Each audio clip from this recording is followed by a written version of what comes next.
Never mind. Go ahead and just change that.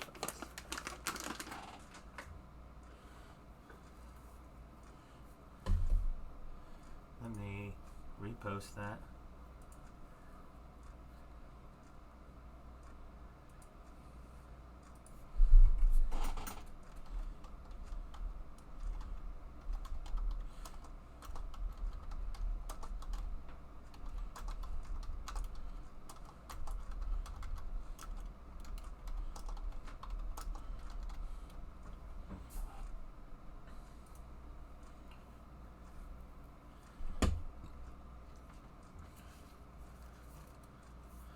Oh, that was fast. So I guess turns out, I was going to go with them, because I thought, oh, everyone, I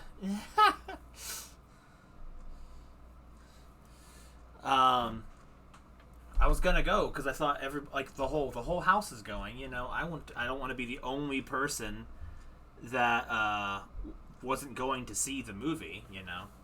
And then I went upstairs, and then I realized that half of them weren't going anyway. I'm like, what? Like, I thought that was the whole point. So, and since they were saying about how, well, if you don't want to actually go right now, you know, let's not waste money on it. I'm like, well, I wanted to go because I thought everybody was going. And then when I found out not everybody was going, I kind of lost interest. So, there's that, I guess. So I guess we're going to keep playing. So, there you go. Exactly. It just felt weird, and then it's like,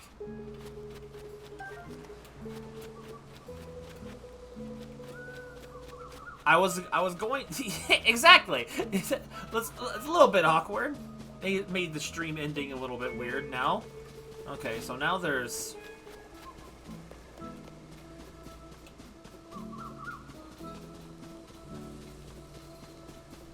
So there's that. And it went from 5 to 2. Goodness, I don't understand Twitch's viewership stuff. So now I gotta go and get the trees again. Because I didn't keep that monstrosity of an attempt. How do you...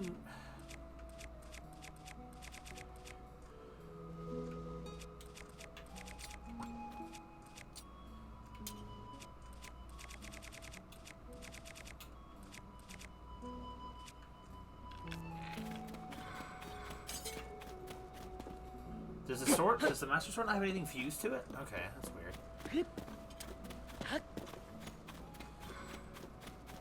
Okay, so we're gonna ignore that entire massive, nasty Zonite attempt I just did, or go buggy cart I attempted to drive down. It's just like I just rode it down the hill.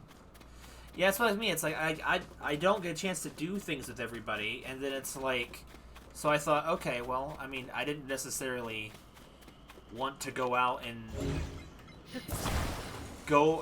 on my day off. I'm one of those types of people that like to stay home unless, you know, I'm already planning to go somewhere.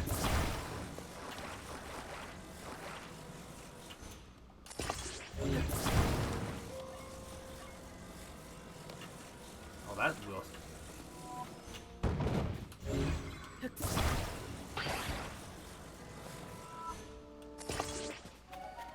But then it's like everyone's just like half of them weren't going anyway. I'm just like, this feels strange. So I'm just like, also, why is there a blood moon? That didn't fuse right. So. When the glow of the blood stain. I wonder how long it'll take Isolate and Ramirez to notice. It might take until another announcement, like another announcement from the bot.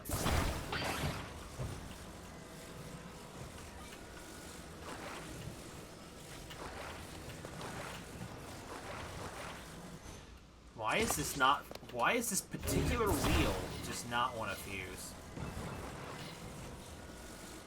Stop.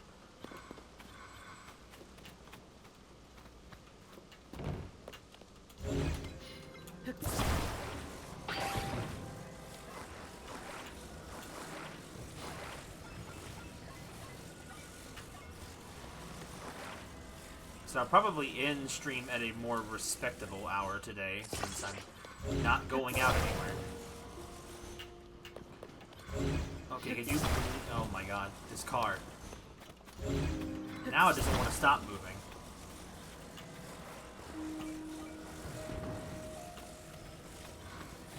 Oh, that's the Reju ghost running around.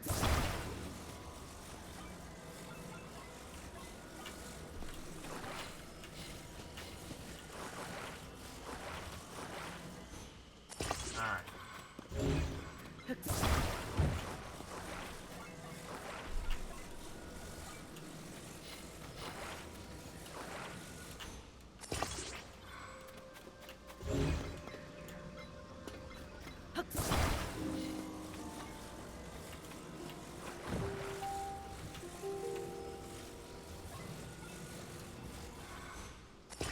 Okay, so there we go. So we have a contraption belt, so I guess...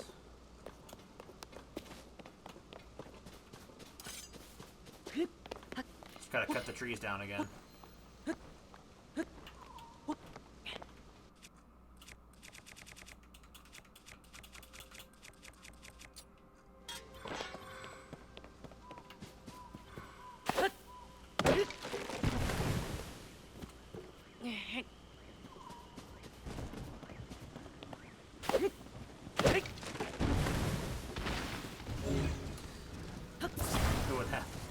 Yes, I'm live again. This is not a replay. I was just explaining to Sora that it's like the plans changed. I was going to go to the movie because I thought everybody was going to the movie, and then it turns out like half of them aren't going anyway. Oh, well that's broken. Well, it's okay. I didn't need it anyway. And so I'm like, okay, I'm gonna go because, you know, I don't get to do time with everybody very often. And then when I realize that not even everybody is going, it just kind of feels... Apples! So I don't know. Why did I do that? So it's like 2 or 3 of them were gonna go, and it's like I wasn't crazy to just go, so it just kind of felt weird. I don't know. I guess I still could have went, but it felt like it took some of the point of it of all going, because it's like, so I'm like, okay. And everyone's like, you don't have to go, and I'm like, it just kind of felt weird at that point. So I'm like, fine, you guys can just go. I guess in a way it seems kind of stupid because it's like, well, what? Like if you're not doing anything with anybody anyway, then what was the point of not going with the few people that were? And I'm like, I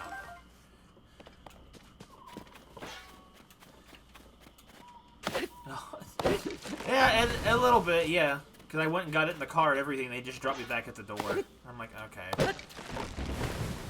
I didn't want the tree branch, but alright.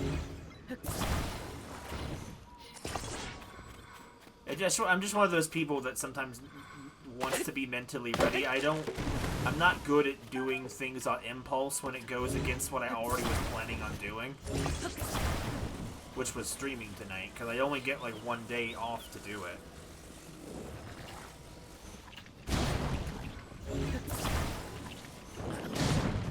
Why aren't you dead? I'm trying to kill you guys.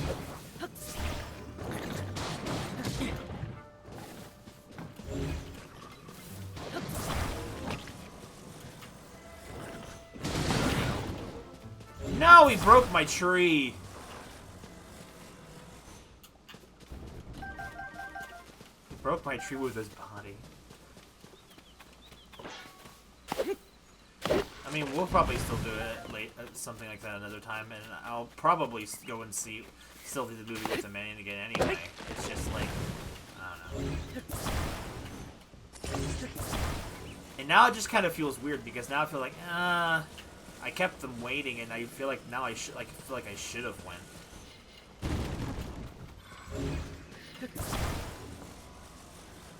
Because I should have went with the people that were still going anyway.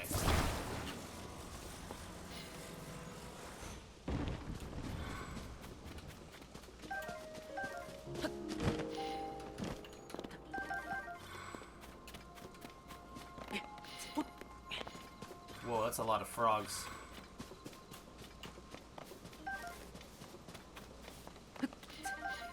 Sticky frog. Why wouldn't Link grab the frog?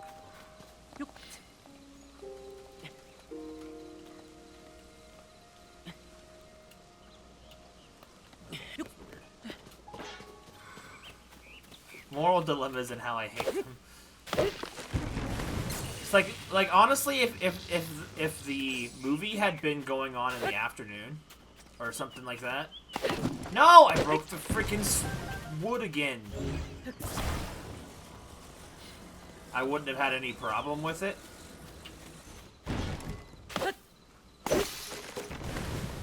It was just the fact that it was in such a late part of the day where I was already kind of, you know. I don't sleep at a normal hour. I feel like normal is a relative term. But, anyway, but, like, I like to be, even if I don't go to bed for a while, I like to be winding down my day by the evening. I'm sure I have a riveting nightlife. Alright, so, let's get more of these logs loaded in here.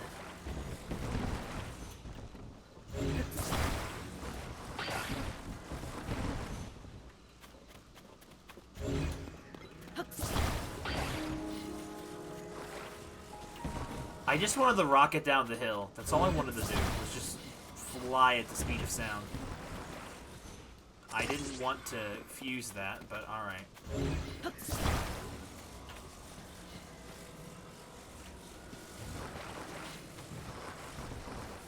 No, not there.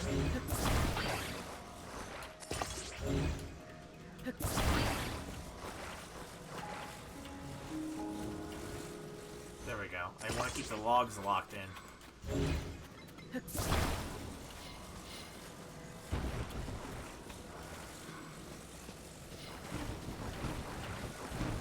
think I'll have to do that to get them all down. Do I have any more logs?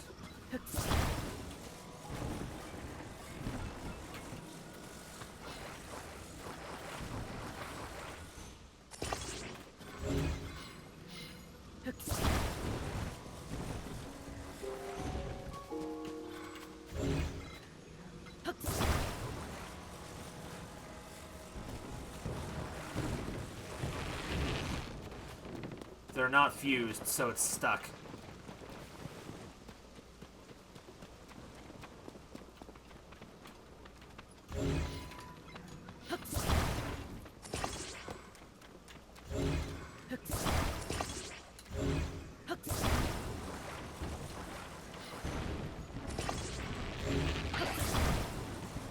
Oh my Lord Almighty.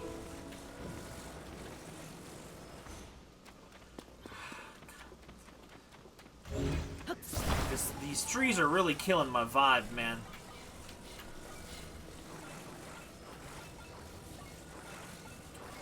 Like, why is it that I can lift all of it if it's fused together, but if it's not fused together, it's too heavy, I can't move? I don't understand. Like, logically, that doesn't make any sense. Hey, look at that. I can lift it fine now. Not before.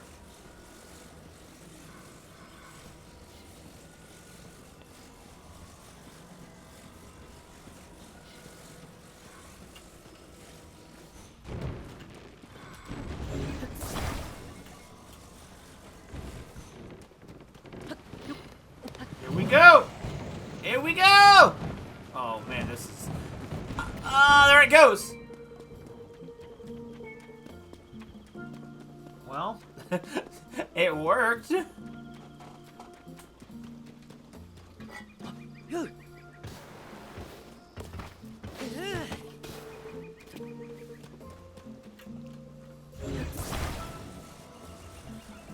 Did I lose like half my wheels? I lost half of the wheels somewhere.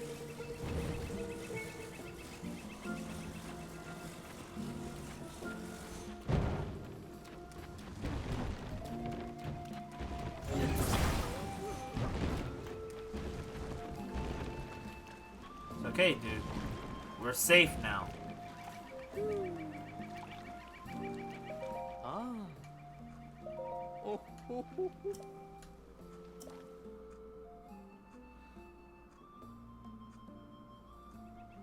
Mmm. Ah. Oh. Oh. Thanks, I needed this back. I guess. He somehow detached them himself.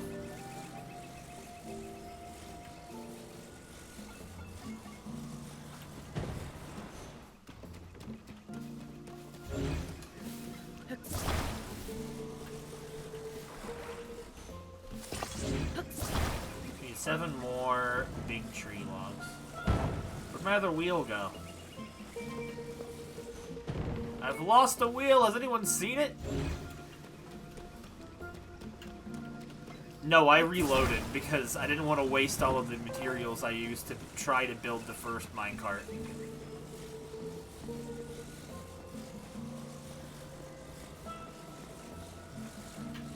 This is not going to work going back. This will not work again.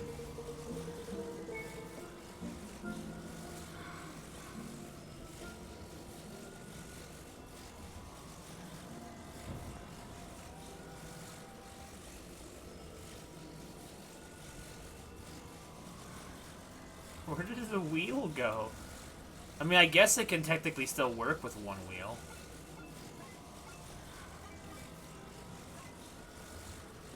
Right? Maybe? I don't know.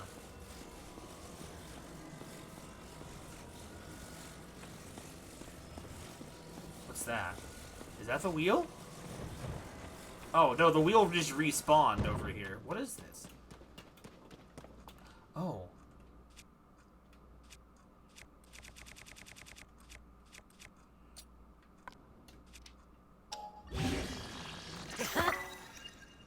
I wonder if this will even work as an axe. I'll have to go live in the wild.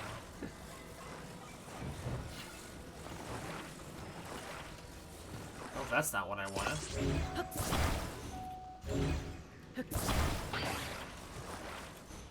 Okay.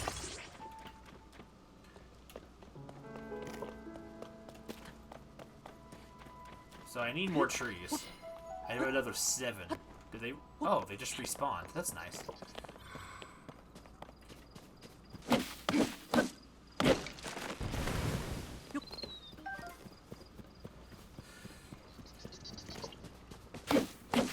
I wondered how you were supposed to actually get axe stones, but you have to use specific stones to do it.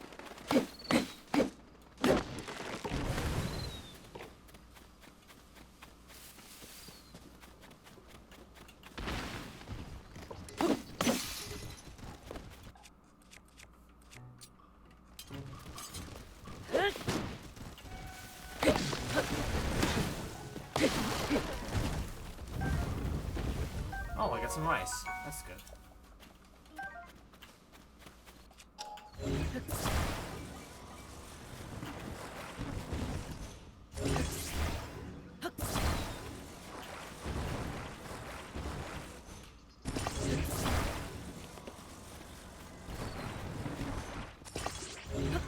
Oops.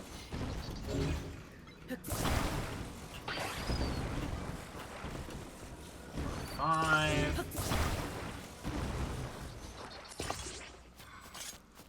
They know the masters could just do it.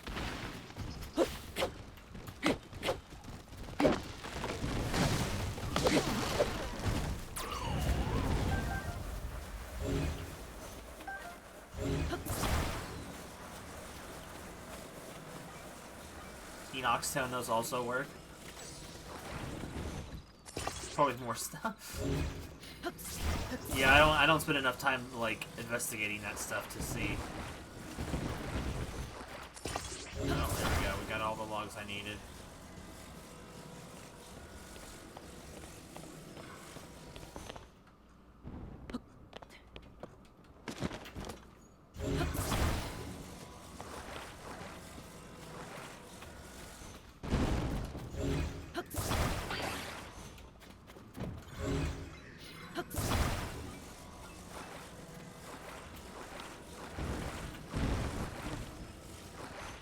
Oh, okay. Yeah, the one thing I didn't want you attaching to.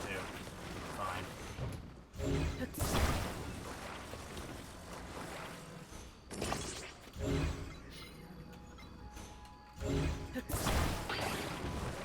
Stop! Stop! I wanted to ride!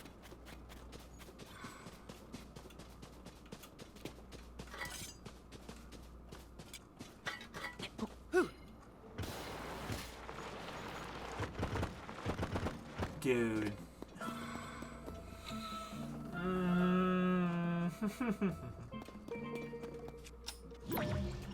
Bro. It went so far away from me. It despawned. I'm upset. Now I've got to do it again.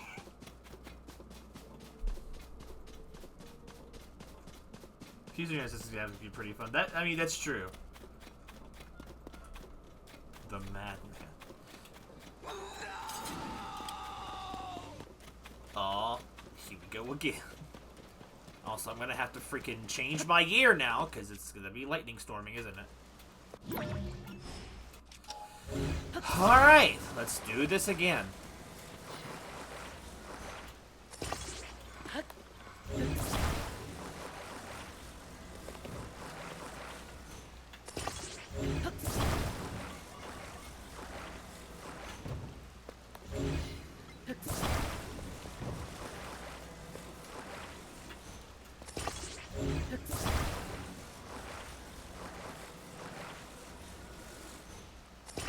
I don't think that's actually,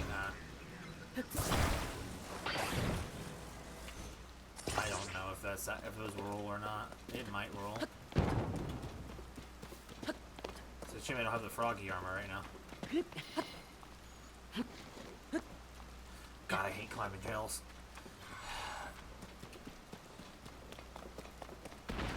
So you just roll around. That's actually faster anyway.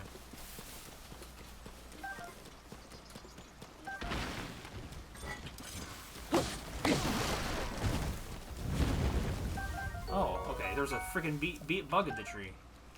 That makes sense, I guess. How many times I have to teach you this lesson, old man?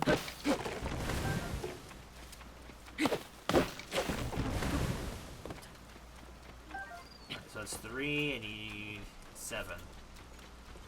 4. 5.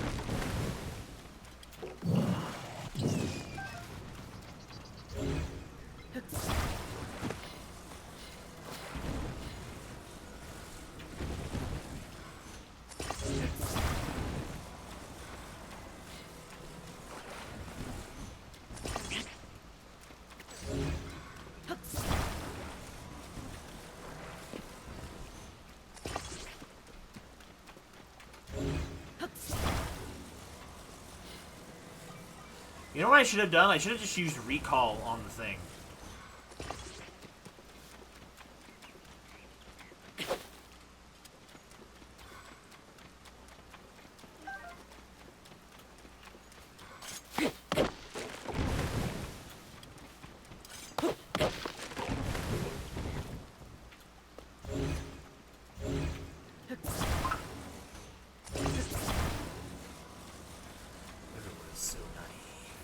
Dude, that's some super villain talk. What are you doing?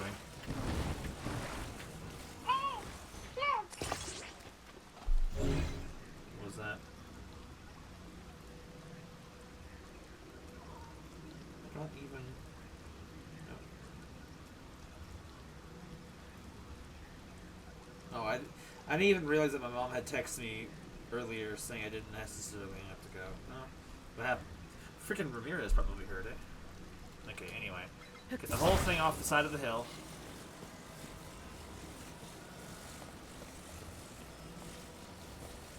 We'll just write it down.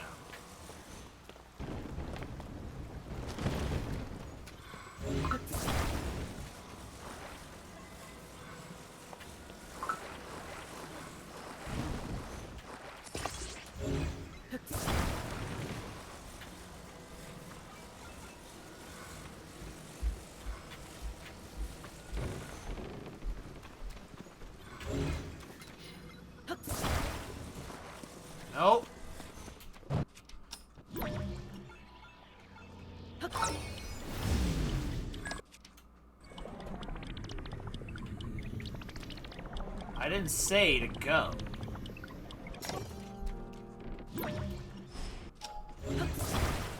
I wasn't ready. I wanted to build my cockpit spot. So I don't fall out.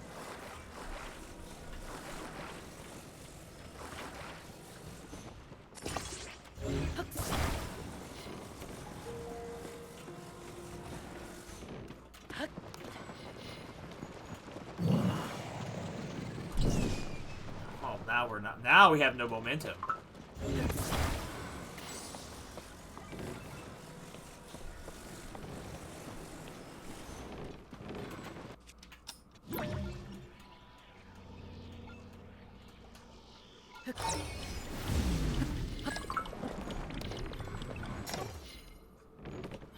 Here we go!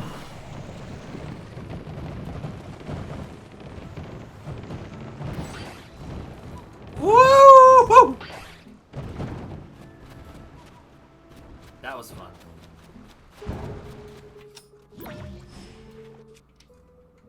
Oh, I know. Let's try it again.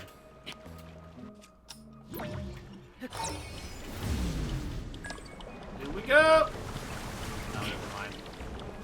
Never mind, stop. If I don't get to have fun, no one does.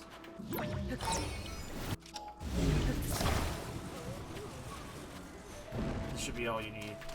I distinctly remember my sister writing down and he hits him so much. He's like, oh, you're just gonna just come on down without a fine, hi, how are you and stuff, and with all that.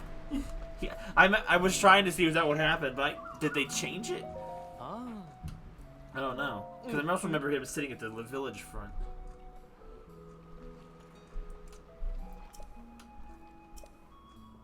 Okay. Well, that was a freaking half an hour of gathering logs. Mm. Oh. Oh.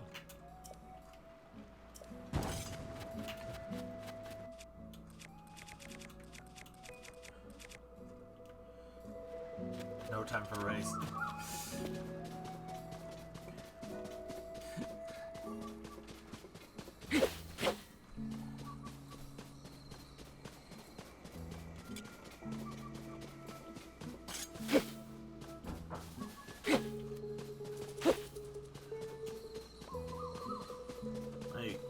I freaking went back to my old keyboard because I was cleaning out my newer one, and like, wish I could just reverse this thing all the way back up the hill. Even if I could, though, I couldn't stand on it. Filthy Frank, take us at the rice fields.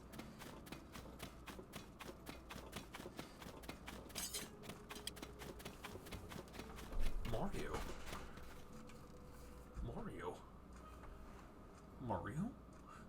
This is a really weird controller, by the way, and like, it's, by all intents and purposes, it's technically a GameCube controller, but it's designed as a USB for the Switch, and it's just like, I can't describe how strange. Well, probably could describe how strange this controller feels to use. There was this force too. I didn't even have to go all the way down. Well, I would have had a harder time getting.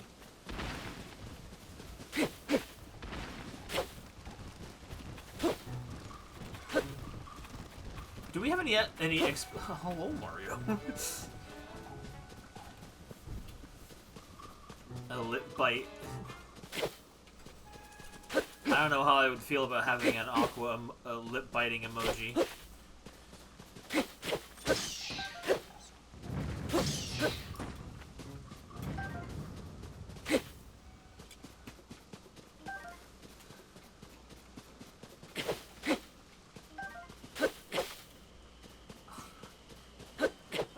Sussy fuck.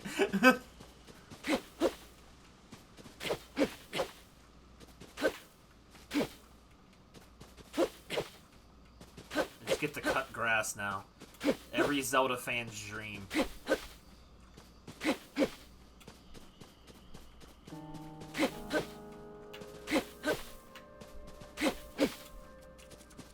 Master Sword, Slayer of Grass in all timelines. Also, this is 100% not how rice works. I can understand it if it was Hylian, like, wheat, or Tabanatha wheat, or whatever it is. But, like, it's rice. You don't get rice from cutting the grass. They're grown in paddies and stuff. Grassless percent.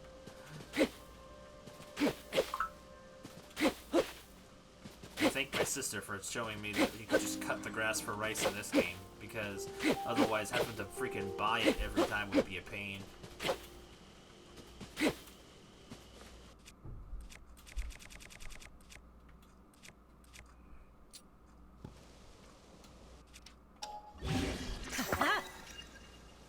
Well, if I needed more,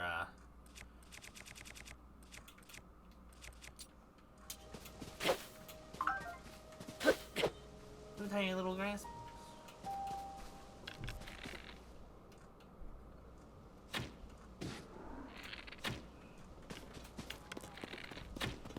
Sorry, cow. I need your meat. Or I'm going to. More grass.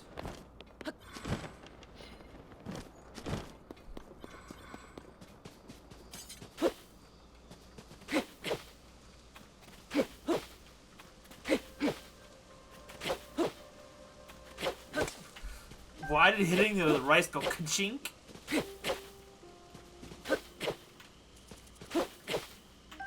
If I need crickets or anything in the future, I got them.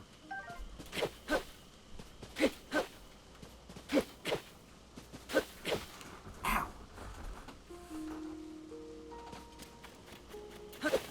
Is rice actually metal in this game? Maybe that explains why they need it for the roofs. I used to be like, bro, we be putting rice on the roof? Hylian rice is actually a fine metal. I don't know if anyone knew that.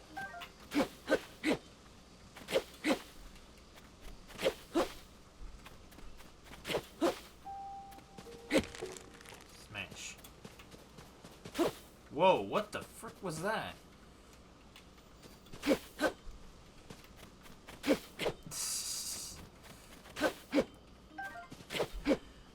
That's kind of like it, Ramirez. You know what? I could see Rimtato doing the lip bite emoji more sooner than Aqua.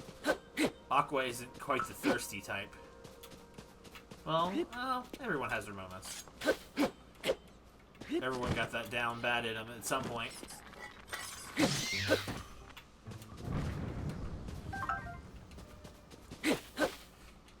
I'm gonna have to try to remember that. The next time I try to get emojis made. Emotes. She's not thirsty, but she's cold. Sure.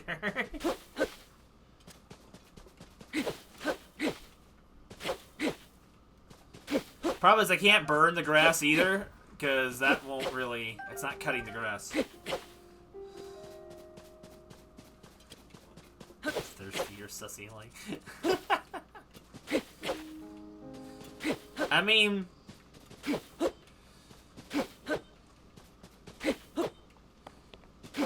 She's never thirsty, she's water after all.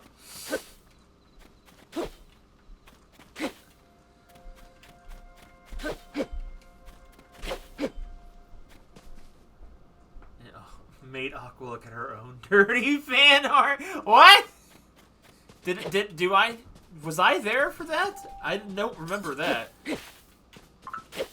I can't tell if this grass has been cut or not. That's all so short. Oh, it's been a while.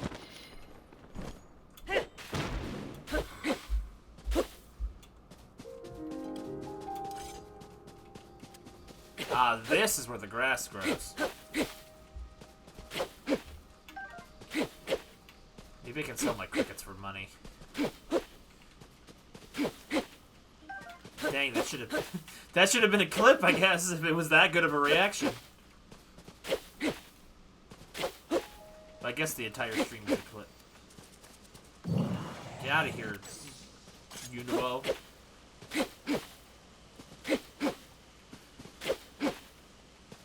Oh man, I disintegrated that cricket.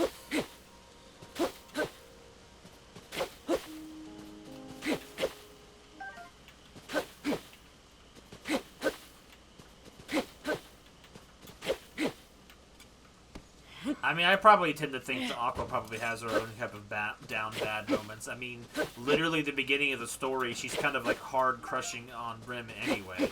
So it's like, technically, I guess that's. But how much do I have of the rice actually? Only 11. I only have barely over half what I need. This is a grass cutting simulator. 8 left.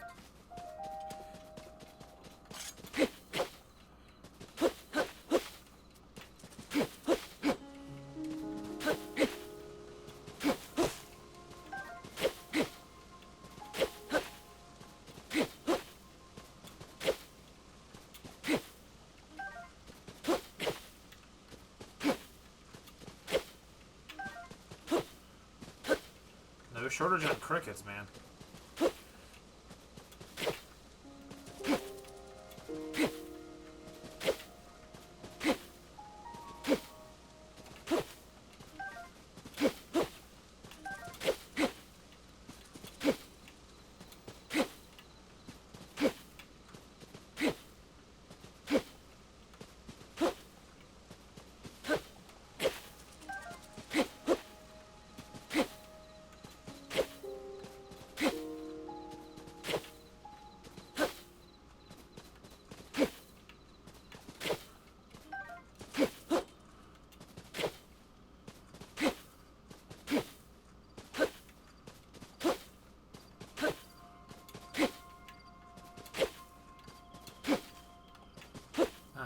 Found some more rice.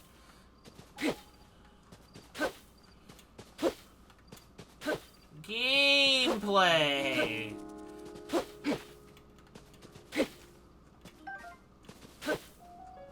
Four more.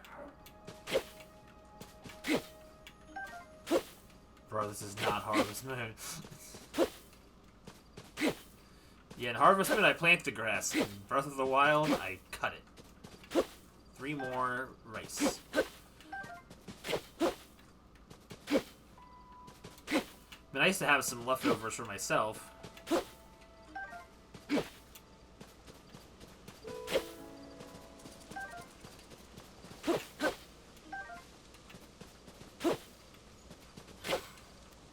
Material gathering. Shut up and eat, sweetie. Wait, did that cricket just turn into rice?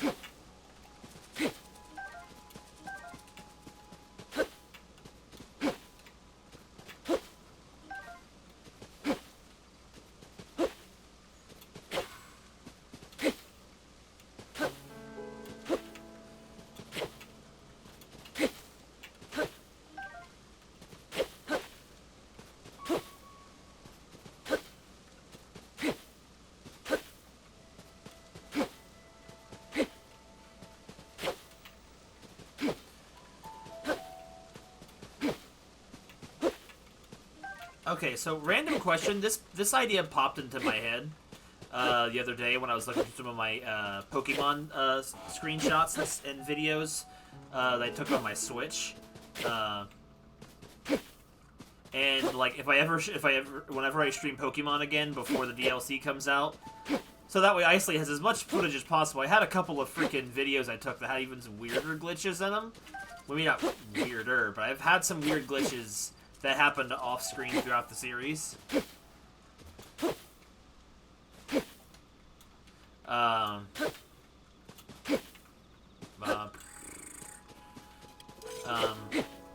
brain stopped. And I want to show that, but that wasn't the thing I was bringing up.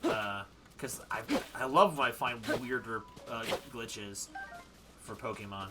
But, like, for those of you that have played, mostly I'm referring to Isolate and Sora, since you're both here. You guys have caught shiny Pokemon of your own, right? Have you, either of you... I'm getting, like, really close to these guys. Have you guys done any kind of shiny method hunting before? Okay,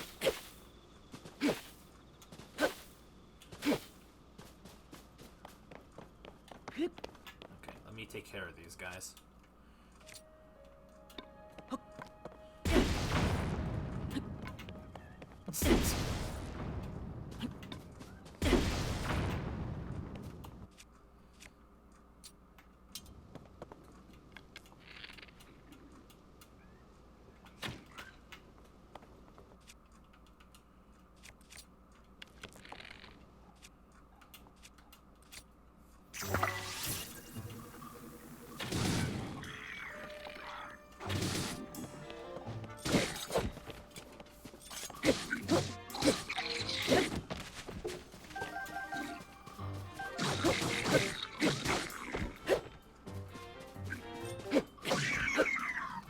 Sorry, Scarlet and Violet specifically, sorry. Like, you've probably heard of the method of, I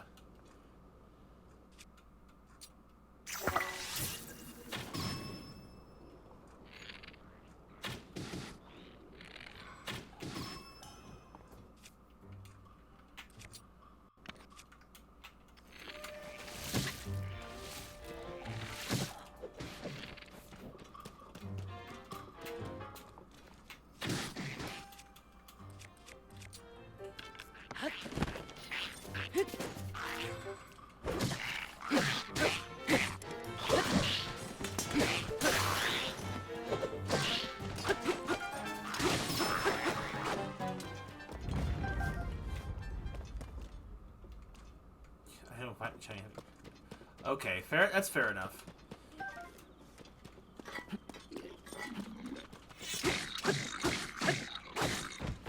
That's kind of one of the reasons why I don't really, like, never really thought about doing it as a content thing.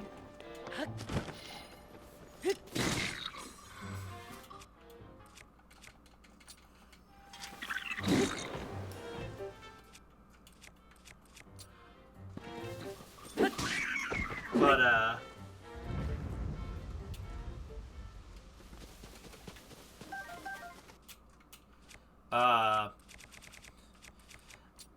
I mostly was asking and bringing it up, because, let's just see if they had anything in their base. The thought occurred to me, and maybe if Pink, when it was ever around on a consistent enough basis, we could ask her too, of of how you guys would feel about trying to, like, I've never, obviously, you guys have never seen me try to shiny hunt deliberately on screen. Mostly because I thought, like, lots of people do that, and if, like, unless you're, like, a pokey streamer type of thing, I feel like that's kind of one of those things that doesn't really get you a lot of attention, and it wouldn't really be for attention, but what if, like, say, kind of almost had, like a competition between, like, the 3 or 4 of us, in terms of like, who could catch one first using the different shiny methods that are in the game. Like, I don't know if that would make the concept more fun. I would want to get at least the 3 of us. Like, granted, I probably, I'm not well versed in the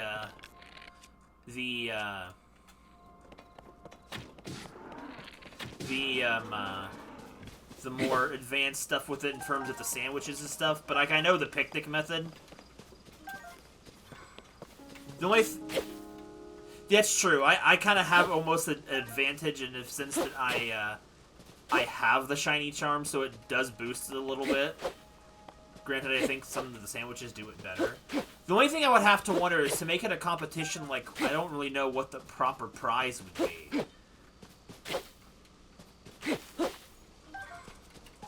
It feels almost cruel that would be, like, the winner gets the loser's shinies or something. Because I feel like that would be a little bit too cruel. But it's like, that's the thing. I thought about it, and it's like, I don't know how to reward the winner. Yeah, you get the shiny charm if you've caught everything. And since you guys helped me with it that one stream, I do have the shiny charm. Bragging rights. I guess that would be true, too.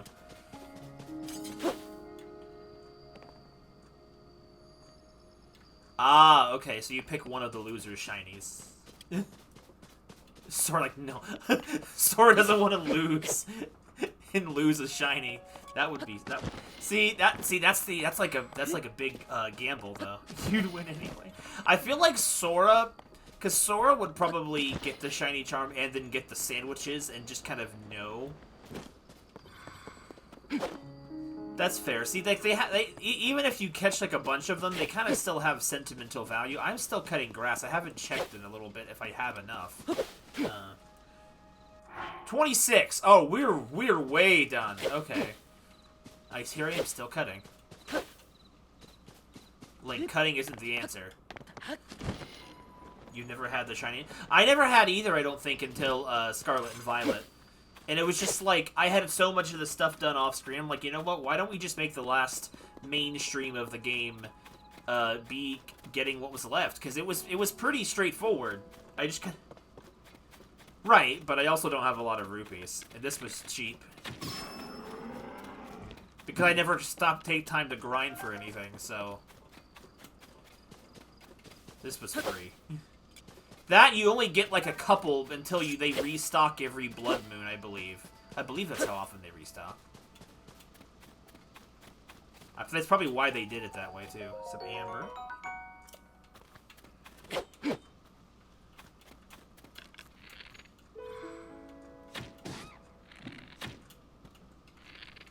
Never can get more than one bird.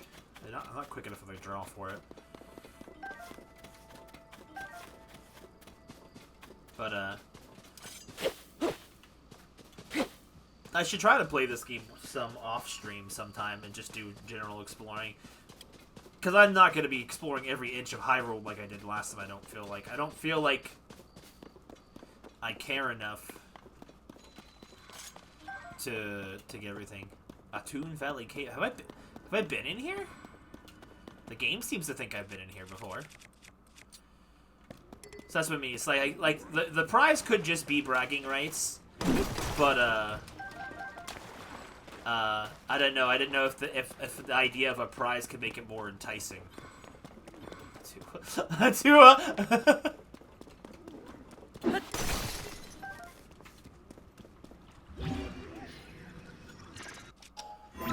But I didn't know if that would be anyone's cup of tea to try it sometime. See, because here's the thing, like, shiny streams, or sorry, shiny hunting, especially for how I've done it in the past.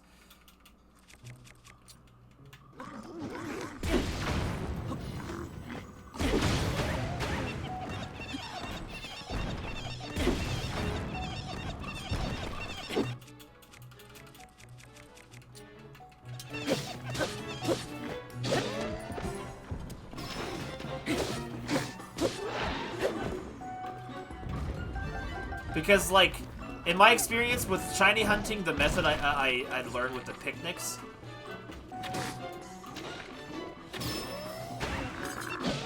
it could go anywhere from 5 minutes to hours. It's like, it's so random. I have caught shinies very quickly before, but, like, it's not a consistent thing.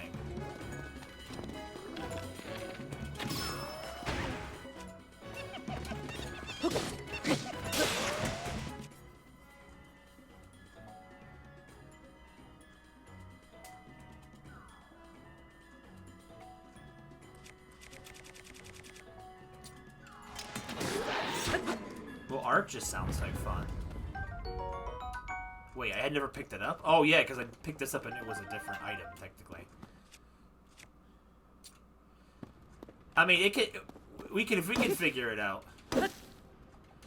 Like, it's not necessarily something I have time to do right now.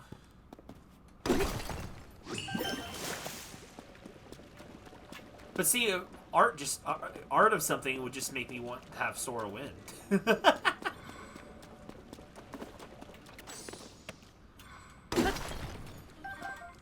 I don't think there's also a strategic choice of which one. Like, I'd obviously probably try going for the mass outbreak one, but I guess if Sora finds a different method more effective. I tried your method, Sora, for trying to get the Gallade, and I just was not having any luck with it. Like, or sorry, not Gallade, you know, so what's it called? The Iron Valiant. I haven't picked it up in a little while, though, outside of downloading it to get the shiny Arcanine from a couple, from last week.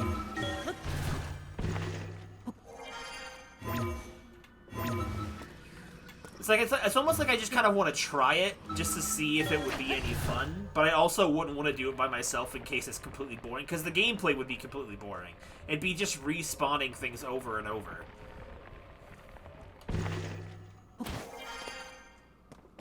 So that's why it popped in my head to do it as a group thing. Wait. Is it that way? Oh, it's this way. Okay, by the thing.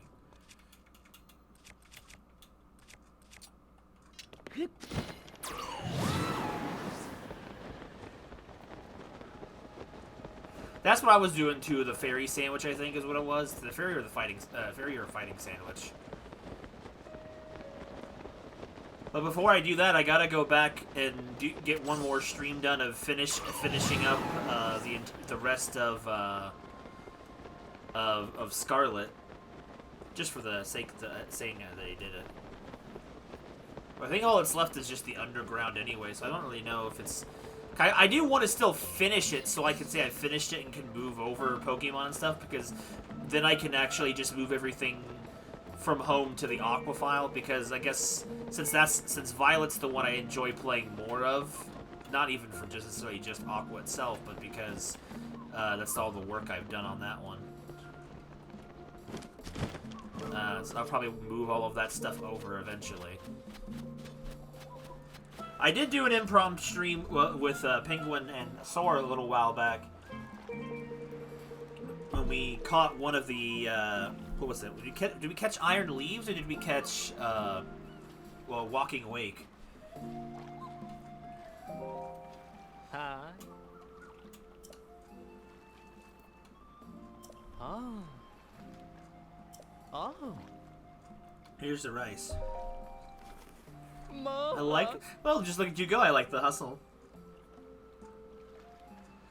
Oh, the reason why I was gonna go is because I thought it was gonna be a like a whole group family outing, and then I realized half the family wasn't going, and then it just kind of. It's like it kind of killed what vibe I did have to go to the movies to see it. So I'm just like, it just felt weird at that point, really. And it's just like, I don't know. It didn't quite feel right. It's okay. I mean, I chose to stay.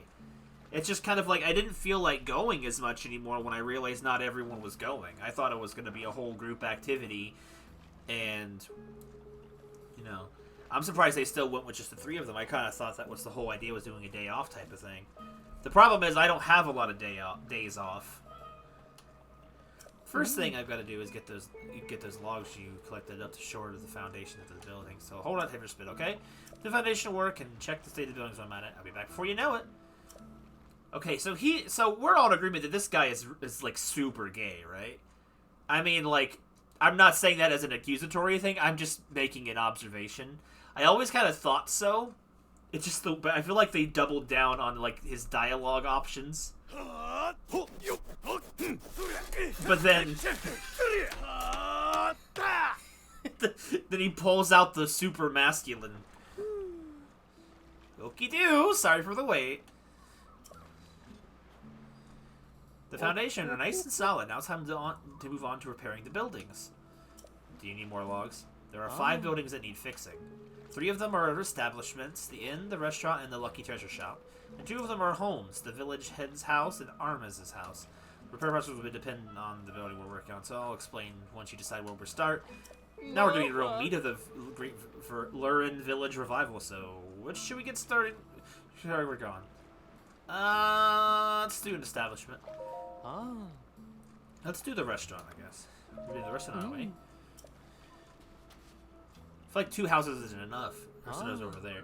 Azure Bay is known for its incredible cuisine, you know. They offer dishes from all over the world.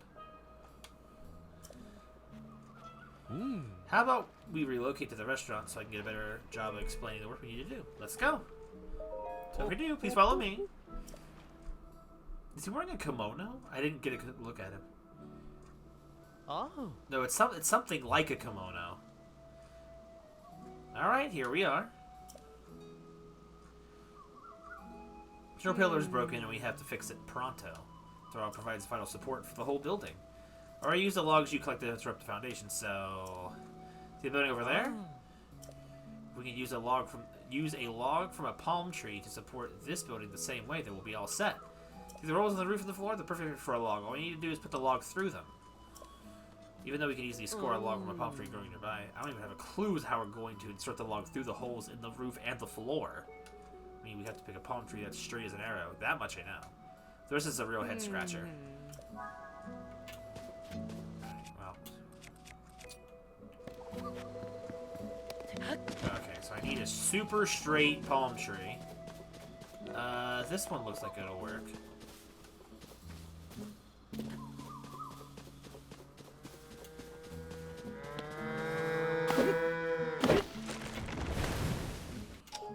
Yeah, this one looks nice. actual bananas that aren't the Giga clans. Did you know there's places on? Well, I'm sure you probably figured that out. Figured it. Do you know there's places online where you can actually go ahead and just buy your own banana trees, or like you can buy them online, or at least and the seeds for them stuff too. I think. Oh, okay. Well. Oops. Come on.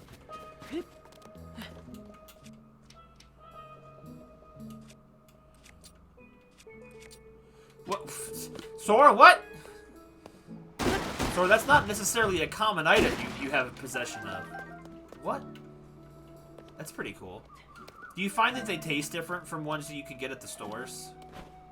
I know that I remember apparently bananas were the fruit that used to taste incredibly different back in the day. Like back in the 70s and 80s. And like bananas we have today aren't anything like the ones that our same parents and grandparents grew up with. Oh, banana.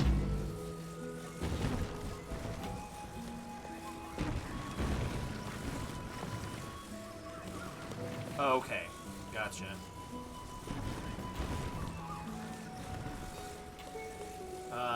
Do I lift from above or do I put it in from below? I don't know, man. Like, do I try to finagle it in this way?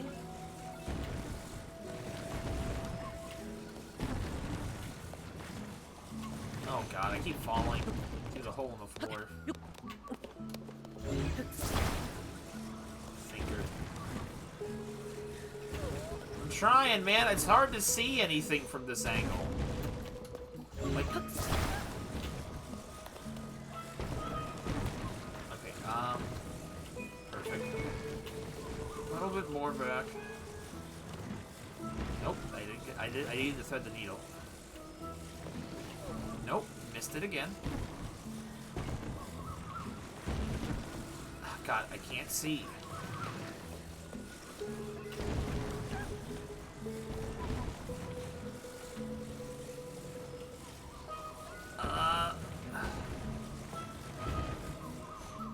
Is that in? Or is this wrong? Okay, hold on. I gotta adjust this a little bit. There we go. Whoo! It's perfect! I couldn't have found a better pillar to hold this place up myself. Just leave the rest to me. I'm on it.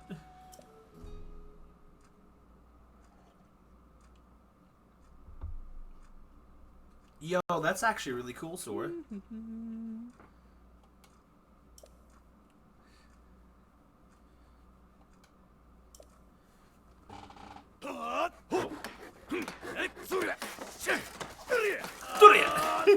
Dude. Oh.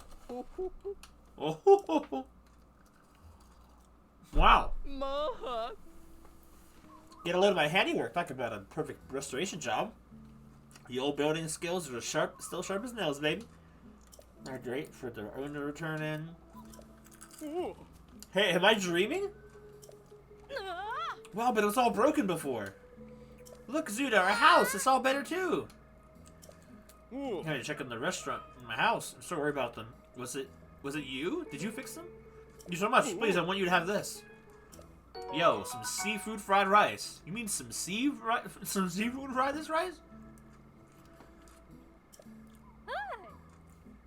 All the good dishes we serve at our restaurant, this is one I'm most proud of. Please stop by anytime you're hungry. Treat you to meals of which you've never tasted before. For now, Mr. Berry is open for business. 6 shoots each. Ah. Hey, there's no time for resting on our laurels. There's work to do and it ain't doing itself. Like you and me, we're beasts of construction. We'll have this village put back together in no time. Bro, Hudson, watch your back. Also, I've rearranged the room behind me a little bit, so as you can see, the cheese is now there to my side. A little bit better view next to the Monado. Because I finally got my chair back.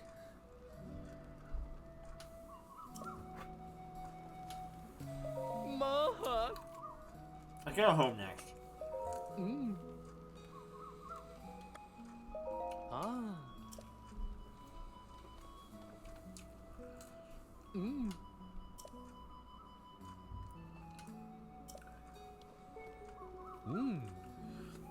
I mean, it does look like pizza. It's because the dark orange that's supposed to symbolize holes just looks like pepperoni. It just makes me hungry for pepperoni. Oh, oh, oh, oh.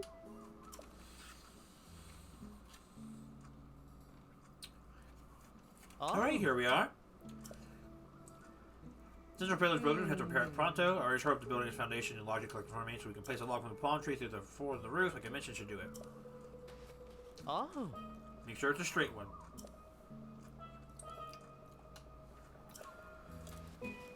I have to remind myself.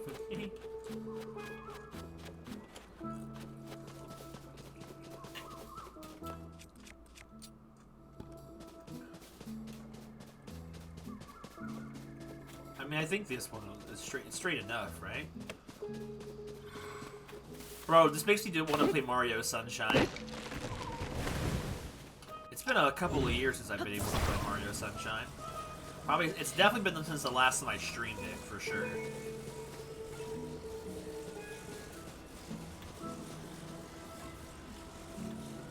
Okay, let's see.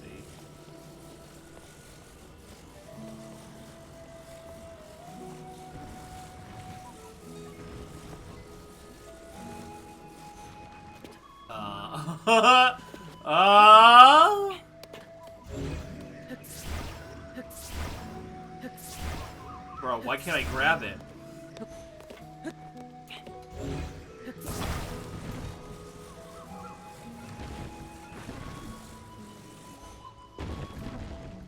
Whoa! We're wrong way. I just wondered if it would work upside down. It seems like it works.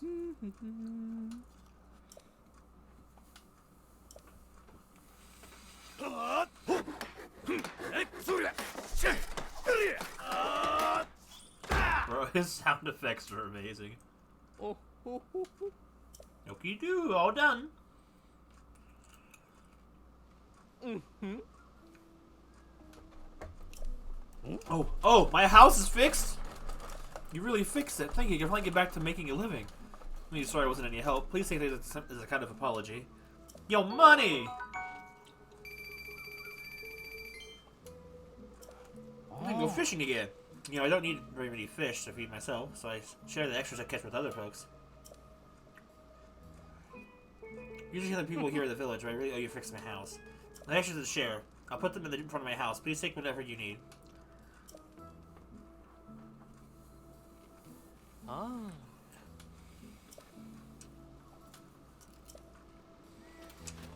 I want to see what's in the box.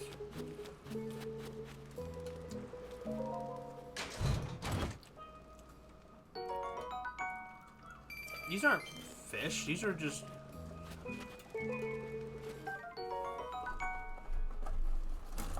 fishing harpoon. Dude, they're going to try and get an ocarina. Yeah, Doria! He's got a Toria. Is it Doria or Toria? Like, other one's like Fox, isn't it? Fox goes, Toria! Or something. I don't know. He does it in one of the games.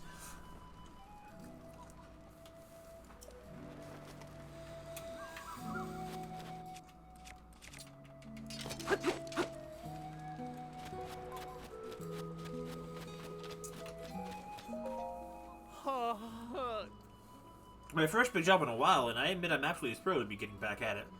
Now, this building should work with some magic on. Ah. Mm. That's the end. It's a vote.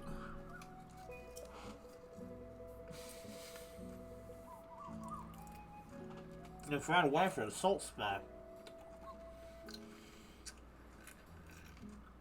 Eat herbs and whatnot to soothe travelers and sore and weary muscles. You can do a better job as we can do, okay? Oh, oh, oh, oh.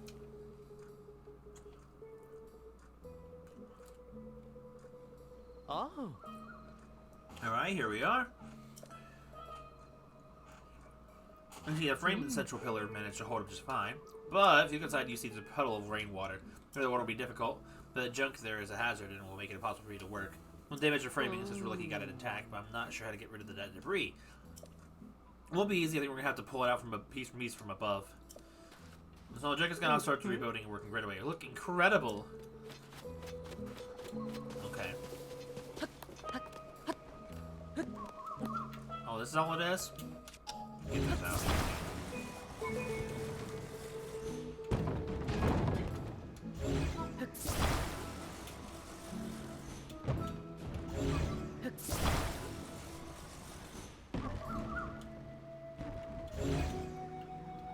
Wait, what?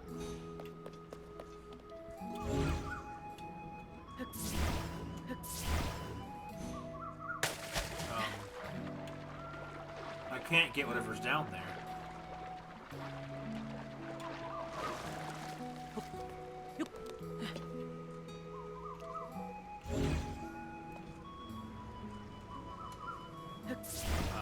Hold on. If I do it like this...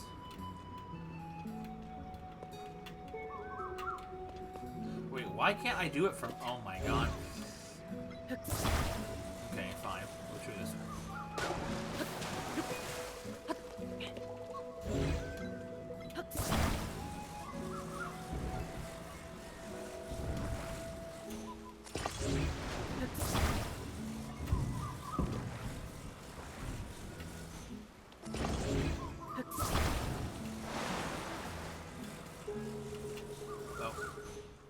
Bonk! Well, I'm betting someone got rid of all that junk. That someone is you, by the way. Just leave the rest of me. I'm on it. That's really functioning. Watch them hurtle to their deaths! Bro! Isolate. What the...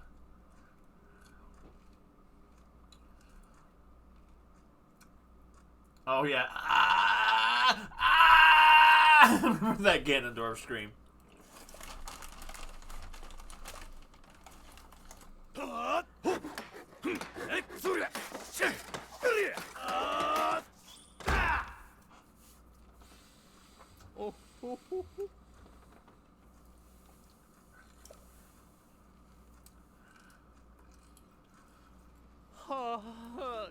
Wow. Well, what's going on? I thought the pirates had destroyed my place. But here it is, because it's new. You two rebuilt it, didn't you? Hanging out in the Gerudo region in the southwest, but it's just staying as far as I can see. So there's just too much I had to come back. And I found this and can't get my ends all fixed up. I'm stunned. I'm sorry, I really must give you a thank you gift. I think it's a little treat for everyone. Go ahead and enjoy our famous salt spa. On the waist, it's open for business as of the day. No, I don't think we'll build a rocket cart. Ah.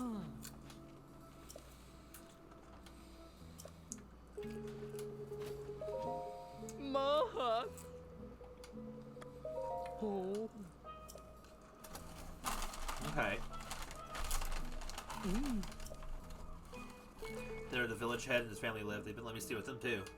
They're so cozy. They even had a little something from Zelda on display. Then it came along those awful monsters. Yeah, over there's yeah. Oh. Oh. Oh.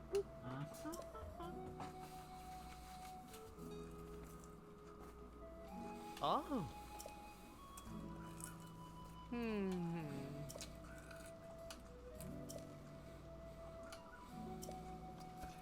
Oh. With the exact same dialogue as before.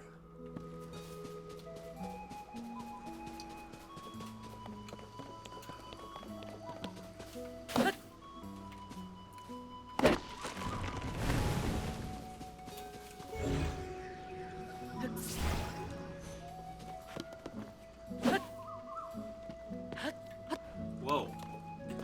You came back to me fixing the hotel. Now I'm fixing the innkeeper, the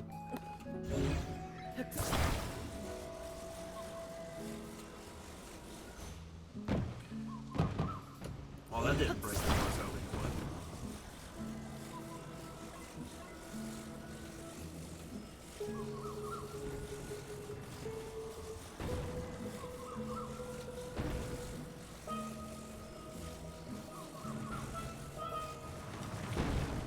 I missed. What do you mean missed? I missed!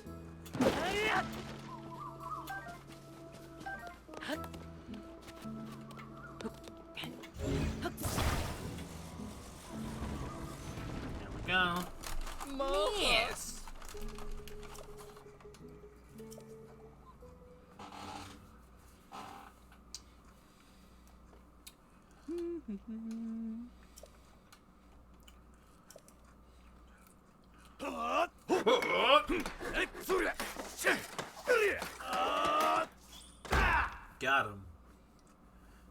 Oh, oh, oh, oh. That sound he makes. What a good sound effect.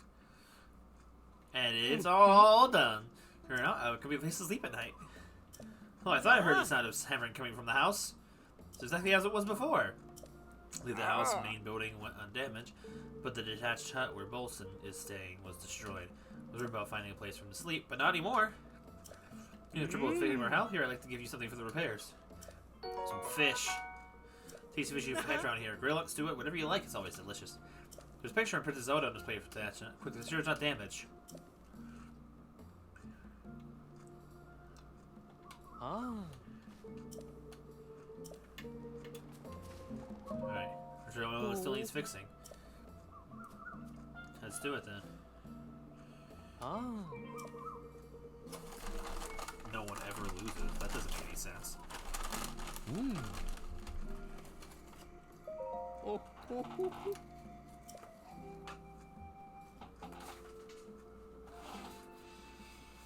Oh. Alright, here we are. Palm tree grew over the roof, up on the second story. Bit of a landmark actually, but well, the damage is worse than I thought. You put the foundation you logs you collect for me, but building is so big, rather than connecting the roof to the floor, the palm tree looking log should go in the plant pot on the second floor and then hold up through the hole in the roof. Oh.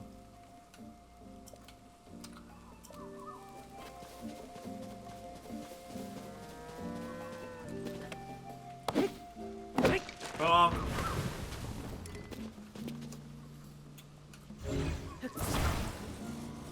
The power of the Master Sword is back. Oh, well, that's not what I intended, but it's worked nicely.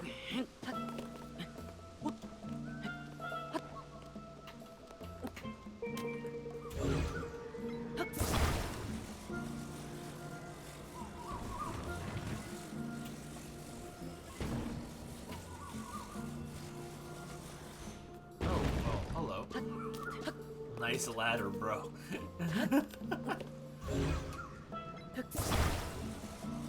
Alright, so let's see. Come on.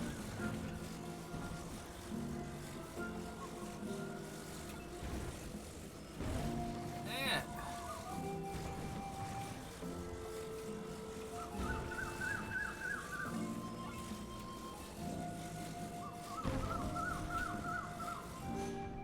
No!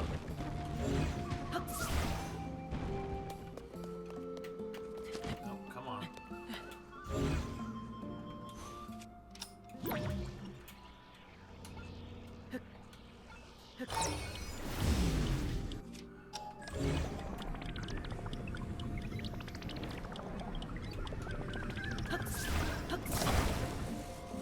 Ah, shoot.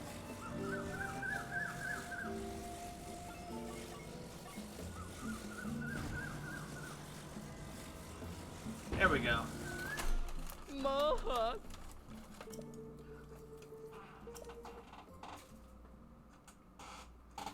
Another super unfair.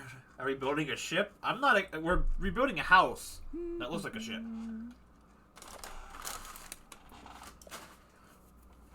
Oh, oh,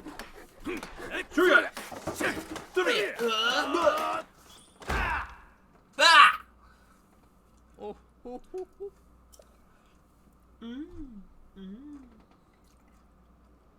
Mahak. Yes, it's perfecto. Because building this village so returning its former glory wasn't easy, but the owner's gonna love it. Whoa, what's exactly going on here? Sure, monsters had done my shop in. Heard the pirates were gone and came running. Maybe I could open my shop again. I never thought that they would come. Maybe it's everything my old man, rest his soul, left it to me. Here, please. I have to thank you. Take this. Yo, bombs. I had picked several of them while I was hiding out. Planning on throwing them at the pirates, but there's no need for that now. Because of you, the Lucky Treasure Shop is back in business. In fact, you don't even need rupees. You broke and still come on in and try your luck. Doors are open start now. Wilson, is it true? So wow, okay, is we done? You bet it is. Every last building in the village, good as new. Incredible, how can I ever thank you? And to think you restored the village so quickly. The feast is most certainly in order tonight. Did you hear that? A feast! He said a feast is in order. Oh, Joe, do you think I should change my outfit? Yo, feast time.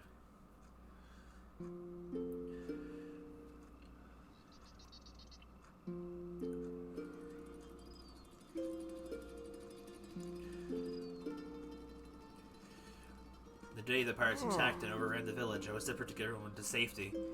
Before I knew it, our beloved home was gone. After everyone fled, the only sound coming from Lauren Village was the sound of monsters. Never thought, never dared dream, I'd live to see the day we could all laugh together again like this. This moment right now. It's all thanks to you.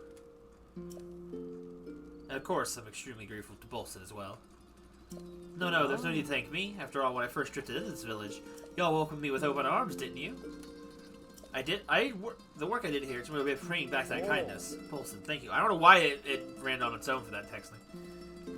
Feast always red flags. This village owes you a debt. In fact, I think it's safe to say you are this village's savior. And I talked about this with the rest of the folks around here. We don't have enough money or treasure to repay you for saving our homes. But what you do have, well, it's this village and everyone in it. So from now on, we'll do everything we can to share our hospitality with you. For the village's savior, provide a bed for free anytime. You're also welcome to eat eat the restaurant as much as you like, free of charge, of course. The village savior may not need to test his luck, but I'm sure it'd be fun to play a treasure chest game once in a while. Please feel free to take anything you find in the village. Rob is blind! Oh, I'm awash in emotions! I can't hold back anymore! What are you doing? Zuta! Kinov! Look lively, it's time for the...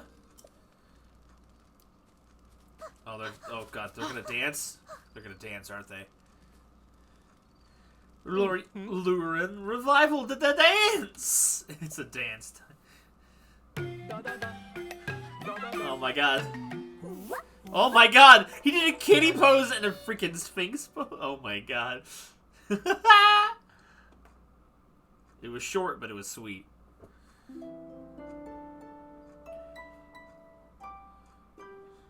Hit the gritty, Bolson!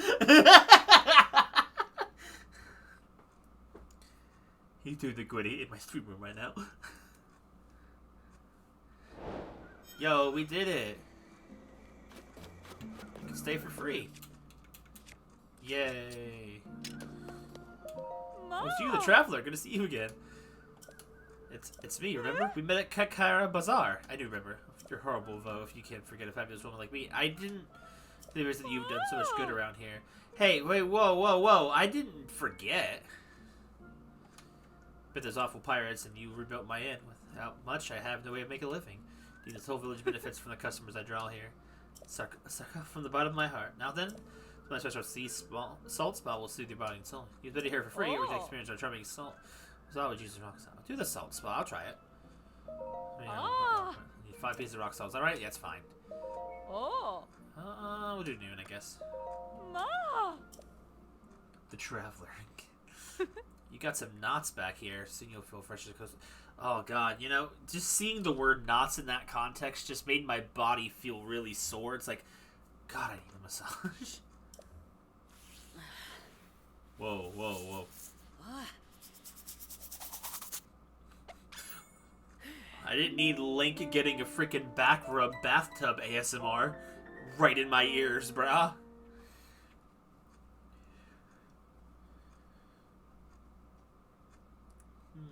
I like this. Ramirez!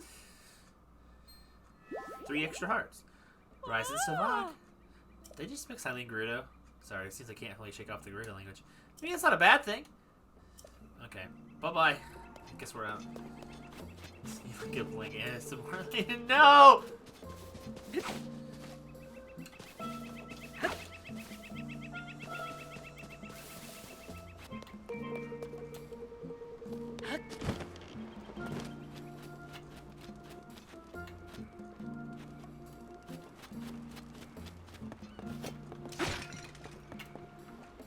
We did it. We did it, Patrick! We saved the city! Oh, hello. Oh, I'm interrupting a date.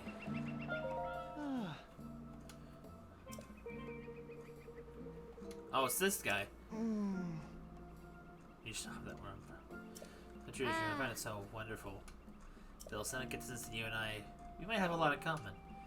Not really me and another who would really take to a place like this. Always really ruffles with feathers, so relaxing. Heard it called a briny bouquet, the scent of the fruits of the sea. Crabs, fish, blue shell crabs. She said crabs twice. Fresh seafood all around. Good for him, I guess. Oh, there's something over there.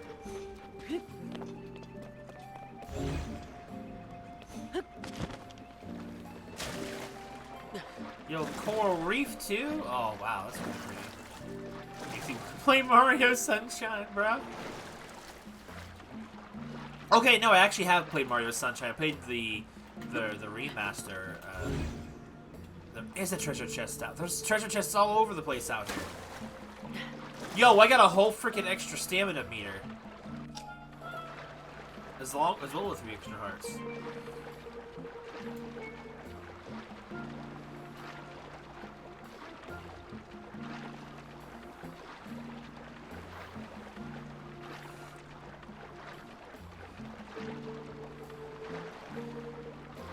Is that? I can't tell from here. Is that Impa? No, there's no giant head. Bolson's talking to someone, though.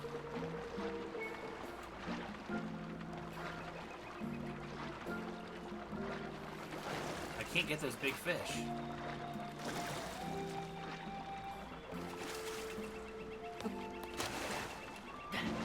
Mighty Porky!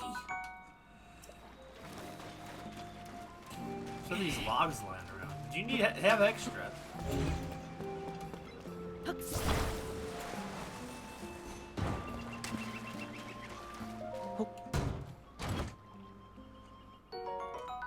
It's fine.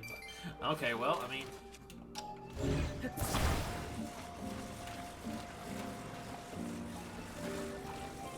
Alright, well,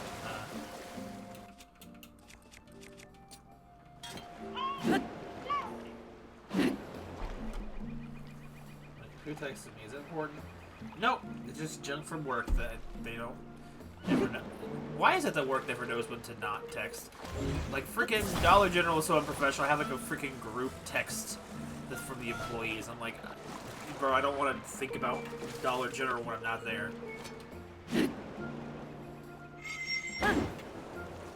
I can't get out of here! Dude, why does this not move?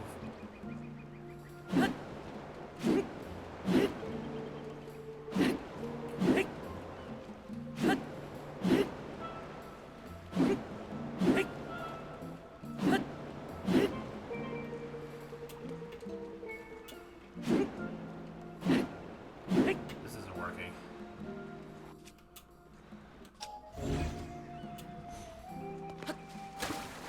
Something below to move?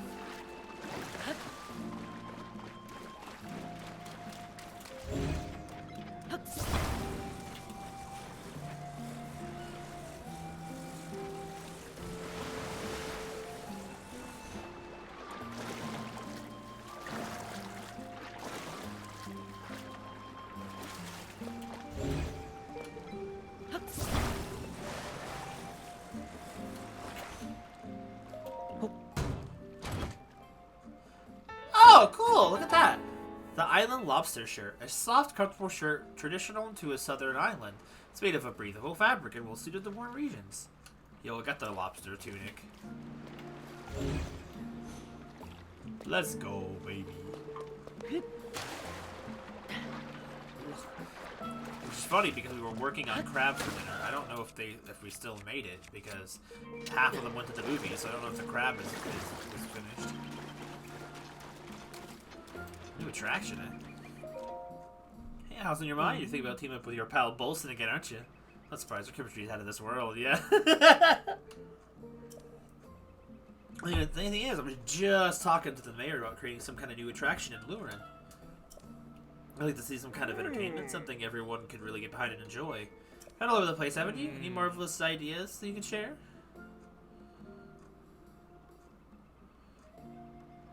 What is a water rally? Hosts a rally race on the water? Clever, very clever, don't you think? Well, it'll be a brand new form of water-related amusement.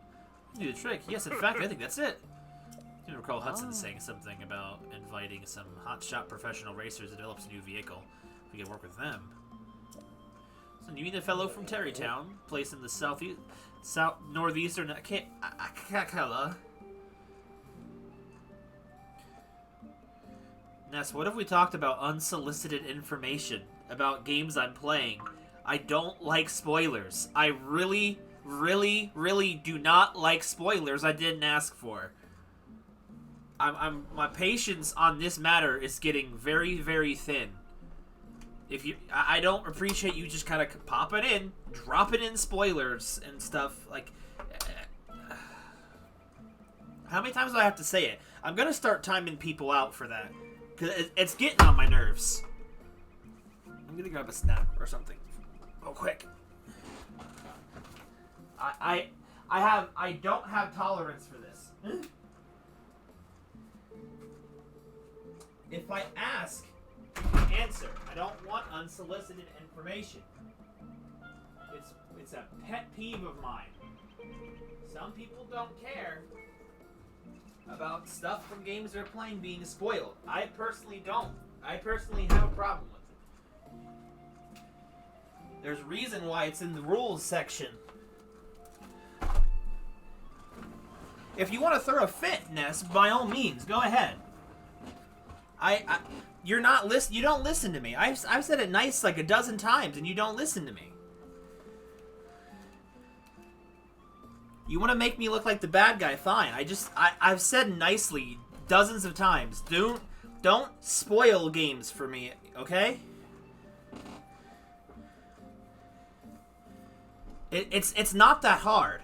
It's not that hard to listen to like one of the 2 rules I have in this thing. Don't spoil games I haven't played, and don't be a dick. Those are the only rules I really have.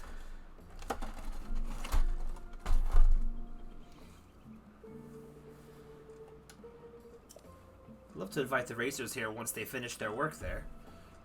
Though I do wonder if a real professional racer would be willing to come to a place like this. Okay.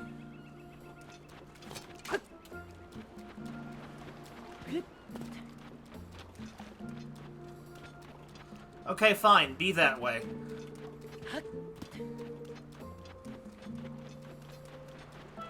It's not like I didn't give you several warnings, okay? I've said it every single time that you don't listen to me. I've said it, and I've just gotten tired of saying it. Because you don't listen, or you don't care, one of those two. If you want to leave, by all means, that's completely your choice. If you can't stand having to listen to someone say something that you do bothers them, and it's just as simple as not doing it, and you can't do that, that is completely your choice. Don't act like I haven't said it before. I've said it nicely several times. How many... Do you not realize when I get mad or annoyed? Is that just like an invitation to just keep doing it? No. By all means. You're free to leave. That's entirely your choice. But I'm not making you do anything. If you don't want to respect one of the only things I have a problem with when it comes to doing this kind of stuff, again, completely your choice. I don't care. I don't care. If you... I didn't even do anything. I just said, don't do that. I don't care. No, it's no, it's not the point that it's a massive spoiler. It's not. I 100% expected the game to probably have a post game. It's the principle of the fact that I say all the time, don't tell me unsolicited information about games I'm playing. If I want to know something, I'll look it up. If I don't want to know something, I probably don't want to know it. I would rather be surprised about something, or if I actually want to know something, I can ask, and I don't have to worry about you know, people, like, you know, it's like, the internet's free. I know where to get information. It's the fact that it's not even about this, about A Wonderful Life, that it's the problem. It's just the fact that it happens all the time. I get spoilers unsolicited from Ness all the time about stuff, and it's like, it doesn't matter how many times I say it, he continues to not listen to me. It's like, look, I don't mind about certain things, but there are certain things I don't. It's like, it should be, it's things that should be obvious. Also, I'm kind of curious to see how this works. It's partially the principle of it, but it's just like, it's less about the fact that of what was said, and it was more about the fact that it's the complete disregard for the rules I have set up. Pretty sure it says in the description or in the stream when you enter to not spoil things. I'm pretty sure I have that in my rules. I don't know. It's also just the disregard of the fact that you don't care about what I have to say because you think it's fine to say when you know I have a history of not liking that kind of stuff being said to me. I can't unsee it. It's like, it's rule number 3, exactly. It's not like it's not said. And it's not like I said, oh, you know what, you're getting timed out for that. I'm saying, I'm gonna start doing that if you don't start listening to me. That's all I said. And then all of a sudden, you lay down guidelines, and then all of a sudden people can't stand it. It's such a simple thing. It really is. It's just a matter of the respect and lack thereof of it. Does this move?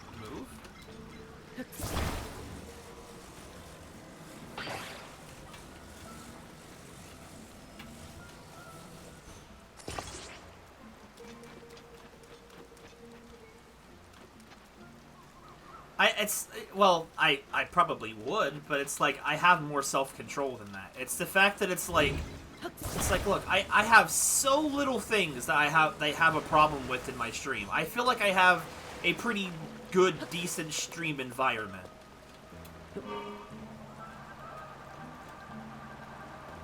Does this actually turn? Oh, wow, look at that, it does. This is completely situational. Is there anything out I can see I can probably grab? There's nowhere to go with this. It's just a disregard for the fact that, you know, the ocean gates. This doesn't turn very well, but it also is a sailboat. They're not necessarily designed to turn with the control like this. It's like, I don't know. It's like, here's the thing. It's like, if you do something and then you're not aware that it's something I have a problem with, that's fine. I'm not going to get mad at someone for not knowing something is or is not okay. My problem comes from the fact that when you know something isn't okay with me personally, and you choose to ignore what I feel about it because you just don't care or you want to have the conversation you do. It's like, it's just a complete disregard for the other person's feelings because you personally think something's not a problem. The correct response is, oh, okay, I'm sorry. I apologize. I won't say something like that again. Not, no, I'm mad now, so I'm just gonna rage leave. I don't care. I don't... He's free to come and go as he please. He didn't do anything ban-worthy, so if he wants to decide he has freaking, you know, remorse about it tomorrow and come back, I'm not blocking him out. He didn't do nothing worth blocking. I literally gave a first warning on an actual punishable offense, and that was like, I'll time you out. AKA, I'll make you sit in the corner. I'm not kicking you out of my house. It's like, that's like the equivalent of your kid doing something they're not supposed to do, and instead of just putting them in a timeout or giving them a stern talking to, you just kick them outside and have them fend for themselves. That's not what's happening. I like that this works, but I feel like it should work better than it is. Like, you think the wind would be making this fly. It doesn't. It's not working. But it's cool that it kind of works.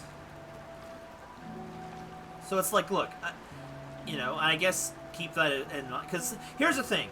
I've had a problem with spoilers in the past. Like, I don't know if anyone really knows. Okay, spoilers for the first Xenoblade. Spoilers for the first Xenoblade for anyone watching the VOD or in here live that has not seen that game. In, like, my second or third stream of Xenoblade, it might have been the second one, of Xenoblade 1, some random person jumped in my chat and dropped the halfway point twist that the character that just died in the stream, Fiora, was still alive. Now, it's not a massive revelation. I'm not surprised that she was still alive. It's the fact that someone flies in, drops unconsensual stuff about the game that is clearly a spoiler, and just doesn't care. I've had it too many times in my streams where someone will come in and spoil massive parts of the game, and it makes me think, man, it kind of makes me wish I hadn't played it publicly. Part of me kind of thinks that about some of this stuff too. I don't really care as much about this game. See, here's the thing. I don't care about hints for, say, gameplay things or gameplay suggestions. Like, for example, if someone was to come up and say to me, you know what, why don't you put a fan on this thing instead of this because you're not understanding that this works like this, or you know, or meta interject, or just like a gameplay type of thing, or like a mechanic or something. That's one thing. But to completely drop, like, content that the game has that you're not aware of, that's just kind of rude. Like, no, I didn't know that A Wonderful Life had a post-game. I didn't think about it. I didn't look it up because I didn't want to know. I was pretty positive that because the girl version had a post-game, I was pretty positive this game did. But I didn't know. I didn't look it up. I didn't know if what kind of game they were going to stick with. But it also really wasn't something I cared to look up because it's like, I'll get to it when I get to it, if I get to it. I don't like the option of not knowing something and being surprised by it taken away from me because someone wants to run their mouth and doesn't care about what someone else thinks about something. It's just rude. It's not like on the level of, say, you're bullying someone in stream or something, which that's not cool either. I obviously have a massive problem with that kind of stuff. It's like, you're not being like a horrible person, but you're being an inconsiderate one. And then when you decide to, like, oh, make it my fault for being annoyed at something that you did that I asked you not to do, you did, and it bothered me, and then make that my problem is ridiculous. That, like, if for some reason that, say, for example, Ness knew the ending of Xenoblade 3 and decided he was just gonna say it to me before I had finished it, I would have been livid. Like, Ness hasn't spoiled anything major for me, but it's the fact that I don't know when he's gonna speak what he's gonna spoil for me. And if he's a 36, 37-year-old man like he's told me before, that's too old to not have any actual kind of couth or tact. He's not some 16-year-old that, you know, or some 14-year-old or 12-year-old that doesn't know any better or just doesn't think about their actions. It's an adult older than me that doesn't know any better. That's just, and that's what really irks me the wrong way. It's stuff like that. Roasted cavefish. Like, and if I want to know something,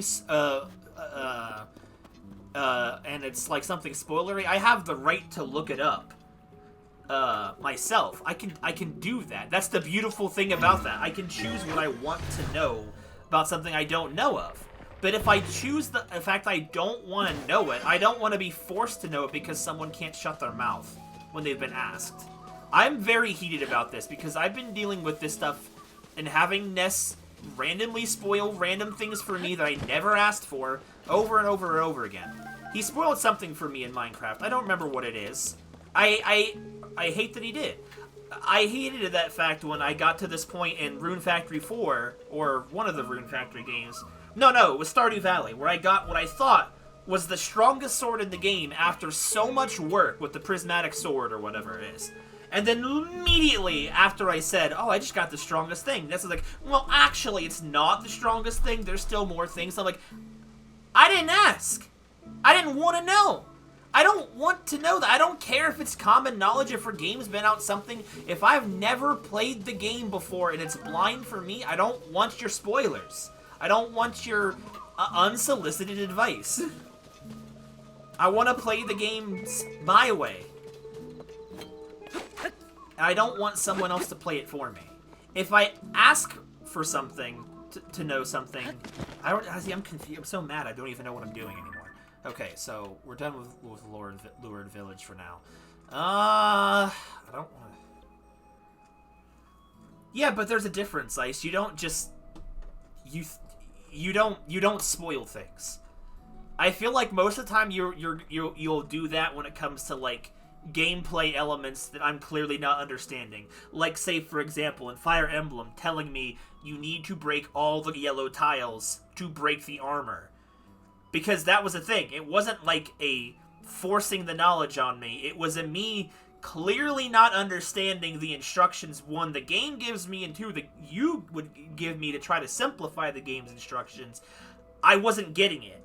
So reiterating that, something I should already know, that's a different thing than forcing junk on me that I didn't want to know.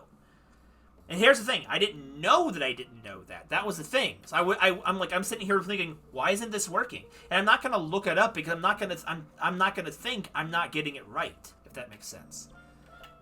Let's dump in this hole. I don't know, man. I don't know what to do. Yeah, that was Sophus being bad. Yeah, see, when the game does a terrible job of explaining things, I don't mind if someone else comes in and explains it better. Like, I feel like my first playthrough of Xenoblade 1 would have been a lot better if, say, Isolate was there from day one and it simplified the game's bad instructions. Because GeoNamic tried to do that, and he didn't do a great job of it either, because it was still going over my head. I'm just... Well, but see, here's the thing. There's a difference between also doing something by accident and deliberately doing it. It's like doing something unintentionally and doing something completely intentionally are two massively different things. They are so different. I'm not going to get mad if someone accidentally spoils something for me because they just didn't, let it slip,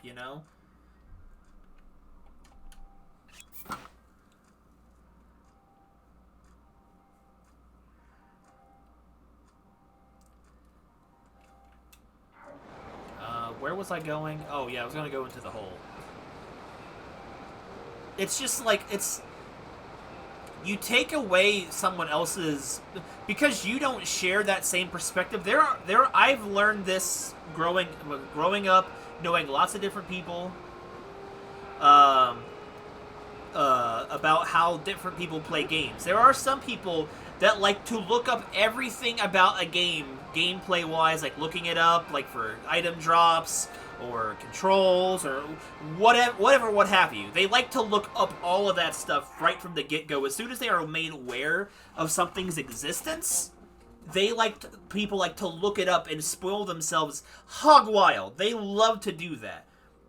And they assume other people do it too, and they just do that unsolicited. And there are people like myself who like to just progressively learn things, and if I want to know where something is, I know how to do that.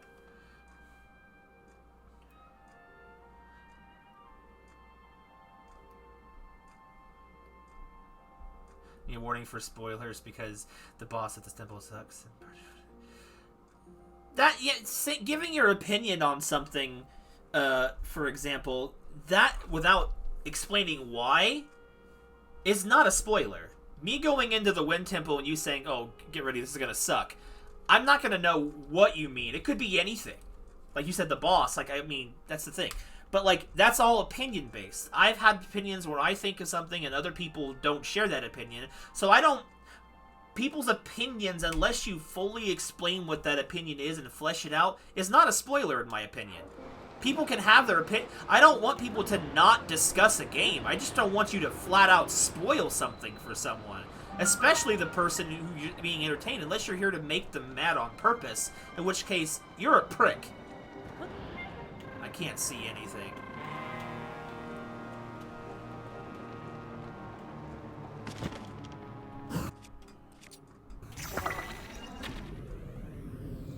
Holy crap, what is this?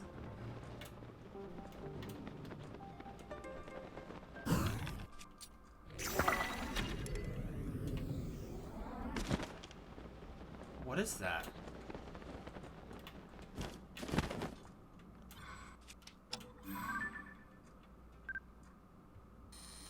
Ah, it's the frickin' the Dark World penis.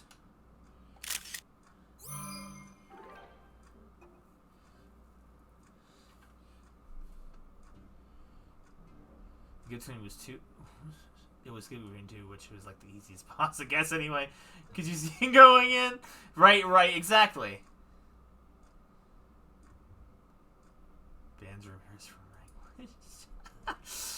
That's what I mean, and like that's the thing. Like, I've tried to hold my tongue with Ness for a very long time. At first, I thought it was because he was younger, and I try to have patience with that. But as soon as I learned he was almost 40 years old, I'm like, you haven't learned at 40 years old just to respect someone else's, like, well, one, someone else's opinion, and two, their rules in their space, and then make it, like, it's not necessarily gaslighting, but it feels like gaslighting, and it's just like, it's just rude and inconsiderate. It's like, how do you get, I mean, I know how some people get to be almost 40 something and not have any social cues. I know that. I've seen people like that. It's just, come on. Like, why are you like this?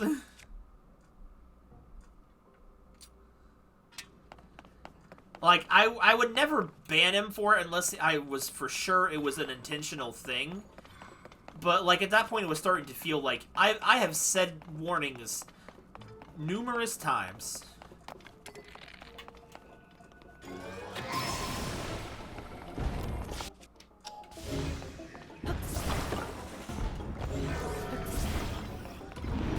I don't know the right way to fight this boss.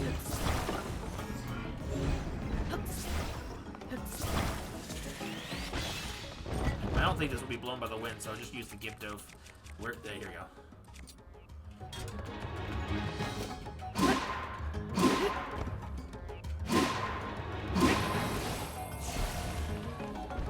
Look at that Roblox, man.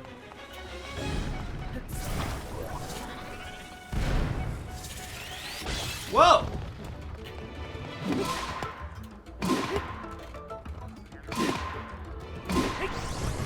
And that's it. Got him. Frost emitter aims its knees. Yeah, so I'm not gonna try and not dwell on that too much for the rest of today, because otherwise then we're all gonna be unhappy. And no one wants that. Oh, I know. Oh, I know.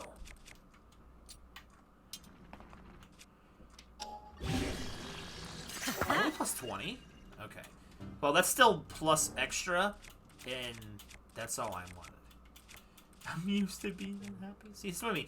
I just want to keep a space where, like, there's like I said, there's only a couple of rules I actually just expect people to keep up, and it's just like, look, I get that people have differences of opinions on a lot of things, like, on all kinds of subjects.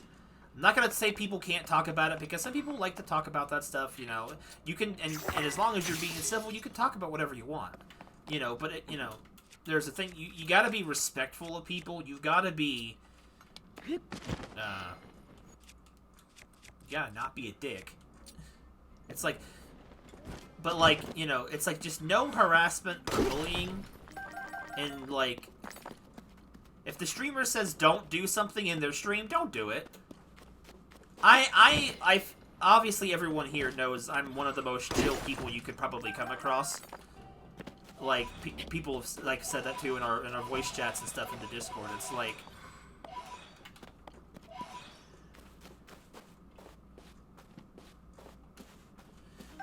It's like... It's okay, I do have a breaking point. My patience does eventually wear thin, but I've been friends with people that, you know... Different types of people, different types of walks in life. That's a dragon. What dragon is that? Is that, Naid? How do I... Okay, hang on. I wanna...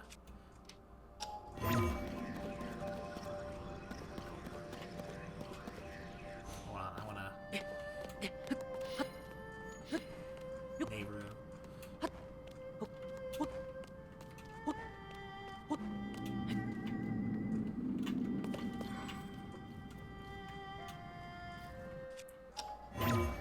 I don't think it's unfair for someone to have something that they're not okay with in a space that is completely theirs and justifiable. You know, it's not unreasonable to just respect what someone asks you to do. And if you're...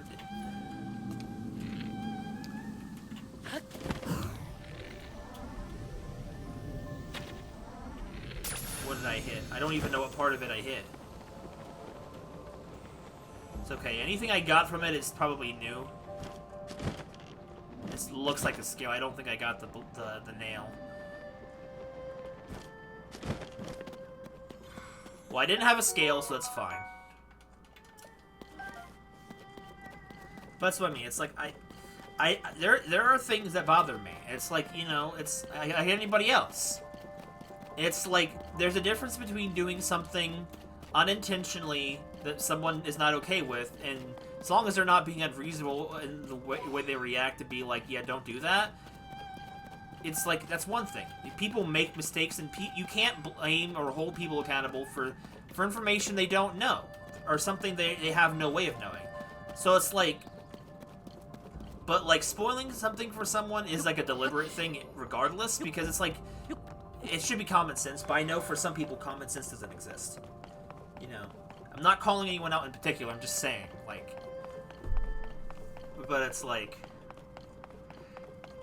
there's a difference between doing something unintentionally and then doing something intentionally. Like, obviously everybody knows that. But it's like,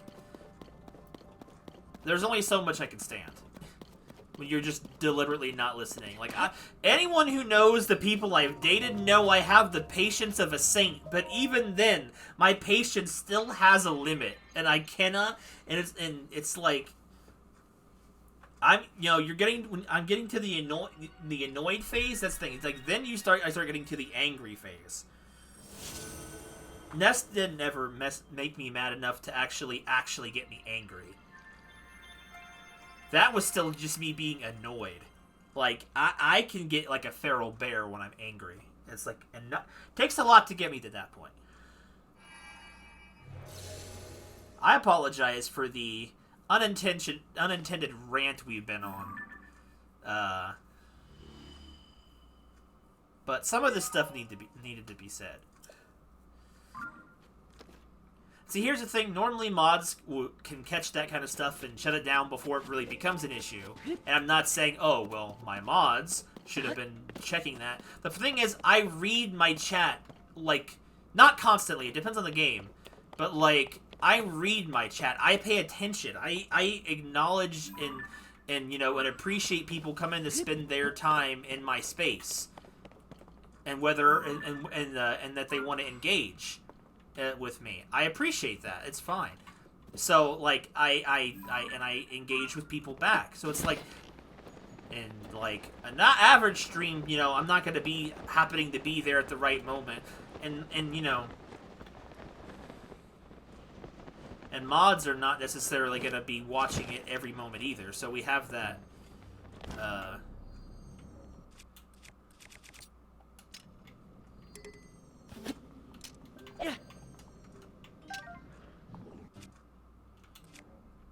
Increased throw distance. And I appreciate the oh, that's what you meant. I thought you meant like the game. It was a ceremonial sword, so I turned back around. I didn't realize you meant about the mod thing.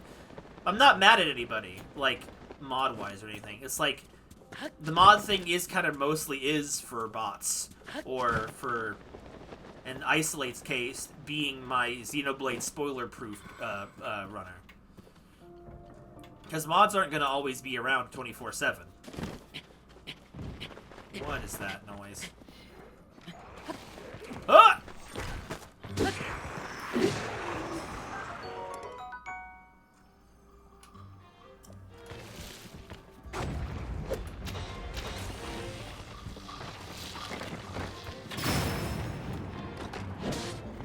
What a weird place to choose to fight.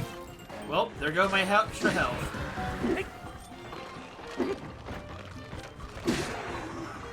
I've been holding a lot of that frustration in and back for a little while, and it's just like, wait a minute,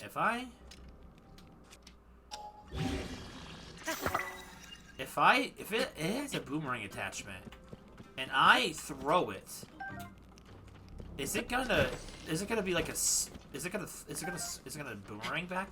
I don't know. It's just like, you know, it's PSA, just respect people's boundaries. It's like you may not agree with it, you may not care, but you know, and oh, that was weird for him to see him hold the weapon and also ready to throw something. That's weird. And people can be as reasonable or unreasonable about their requests as they want to be. It's like their right. And you can choose, you know, to react any way you want, but then that also, it's like so is the other person you're infuriating by not respecting whatever they're saying. And it's just something as simple as just please don't spoil the video game I'm trying to play. I want to experience things. If I didn't want to experience it, I wouldn't freaking play it. And I get some people don't care about that, because for some people it's like, oh, the period of how long you should have already finished the game or whatever is over. I'm like, I hate that concept. I had seen way too many Xenoblade 3 spoilers online because of just Twitter is like unhinged.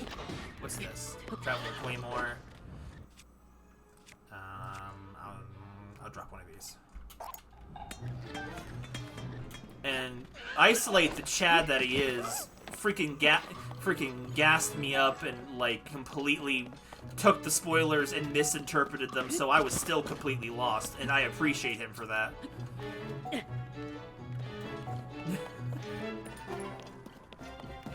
Smart thing.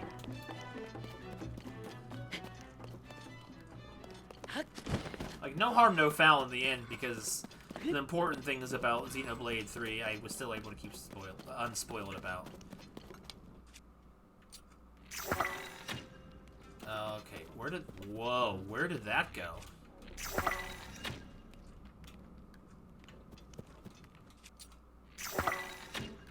Where is everything? Oh, here's the light. I'm like, where's the light at?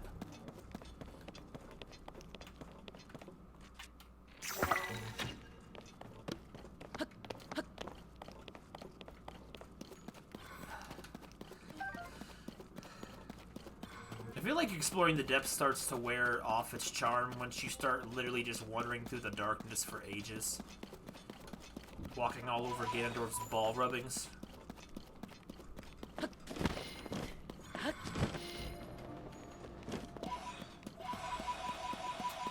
There's so many posts.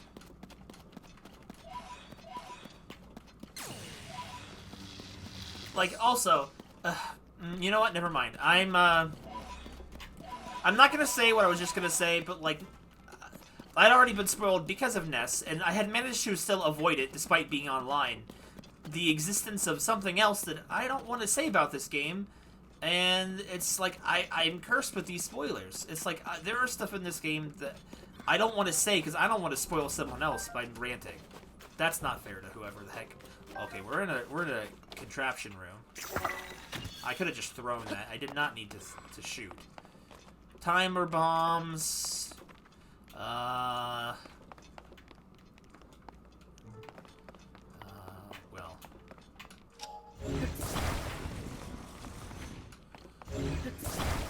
Ganon diarrhea. That's even better. Oh, I have an idea. This could be fun. I saw rockets over there. Rockets make me have a good time.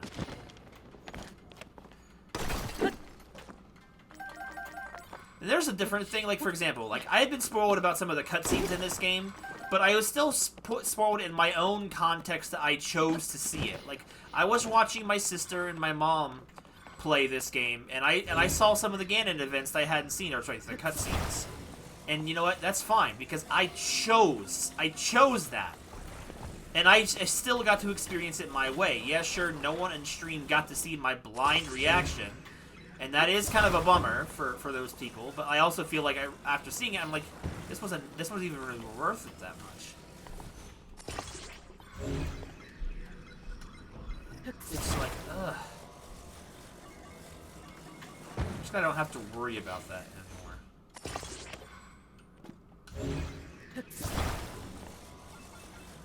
I wouldn't call Ness a toxic person, but it's just, we're just making my life more annoying. Okay, so.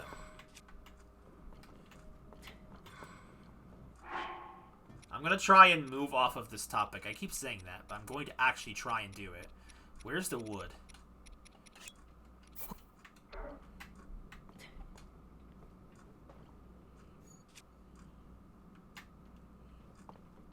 Oh god, okay, that hat had been spoiled on.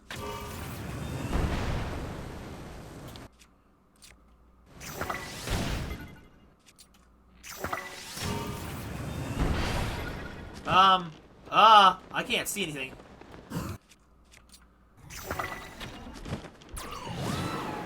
That backfired immensely.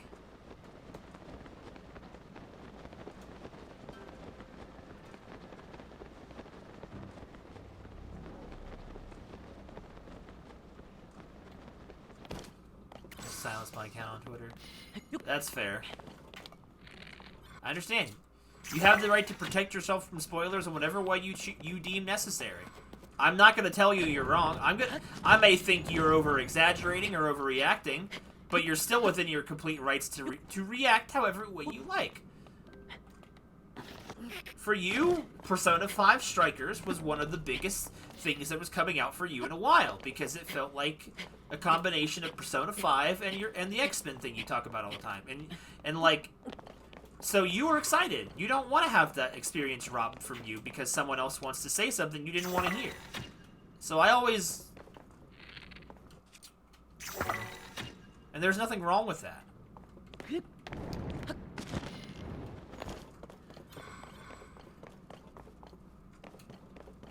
Like, I had an a-hole at my old job who, yeah, granted at the time I didn't really care about it that way, had completely spoiled the ending of Red Dead Redemption 2 for me. Granted, at the time, I did not know I would actually care about the ending of Red Dead Redemption 2. But the fact that it happened was a big bummer.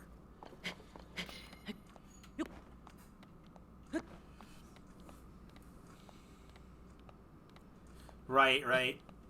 It was definitely lonely being without Ramirez during the Persona 5 Royal streams because, man, while Ramirez was gone playing the game himself, I missed having him around because, man, those streams were some of the most lonely streams I had ever done for a game I was super excited about. And then it's like, man, no one is here to experience it with me. That's not a guilt thing on anybody.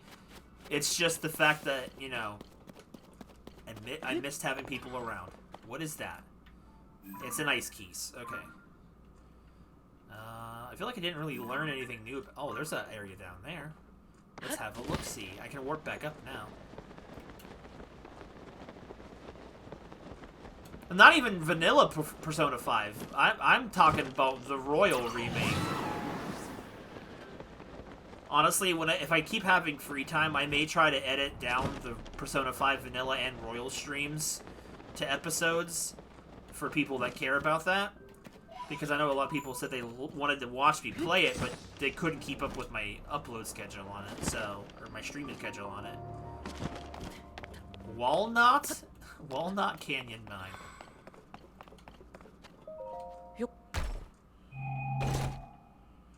Yeah. Fuck about to get another battery upgrade soon.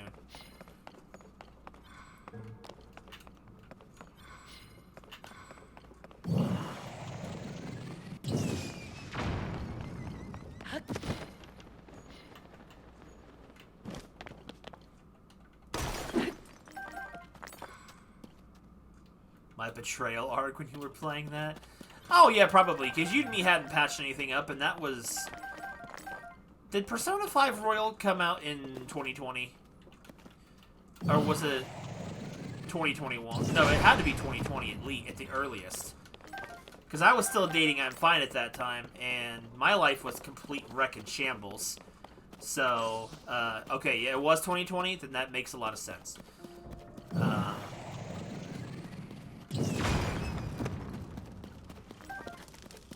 So, I don't blame anyone for that time of my streaming life and whatnot. Because another thing, it's like, it goes back to like exactly what I was saying, because of how Isolate's response was to the environment that a certain someone created for everyone that no one was happy about. Is that you're allowed to have any kind of feelings about something you like and react accordingly to it however you like. People can not like those reactions, but they're completely within their rights to react that way. Or handle whatever situation, whatever way they want to handle it. Oh, I know she was. I know she was. She's very insecure. Despite the fact that she was a fictional woman. Wait till she would have freaking realized they started simping for Haru. And freaking Haru, her greatest quality is just being a genuine nice person. Imagine how freaking livid she would have been if I had started simping for Haru right away, because my actual Earthbound disappear noise! Again, a very valid thing. I ended up doing the same thing, essentially.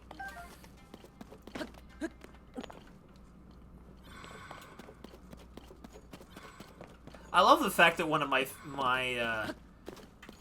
like I like a lot of different types of traits that women can have, but like I love the fact that one of my favorites is just girls being genuine nice people, because I've had so little of that in my dating life.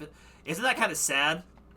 A emotion or reaction that should be considered normal by people's standards feels like an uncommon trait that people will strive and pawn over people for. Isn't that just weird? It just shows how hard it is to have genuine, nice people in the world sometimes.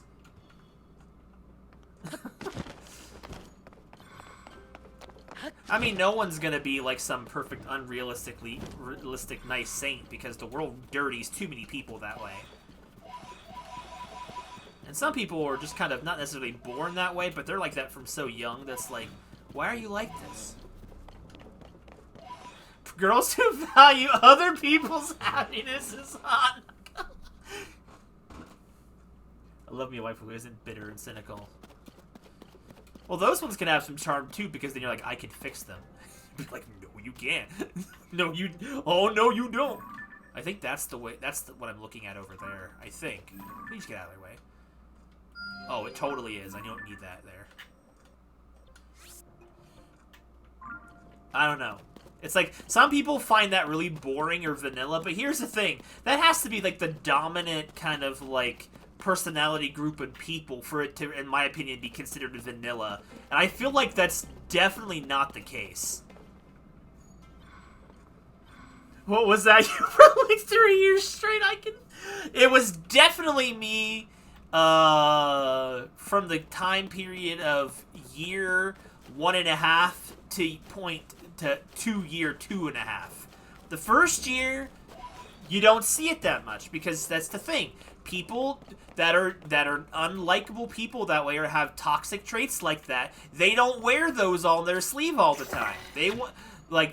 Because you know what that means. They know that's not attractive to any other human being, because no one wants to like someone whose core personality trait is being unlikable. So for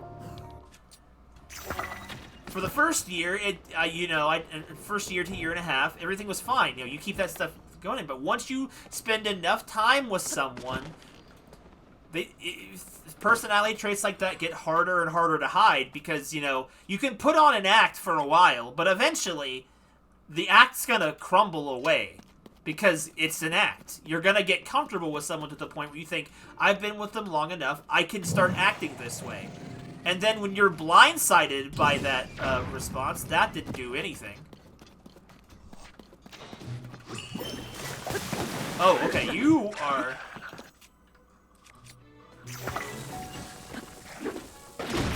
Bro, that was just not a smart idea.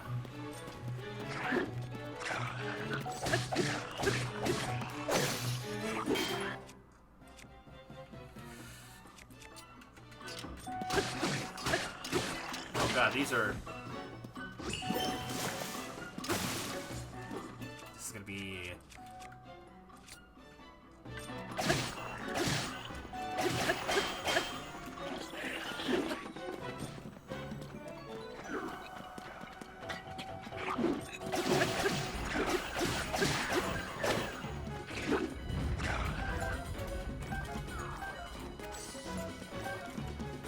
Ah!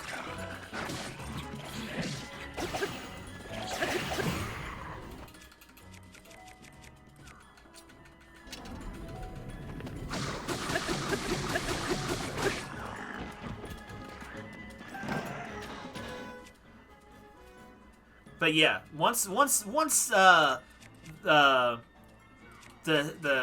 after the first year and a half, and you started seeing those, you start seeing the facade slowly start breaking down. You start thinking, oh, they're just going through a rough spot. It's fine. You can manage. You know, people aren't perfect. People are gonna have their bad days, and you think that for a long time. Sometimes you don't think about how long you're thinking about that, if that makes sense.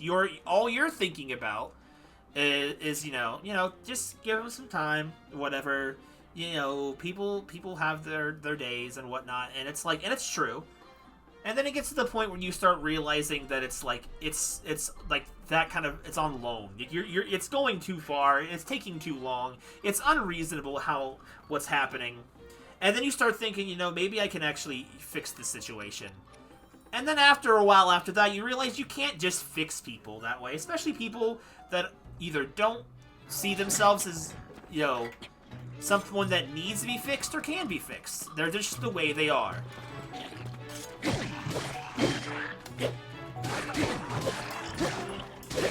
And there's nothing you can do about that.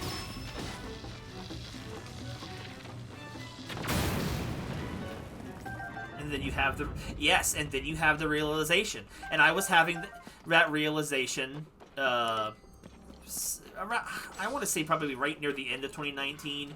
I was starting to, and I was going to break it off, and I thought, you know, and then everyone, we were both emotional, like, you know, I'll give this one last chance to work this through. And then COVID happened, and then I didn't realize I was using the Gloom Sword. I thought I had the Master Sword equipped. And then you're like, okay, this is the last. These things have to be changed, or this is just not going to work out, because then you're just going to perpetuatingly waiting for something that's not going to happen, and then you're just wasting everyone's time. And then it's like, because COVID happened, it's like a timer was paused on everyone's lives. Everyone gets that. Everyone understands what COVID was like, and then it's like, and how that freezes time for a lot of people. Because it's just like, okay, hold on, I got distracted. I didn't even get to mine the stuff I went down there for, because I got attacked. But, and then you do that for a while, and then COVID kind of slowed things down, and it's just like, around, I want to say maybe May or something of 2020, I started just kind of really just not being able to handle it, and then it's like, it just started getting worse very quickly, to the point where it was like,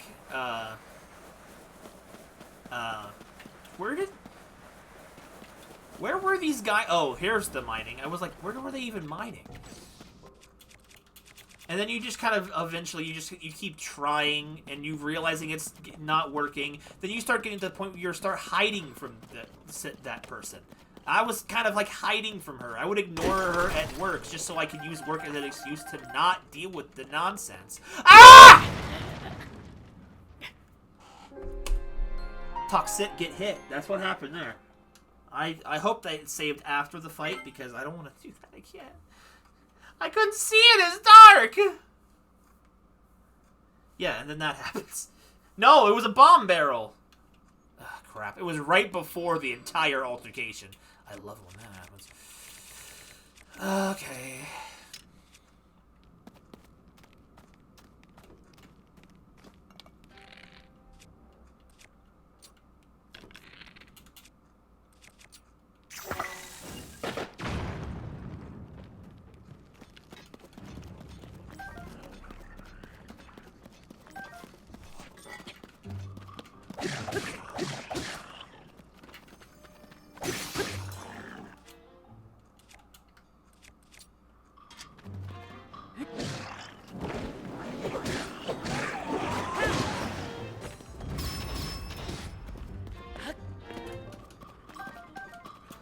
I don't really know what happened to this conversation that got me into this direction, but it's like about like end area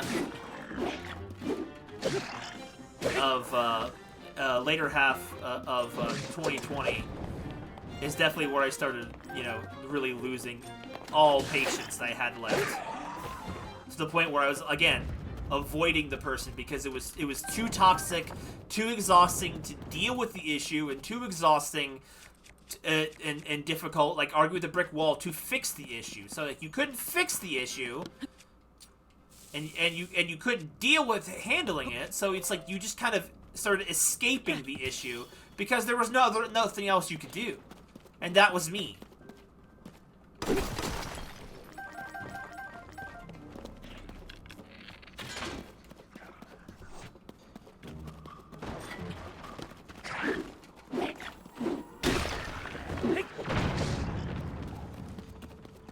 Where'd my Zonite go? Did I just completely blow it to Kingdom Come? At least I got the large Zonite. Open high does.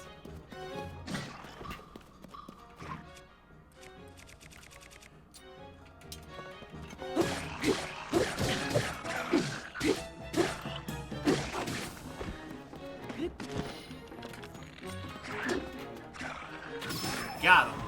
What's this? Oh, it's a part of the armor.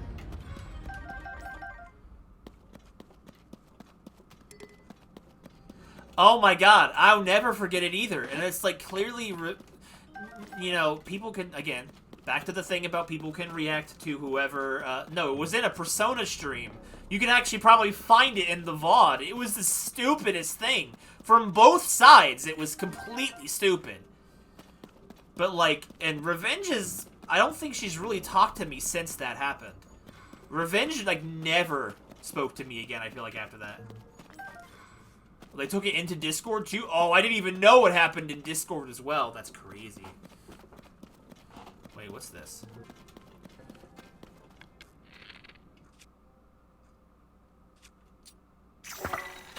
Double light.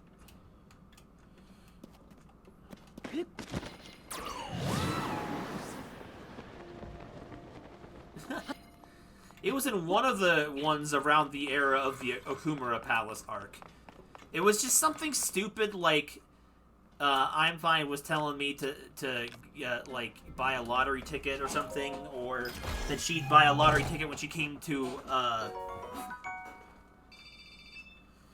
like, Revenge is still on my friends list, but, for Switch and stuff, but not spoke to them since, I don't think really since, or not much since.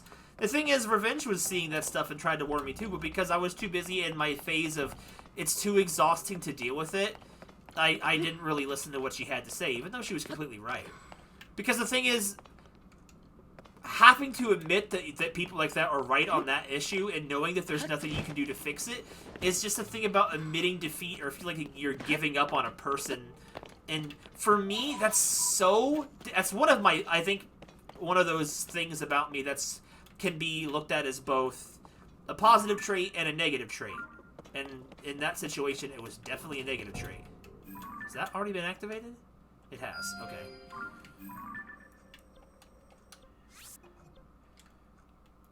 Either it was before you or before you were really a talker.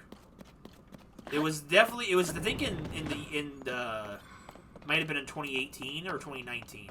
Whatever year I played Persona. Like Persona 5. So it was like, I think it was the year of 2019, because Smash came out at the end of 2018. I think that's when I was doing Persona. But,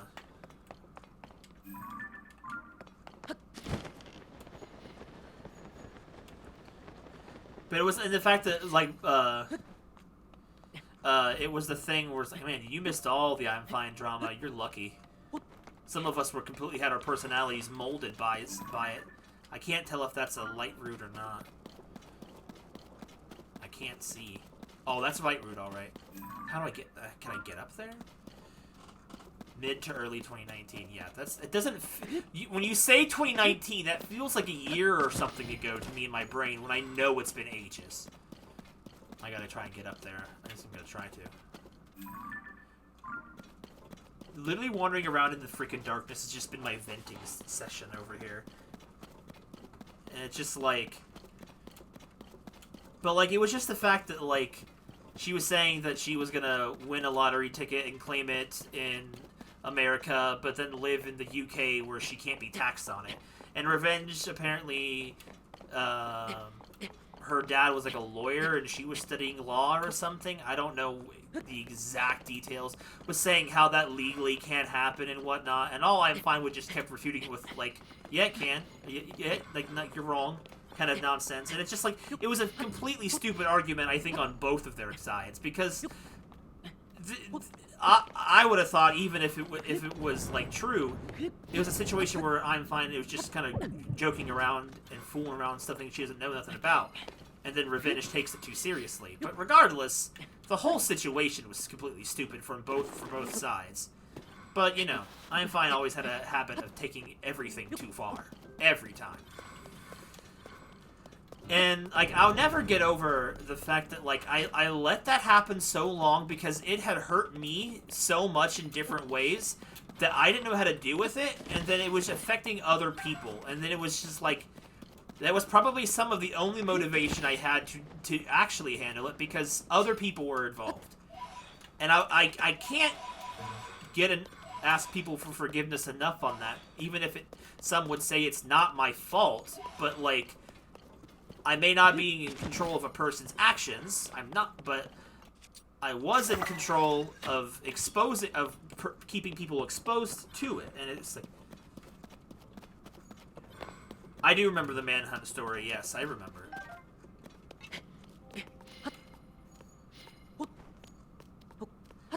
You never listen to me. Well, of course not, because, you know, the thing is, also at the time, for most of that time I was with her, you know, you still love and care about someone, despite the fact, and that's what makes it hurt more, when they're being so self-destructive, both to you and to other people. And that's what makes it hurt more, because then it's like, you can't really turn your feelings off for someone, but at the same time, it doesn't change what they aren't doing, and it's like, you're in that difficult position. And that's where I was for a long time, because it's like, you know, no matter what piece, and I can take a lot of emotional beating from people sometimes, and it's like, I just don't know when to stop. I don't know when to walk away from that kind of stuff, and when to stop giving people that kind of, because it's also partially the fact that, yeah, I was with her 3 years. I didn't want to kind of, like, give up on that, because then that just told me, you wasted, I can't slash with this now because of that thing on the end, despite the fact that it keeps turning into a sword. Because you don't want to have to also admit that all that time you spent building up that relationship with a person, be it with a friendship or a romantic relationship, you don't want it to have it amount to nothing but a massive waste of time. And to be fair, that's what Tell did, other than teaching me a lesson to not put up with that nonsense again. But, like, you know, responsibility and fault are two different things. Yeah, I get what you're saying. I know what you mean when you're saying that.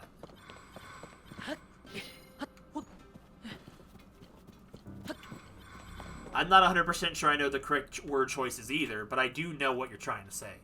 Could keep going this direction. I don't know. One of these dark Minecraft caves. But see, I'm one of those people that, like, I give people so much leeway and so many chances to try, because I want to. The thing is, I want to believe in them that hard that they can be better than what they're being. And for the longest time, I was still in love with the I'm fine that I fell in love with at first, and had all those good memories with. And that's why when I still think back on her as an experience, I mostly remember the good stuff first, because that's the stuff of the person I fell in love with. But then people change over time, and she ended up becoming someone that I no longer vibed with, and it's like I tried to basically change that person to be what they used to be again. But when people won't acknowledge that they are different or they are causing a problem, there's just nothing you can do. You just kind of have to either know when to break it off. And it's like, and I didn't have that because I was too busy trying not to give up on someone that was basically, in a sense, dead. It's like freaking... Okay, for people who, don't care about Star Wars, don't really know the difference, but it's kind of that idea where a lot of characters in Star Wars didn't want to give up on Anakin, being still in there inside Darth Vader, but then Darth Vader is like, Anakin's dead. I killed him. And it's like you realize the person that that you still feel all these attachments for, while they are not physically dead, they are mentally gone. They do not exist anymore.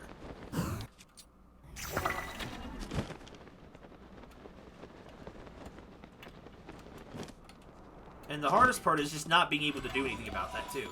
Because it's almost like you feel like it's almost like trying to save someone, but the difference is the person's not dead, and you actually feel like you can make a difference, but you can't. Everyone loves the redemption art. The ISO late fine servers.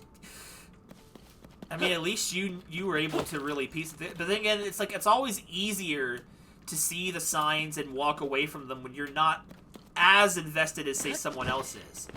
As invested as I'm Fine was with some people's lives, it's easy to understand that for sure I was the most invested. So it made everything harder to deal with. Oof.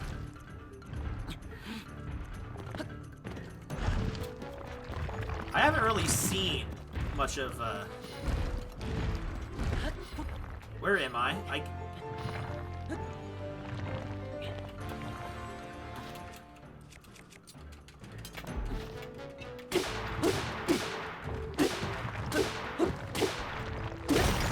That wasn't that bad. I think it's just a regular zone palace too, so that's why. Okay, so what can I put that on?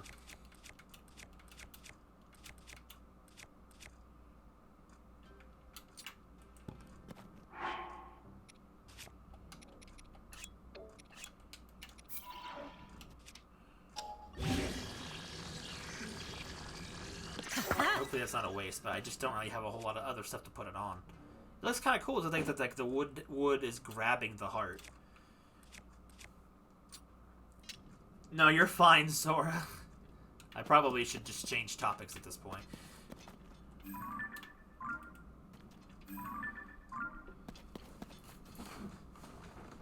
Haste was not a great guy, but that particular thing was not his fault. That's yeah. Honestly, Sora, in a sense, like, I understand not being lost in the conversation, but just be grateful you didn't have to deal with her. It's just one of those difficult things where it's like people growing apart and there's just nothing you can do about it. And it's just like, but you keep thinking there is, so you keep trying. And that was my problem. And because of that, I was so knee-deep in it. And, and for a while, I kind of... Oh, it's a Frost Talus. I didn't even realize it was a Frost Talus. Oh, God, it's frozen. You start to believe those kind of lies of this is, like, really your only chance to make this work. Like, you're not gonna get another chance at this. Like, you never... And it's like... And those kind of thoughts play your mind, too. It's like... But it's like this might be the only chance you have at being happy with someone else, blah, blah, blah. And, I'm fine kind of fed into those type of insecurities, too. She did at some point say things like, you know, best you're gonna get type of thing. And then your brain starts to believe that after hearing it so long from someone that you've grown to believe that kind of way. And then you're like, oh man, what if that person's right? And then it's like, then you start desperately trying to cling to it and try to make it work, so that way your remaining time with that person is not full of a miserable existence. And that's what kept happening to me.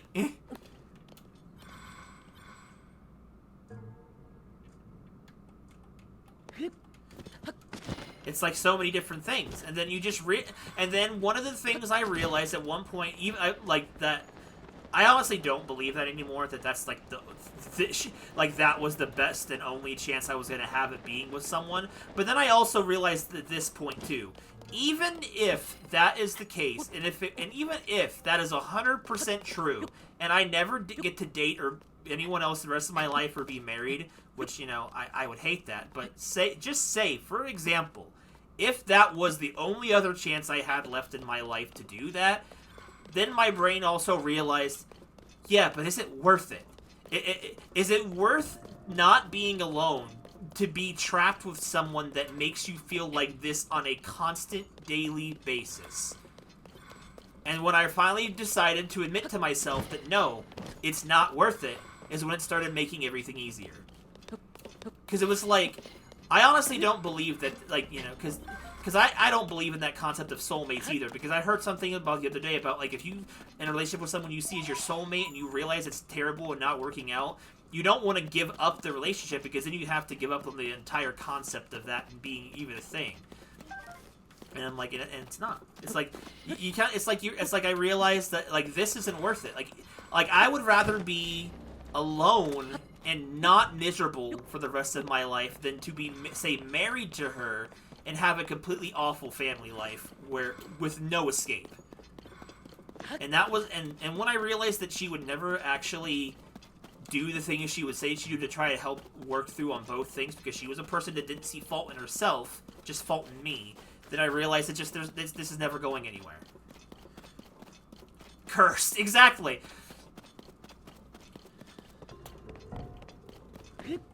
I was terrified of the thought of before being married having a kid with her, and then realizing, what am I gonna do now? What the? Who turned out the lights? The lights just went off. Did anyone else notice that? Everything just went dark for some reason. Oh, they all despawned. They were giving off a light, I think. That's what happened. Here I am just wandering around in the darkness like a Minecrafter with no torches. But yeah, that's kind of just was the thing. It was just like, you know what? It's like it wasn't worth it anymore, because it's like when you have to work that hard to be happy with someone, like, are you really happy anyway? Like, if working through tooth and nail to be happy with someone that you're with, then what are you doing? And, like, it's kind of hard to believe that it's already been almost 2.5 years since I broke up with her. And it's like, it makes me feel sad that way, because I feel like I've been single again that long. But I've also been in such an inconsistent place in my life, I haven't really been able to fully focus on it anyway. Maybe once my social life around here gets a little bit better, I can worry about it. But, okay, I keep dropping to more places. I really don't even know where I'm going. Okay, I think I'm done just wandering around in the darkness down here, because it's getting hard to traverse. Let's go to, where's Lurin Village? I have a free bed there. I'm gonna go there and get healed up.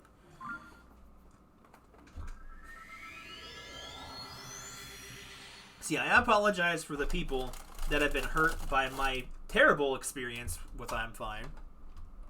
I always feel sorry about that. I chased off a lot of people because of that. Some of those people weren't necessarily good people, but they were people that didn't deserve being forced to be around someone like that.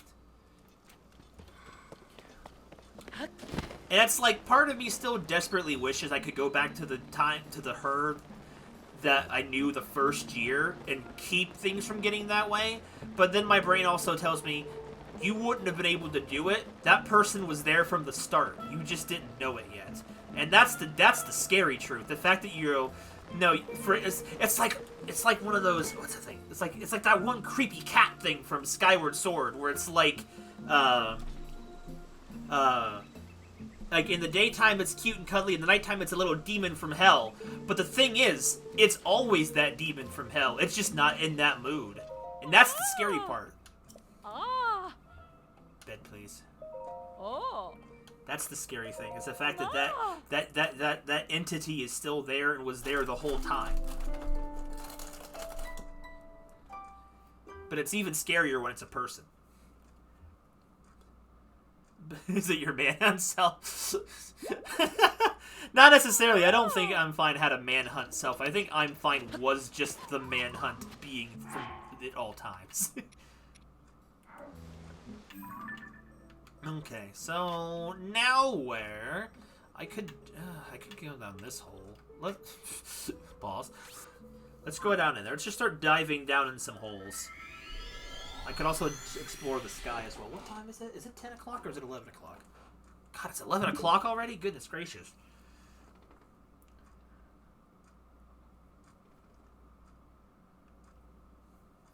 I forgot I had also played for almost 2 hours before this. The stream timer is off.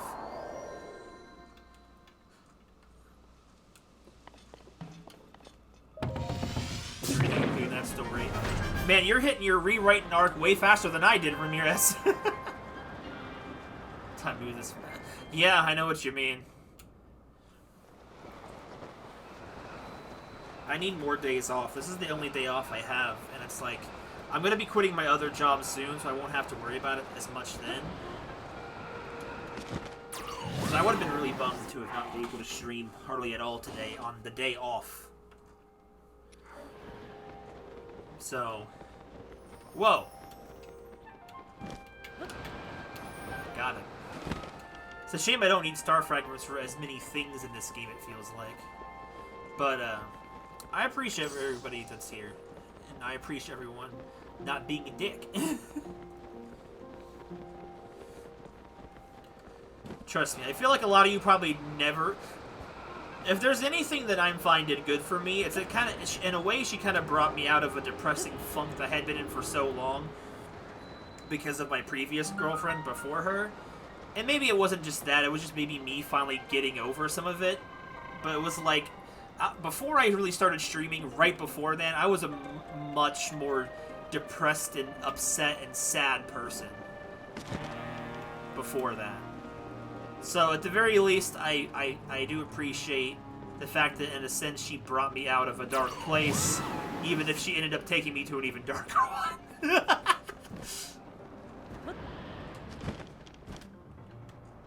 You think someone's an answer to your prayers, and more like they're just there to drag you down even further. Because they just show up at that time where you feel like you need something, and what they give you is not something you needed at all, but you don't even know it yet.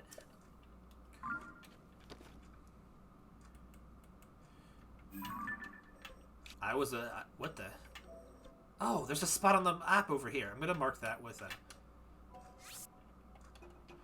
Okay, let's go before I leave the underground for good today. Let me go see what that is over there. This is not Rimtato's dating tips essentially, but they are definitely his life tips for sure. Don't be like me. Don't make the same kind of terrible mistakes I did. And if you're in a situation that's rough and confusing like that, that gives you all kinds of confliction and confusion, do yourself a favor and sort it out. And bring that to a resolution. Don't be like that situation where you're... Not don't date! But just don't subject yourself to something subpar because you really think that there's just no other option for you. Because it might be difficult, but there always is. I was what you would probably call an incel when I was younger, too.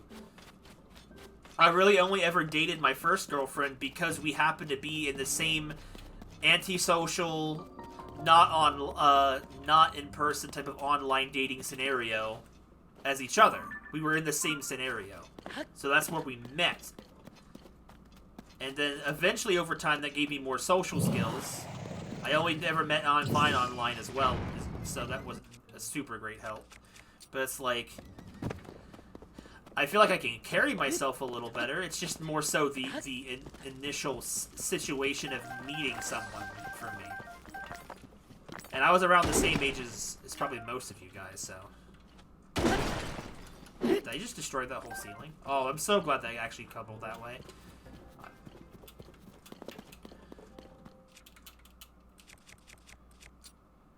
Guess you could put it in the dating tips, I suppose. Experience is experience, whether it's a good one or a bad one.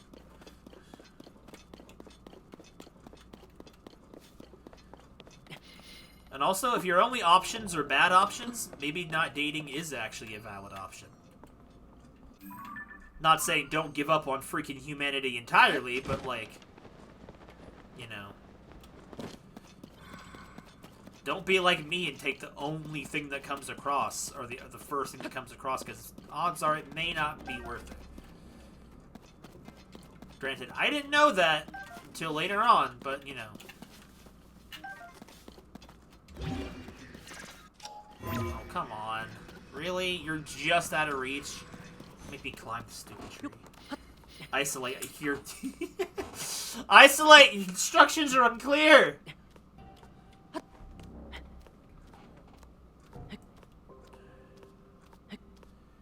Oh, this chair is so uncomfortable.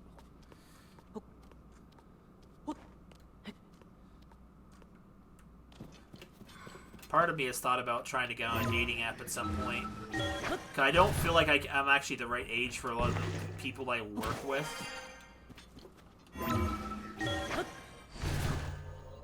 Doomsday device, what? But it's like, I'm like, like, a lot of people I work with are probably too young for me. Despite the fact, the thing is, like, I'm 31. I don't feel... wait, where the... Wait a minute. I can't get to there from this side. I didn't realize it was, like, just... Okay, I gotta go around. Frick. That's annoying.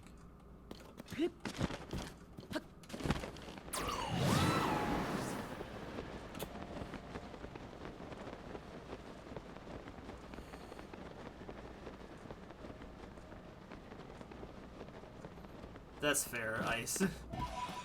I probably definitely feel... The thing is, I've always gotten along with people younger than me. Like, some of the people I had the best work relationships with were, like, people, like, 6 to 8 years... Well, 6 years younger than me. I feel like I just grow up slower than other people. Can I get around here? I technically should be able to.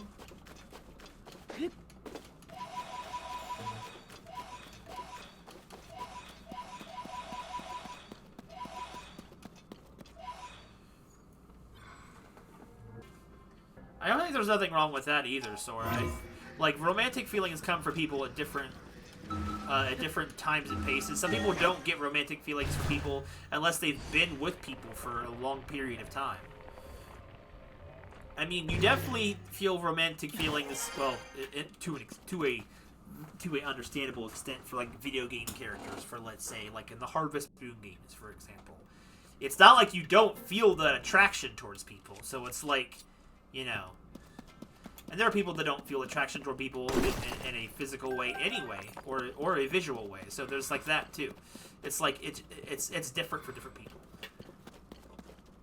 Doesn't mean it's not there, it just means you haven't found it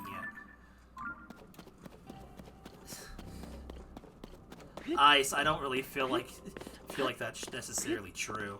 But the hard part is everyone's always their harshest judge of their character. Like, I know I have bad teeth because I've just had a bad dental history. My hair's thinning. It's like, I feel like I'm falling apart, and I'm just, like, getting worse over time. Me, personally. Not everyone has that same, you know, problem as me. Okay, what do we have here to work with? Rockets! But there's nowhere these rockets go. I might be able to just kind of finagle this with some rockets. Let's see. It's okay. Well, this will work fine. I'll bring this out, and I'll just kind of launch myself higher so I don't have to climb up. Good. I'm glad you're not that depressed. And there's the thing. There's a different taste for everybody. I didn't think I'd ever be anyone's taste. I may not be with the people that have taste for me anymore. But that's not because I'm not someone's taste.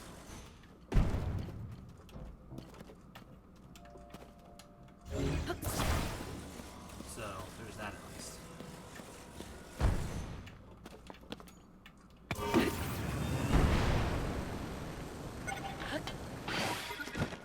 The secluded oh no. Oh no! What is this? I don't like whatever is going on here.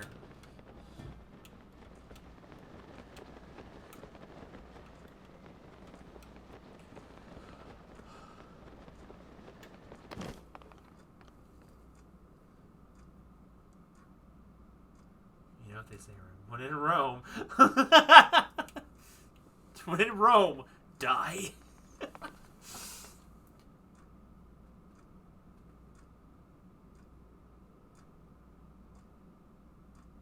Go to the Colosseum. That's a fair thing, Sora. It's like, you know, also save first. Yeah, that's what I was thinking.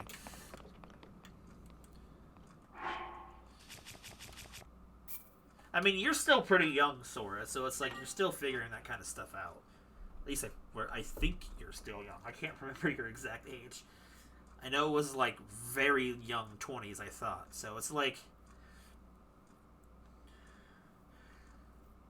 But it's like being flirted with isn't really the same thing as necessarily being attraction. Like, anyone can get complimented shamelessly and not feel romantically things for anyone.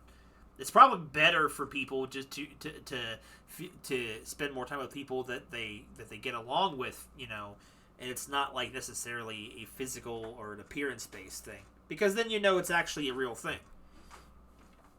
I mean, obviously, a lot of people judge with their eyes first. You can't really get away from that. I mean, everyone does, no matter what type of person they are. Doesn't make you a bad person for judging with your eyes first. Everyone sees things first before they experience it. Unless, of course, you meet someone like online and don't actually ever get to really see them. So then you're learning about them. But no, that's an uncommon thing. Also, enemies.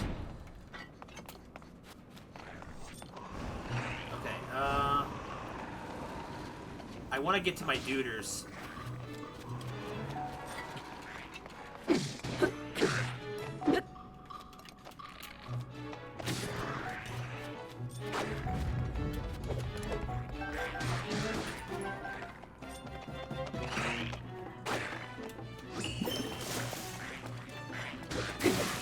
Oh, yo, he dies instantly to water.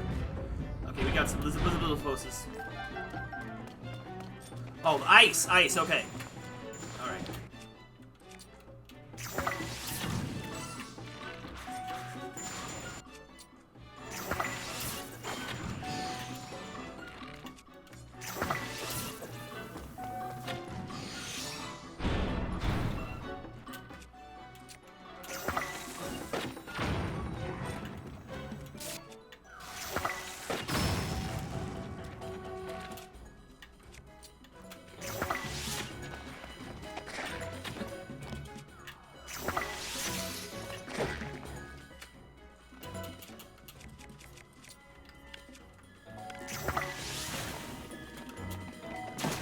Oh, I thought...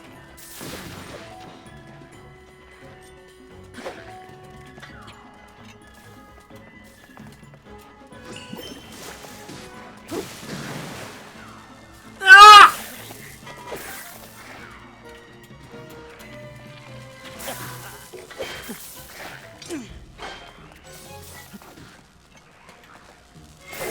Yo, get spun attack, Vic.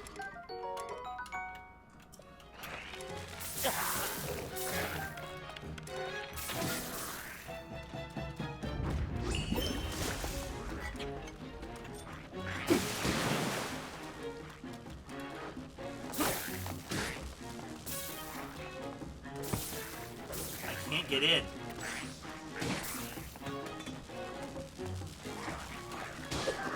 There we go.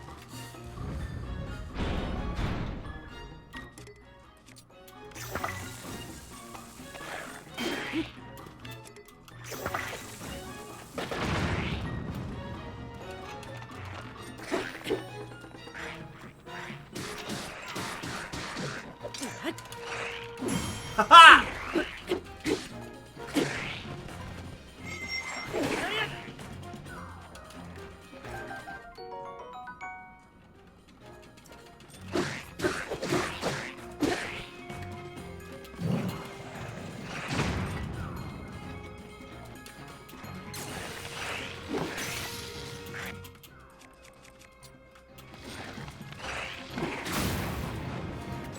Well, what's over there?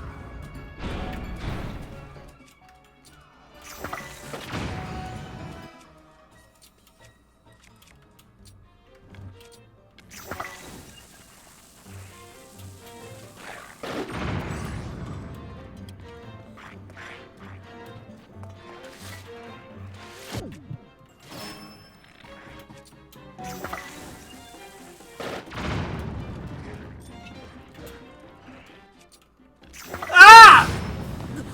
Not good. Eat those nuts.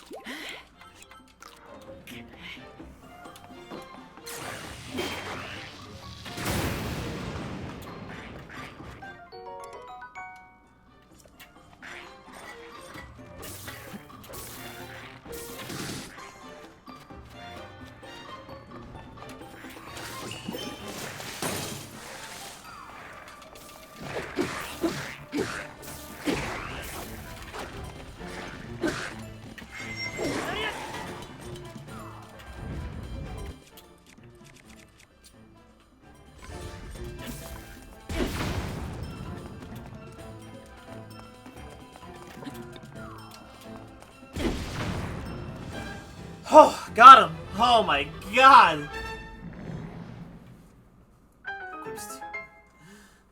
I didn't think I was gonna get through that. Dude, that was an onslaught! Ooh, dude, that's a sick looking horn! It's a sickle! Yo, the giant boomerang's back! Okay, sweet. Can I drop something for this? Bye, Traveler Spear. Does it still work the way I think it does?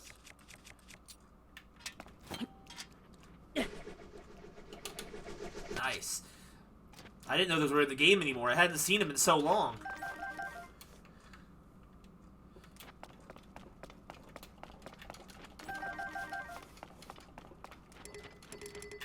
Okay, anything else I can drop for... I need to go see Hestu.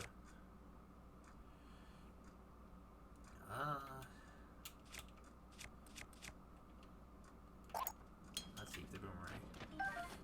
Anyway, let's go see what was inside the treasure chest. Bone.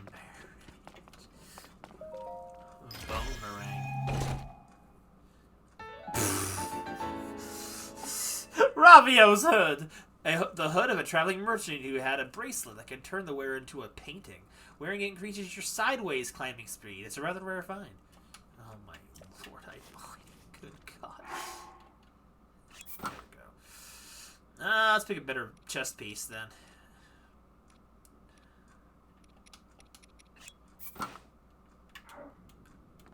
Excellent. Sideways climbing. It's a very situational ability. Oh, there's some more items I didn't get.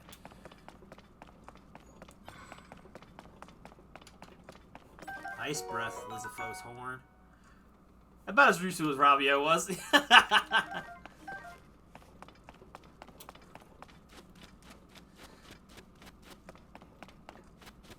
Gerudo Scimitar. I feel like I want the Gerudo Scimitar still, though.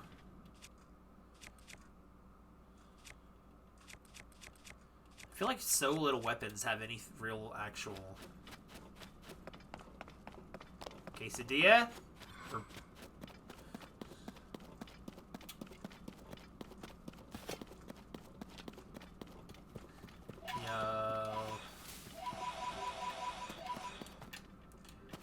Okay, so that was my very long TED talk. I apologize for anyone forced to listen to that and they did not want to. They did not consent to my whining. I don't think I have anything else left to say. I think I've honestly exhausted on the topic itself. Other than just take care of yourselves.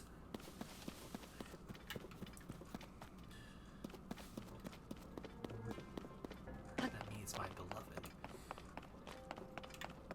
Have I been over there? I might not have, but I might have.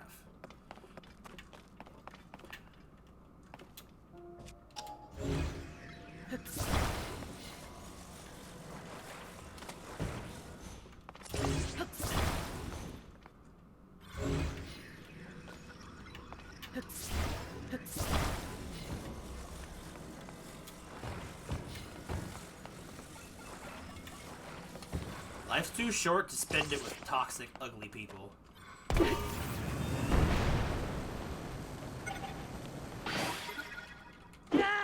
I almost did it again!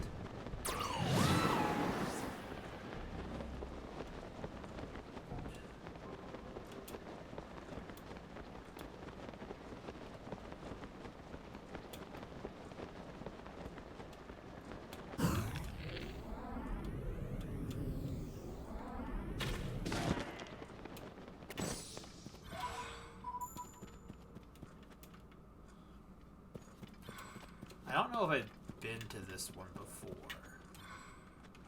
I literally just said that though, so I don't know why I repeated myself.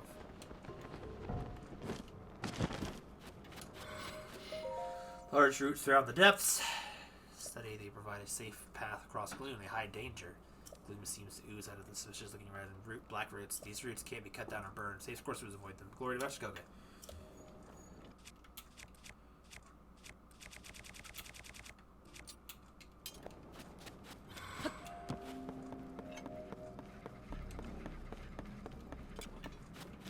Okay, there's still duders around here.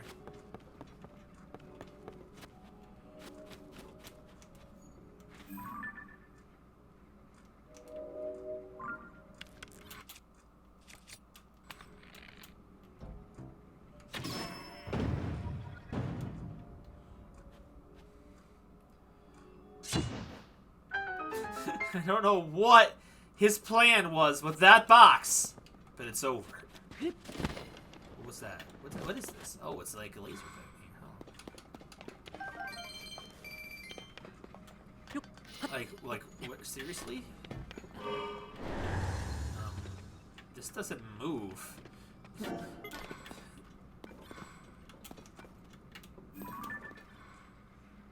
What?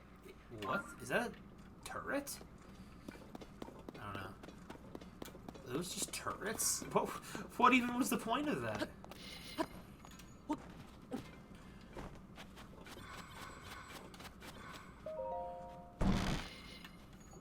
Money, my beloved. Yep. Right now, the only thing that my heart has for is freaking money, because that buys me more iterations of Aqua. Giga schematic. Scatter trap. What is that? What is that? It looks stupid.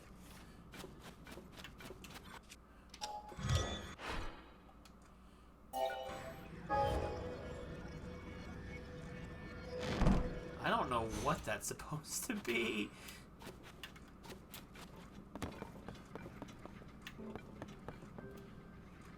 Look, I've been way more happy devoting my time to my creative outlets more and seeing people like excited about it. Like you have, like maybe you do. I've probably said it enough times before. That like how happy I am that like creations of mine like Aqua just literally ended up becoming like popular and well liked. Like even if it's just mostly from the mostly started from the Metopia stuff. It's just the fact that someone liked something I created that much. Even if Doki's no longer around, the fact that there was the whole freaking thing with Doki and the Aqua stuff for a while, I was like, yeah, she's not gay, but I'm immensely flattered that someone likes my character that much. Stuff like that. it just gave me some kind of like hope and stuff as a creator of like something like that. I definitely want to try and make a written thing at some point in the future. Is there nothing else over in this direction? I think we're done over here. Okay, so gone down enough holes today. I want to do something else. The shippers might be listening. Well, I always what was that? Prerequisite that? Or,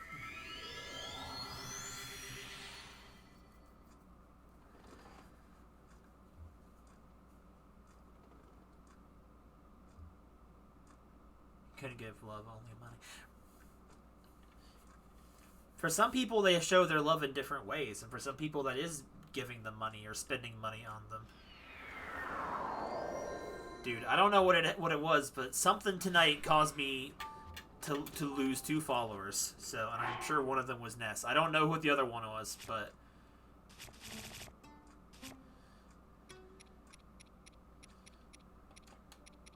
I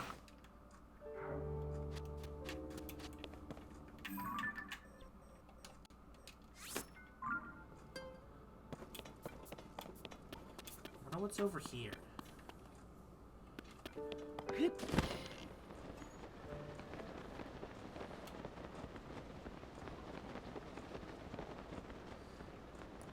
It doesn't really matter to me one way or the other. I'm just a little bummed because now I'm sitting at 199 followers, and it was 201 when the stream started. What if one of them was just one of I'm Fine's burner accounts? That would be pretty hilarious. The fact that someone could live rent-free in your head that much.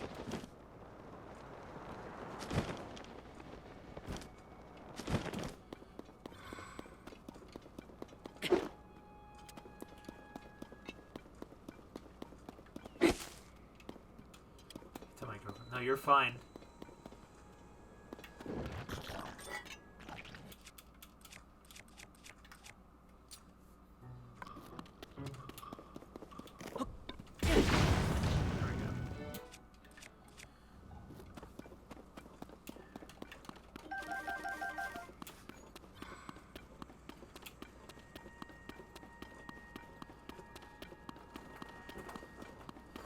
I don't want anyone to give me any kind of pity follows. I only want people to follow me, like, if they actually want to follow me. It's like, I don't want to guilt anyone into anything. Like, if you're not, like, following me is pointless if you don't actually want to watch me. That's the thing, right? Research log day 1, according to Taro, the characters carved from the stone slab read follows. The dragon ring slumbers in the labyrinth steps. Wake it, and ye shall receive due compensation. Now that Taro's gone off to examine the ruins, I have no choice but to tough out the rest of this research alone. I'll leave a trail of course notes behind me so I don't get lost.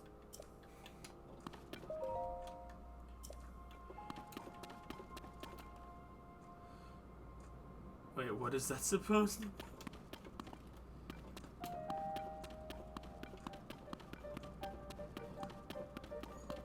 I haven't heard this music in a while.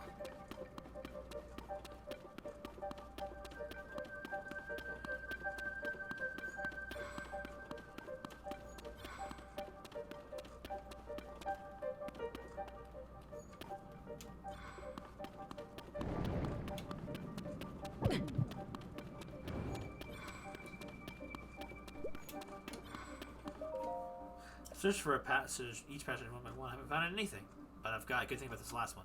The only thing is keeping me from exploring it now is the late hour. I'll try to contain my excitement and get some sleep.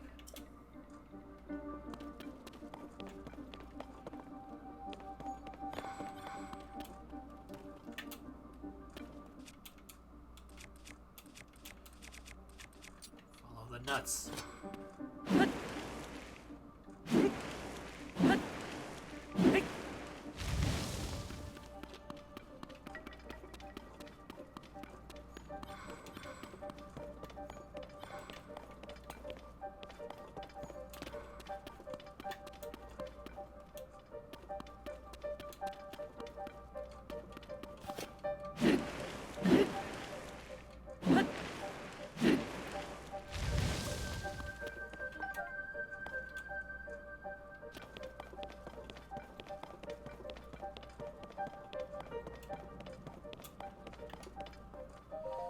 Shall I say 3? No matter how far I go or which way I turn, everything's the same. It's all covered in energy-sapping gloom. Imagine just swallowing my overwhelming desire to run home and attempt to spend the night here. Who had enough acorns to mark the way to the end?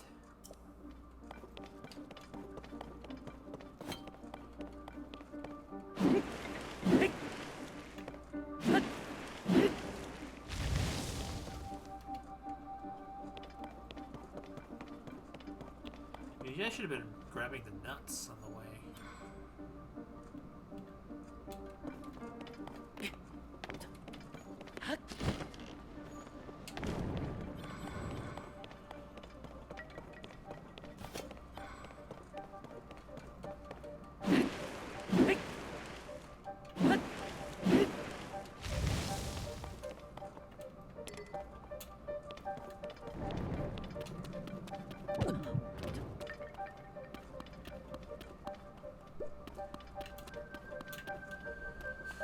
I can't believe I'm writing this, but I'm standing in front of the ancient Zonai ruins. What a tremendous discovery!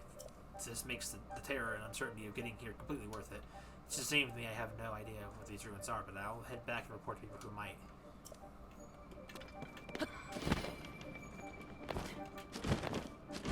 What the? South Leomi Chasm. Okay, so first off, we got one of these bad boys.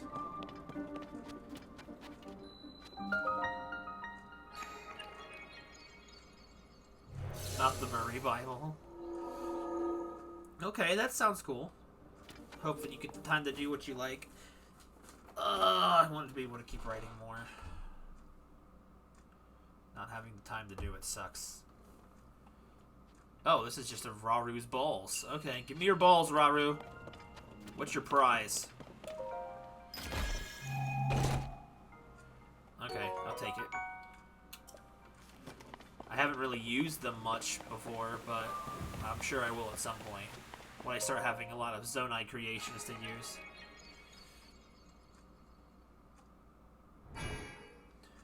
Wait, the freaking Gibdo flower leaf disappeared in the cutscene.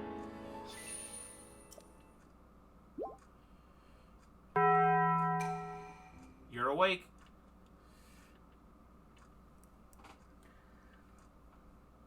Is it really 11:30? Wow, they didn't come back from the movie yet. Yeah, I would have not been getting back on until really late tonight.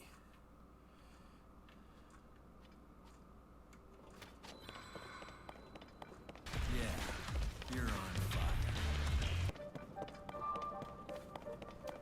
I couldn't even hear that one for some reason.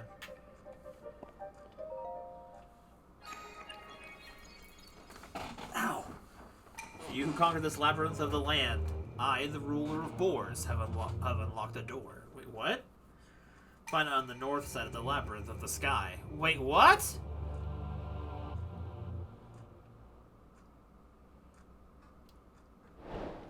The South Lome prophecy. The god of boars.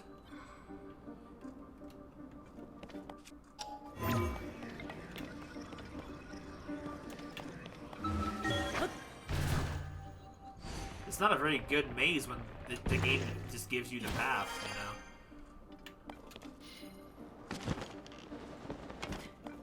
know?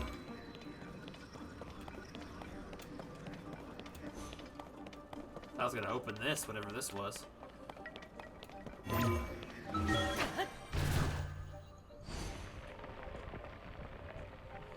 You didn't know that was for Red Green? Bro.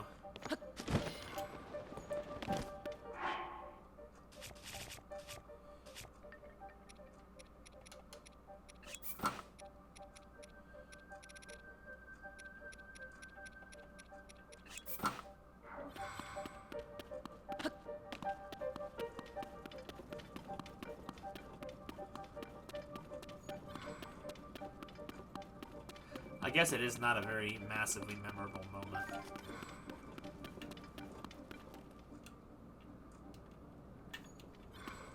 Okay, so how do I get to the one in the sky? Do I just go up this way? I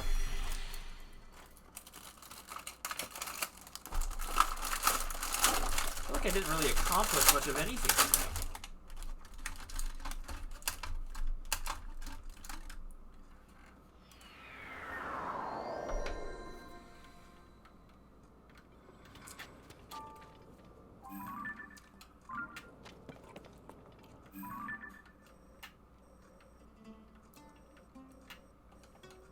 get freaking Pharaoh thing again.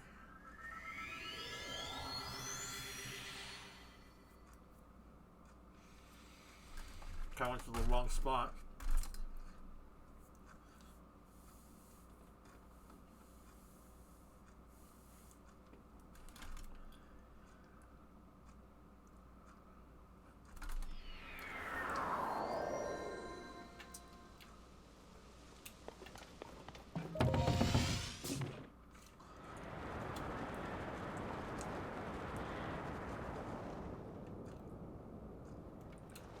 What's that over there? I'm gonna get this ugly sword off of my back for now.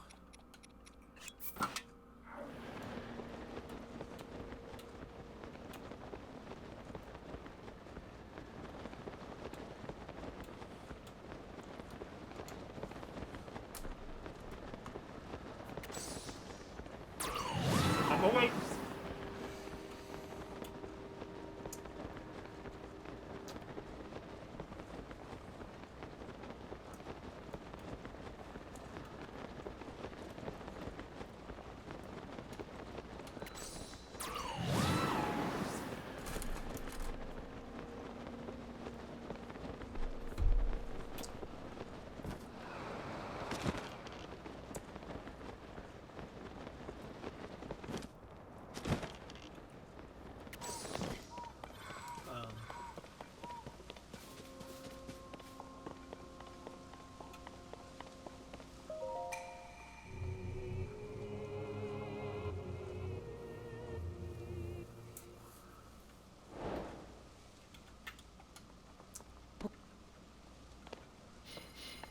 Wait, what?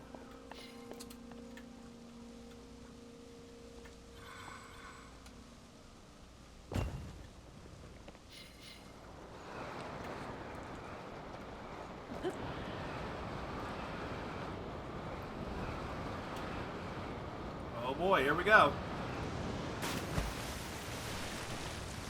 Get flushed!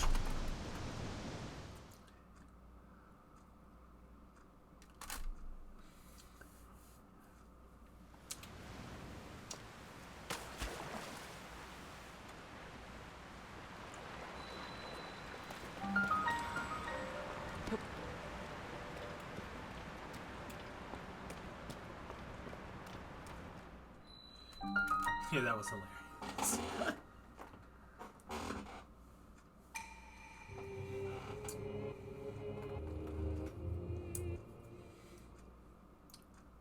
Maktarak, right? Okay.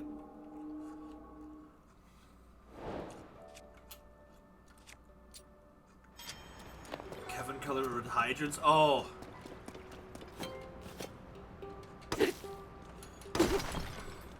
That sounds hilarious.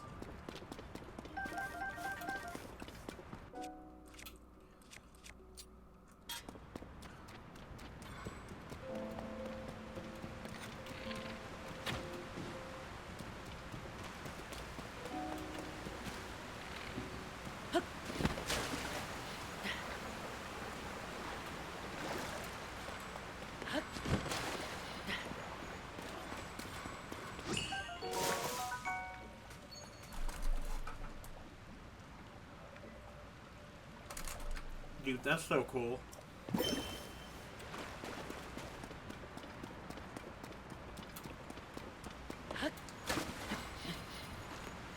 Oh yeah. That was another thing that Ness spoiled for me too, was the fact that you could rematch bosses. I'm like, okay. Thanks for sharing. I didn't ask.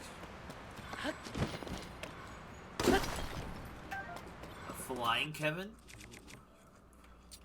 I think that's all the items in the cave. Now that Ness is gone, I just don't really care. I'm like... Bro freaking spoils every single game I play, and games I don't play.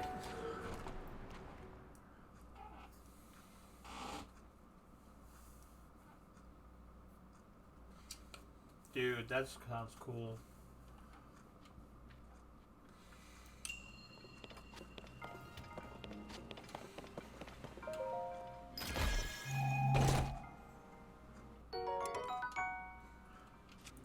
there for now. Might come back later.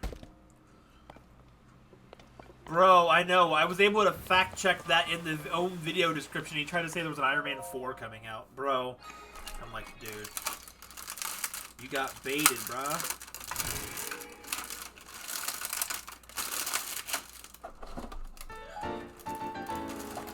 Took me forever just to get him to keep the media in the media tab. Goodness gracious.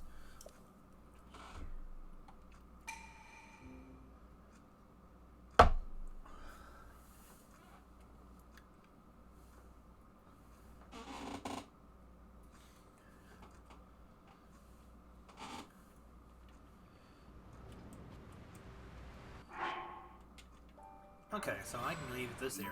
I can go back up here, where I was planning to go.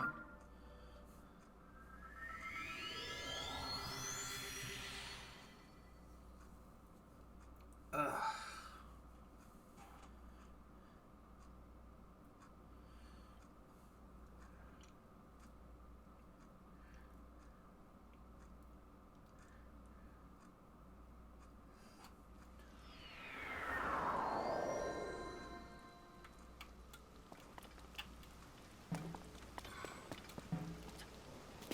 Oh, it's time. He's over there. He's overhead.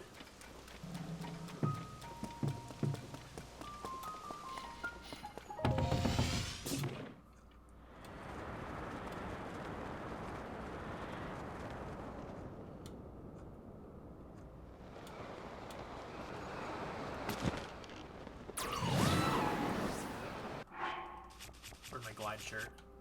That's barbarian armor. Rubber suit. Your glide shirt.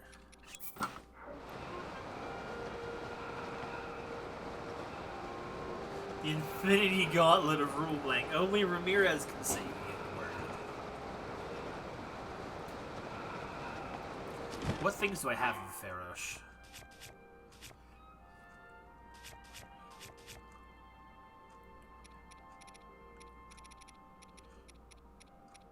So I know what to get and what not to get. I got Claw.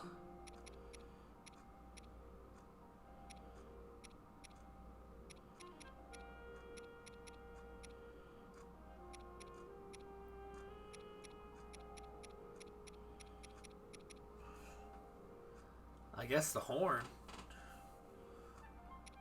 Where do I have the horn? Okay, I only don't have scales right now. Only Ramirez can say the N-word.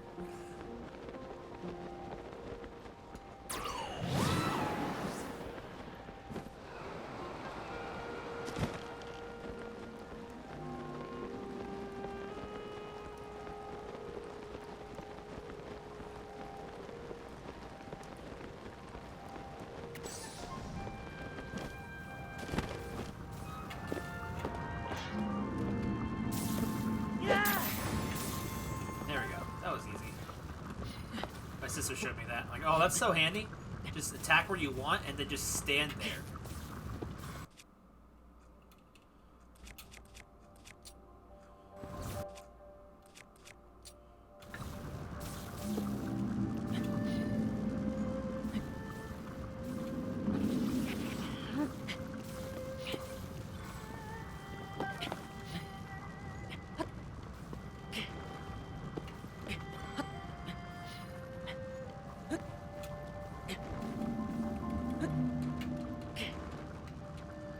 No, stop!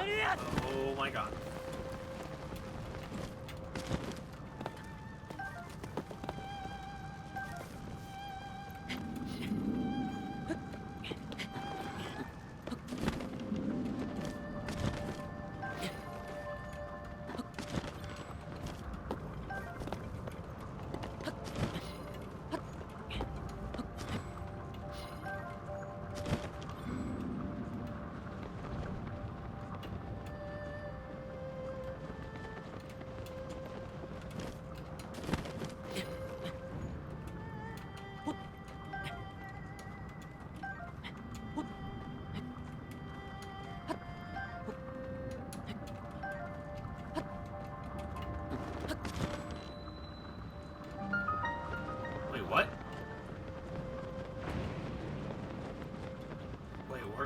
we're going in.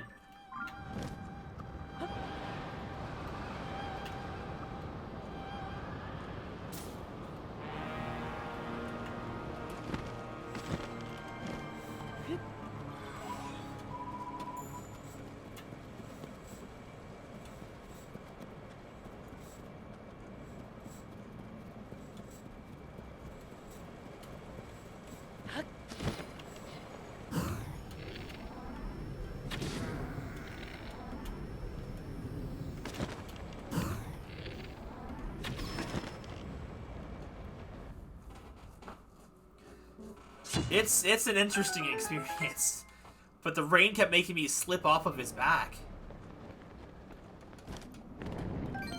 Bro, he had a purple on him. Dang, son. Oh, I walked into the spikes.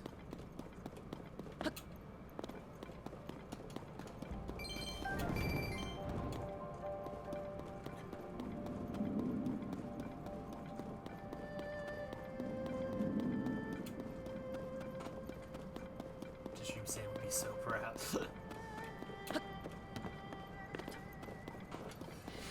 She reports of sounds coming from inside the large wall to the southwest, especially if they're coming from the striped wall that extends up to the ceiling. We've searched the depths for some entry point, but there's no avail. There's sounds of our imagination. There'd be an interest somewhere else. If we only had a map of this place, we can know for sure. Huh. Oh, I can just smash these. Never knew.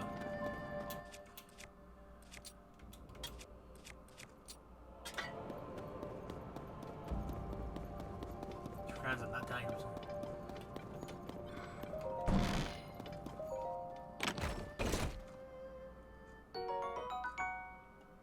Nice.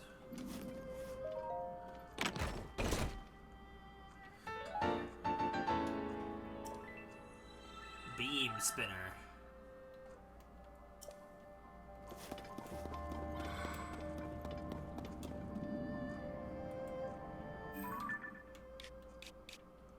I think I will explore this place later. I've been enough time underground. I'm not getting that fallen star now. Okay, what was I going to check next? What I just got. What was it? What was it? Where was I going?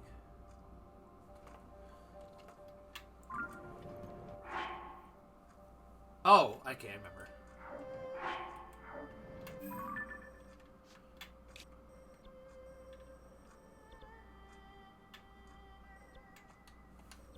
Okay. I'll be right back. I need to use the restroom. I'll be gone long enough to run and be right back, so I'll just be right back.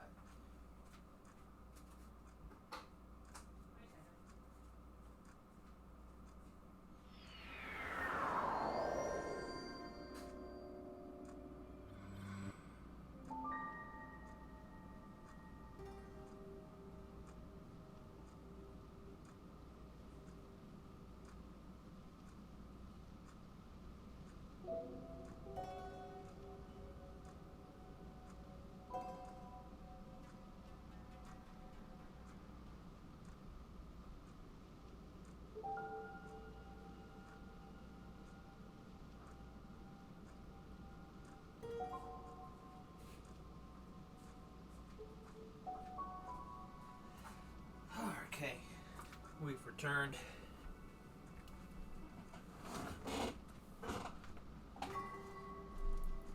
What does that mean?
only place I know to do this at.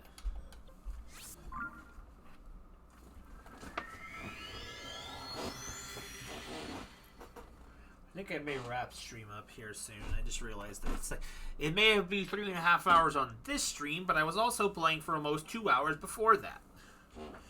So I feel like I didn't get done nearly as much as I thought I was going to get done today. I mean, I did the entire little town side quest.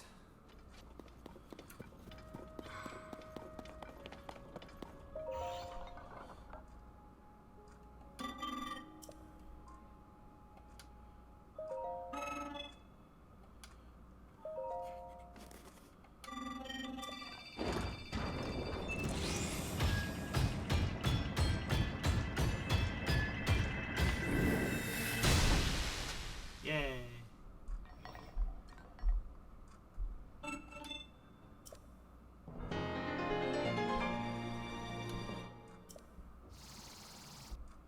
Three battery.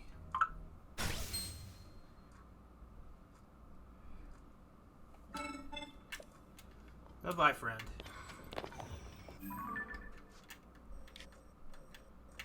I've been down a number of holes. Ow.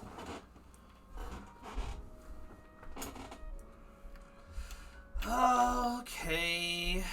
Let's try going back over here. And getting to the thing in the sky.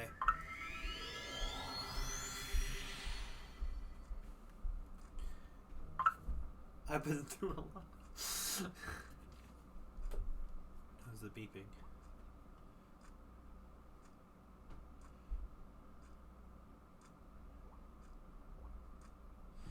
Stop texting me work.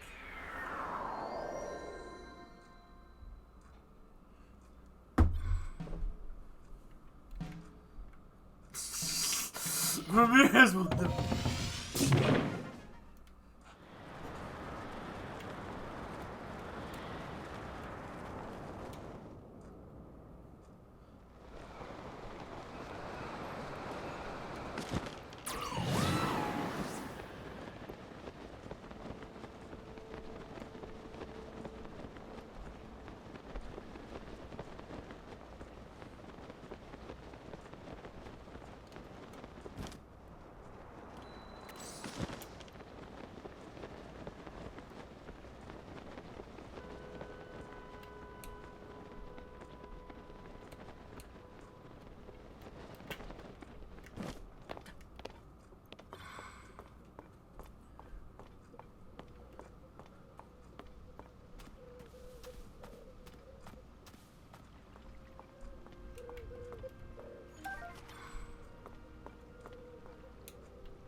Dang, just one bird jumped in. Well, the fairies go.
Where's the charges at? There he goes.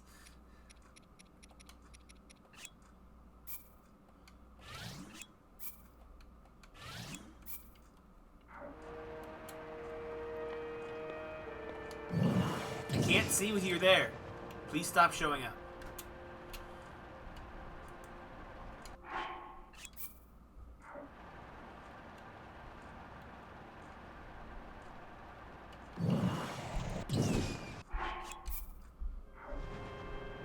I could probably make it from here.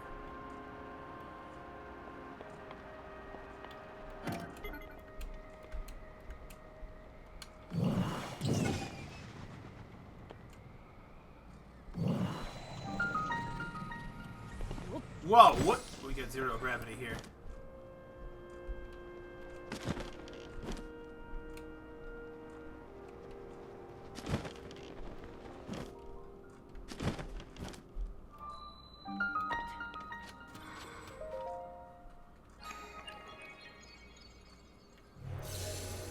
You don't use them in your real thing.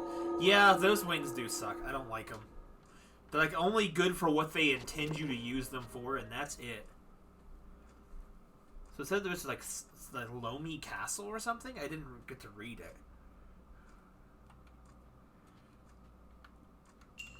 The Unlit Blessing. What? What does that mean?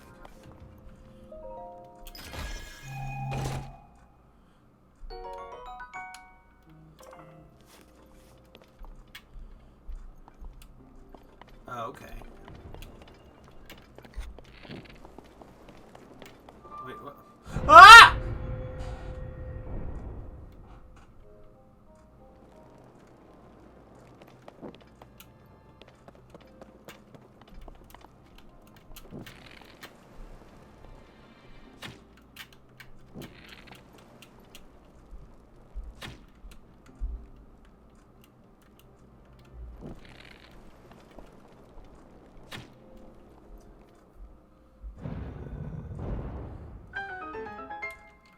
What's this? Whoa.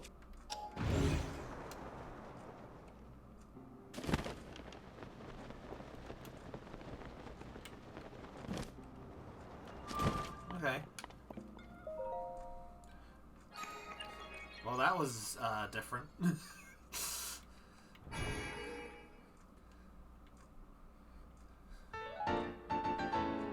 False blessing. He pulled a fast one on me.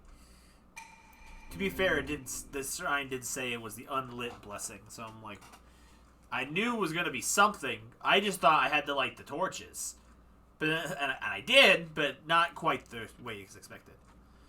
Okay, so hopefully this isn't the end of the dungeon. This is the beginning of whatever this thing is.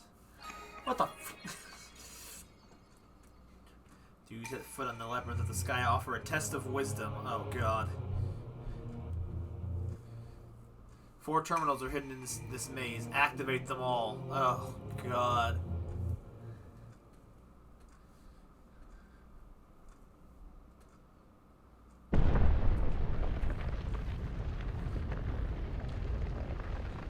Well, let's see if we can handle it.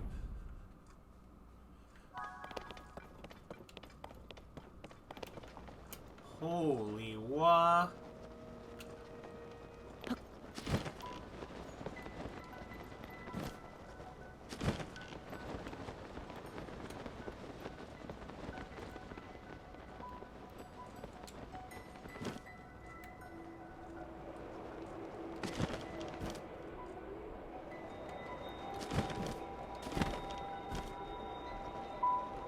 See, I don't think I can take fall damage here. I think this is because it's low gravity.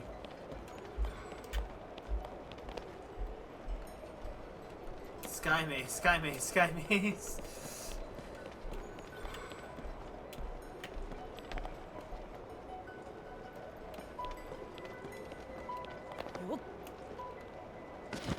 I don't know if this is what I would call a test of wisdom, Raru, but you know, whatever.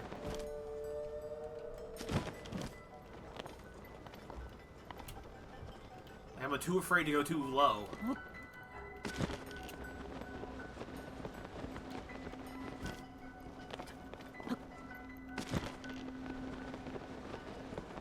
been in here before?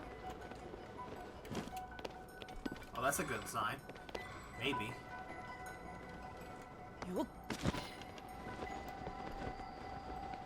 Oh, there's definitely something in there. I saw it. But I don't know how to get up there. Oh, wait.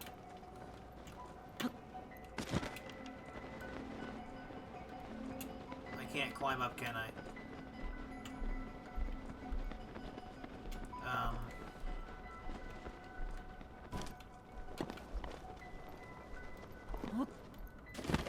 Is there like an area with a higher updraft?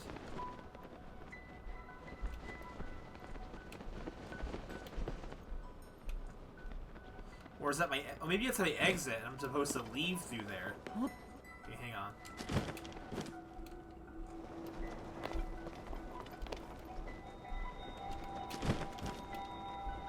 Oh god, I don't like how this looks.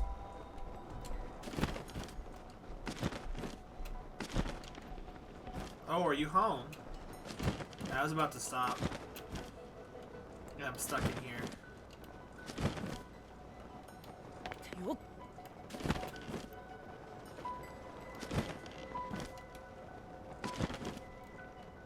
Alright, it's down here. Whoops.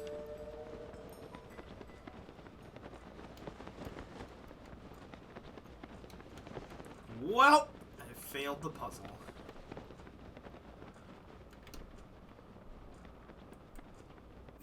Freaking.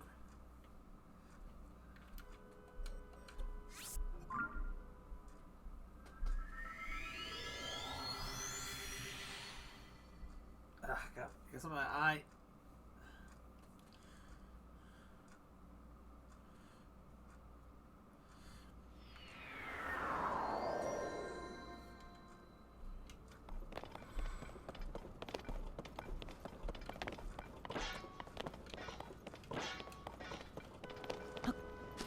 Alright, so let's try to look around some more again.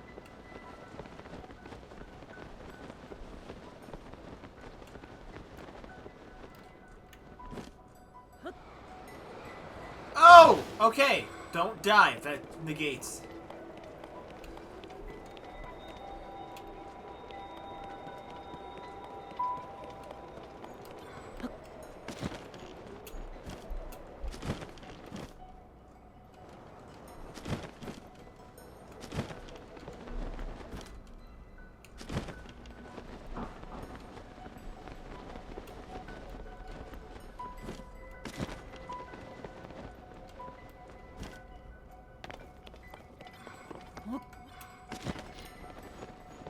Okay,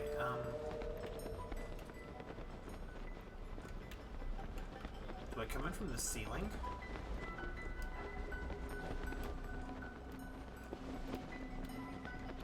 It's definitely not from below. Or, well, it could be from...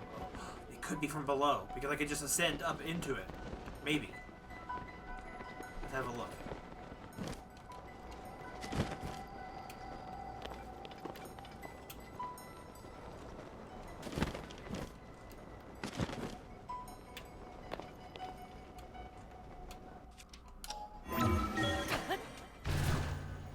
I always forget to do things like ascend.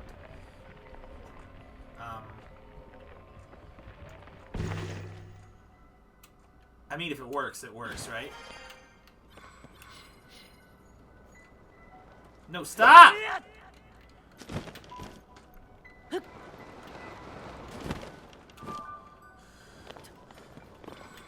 Maybe it wasn't as intended, but it's what happened.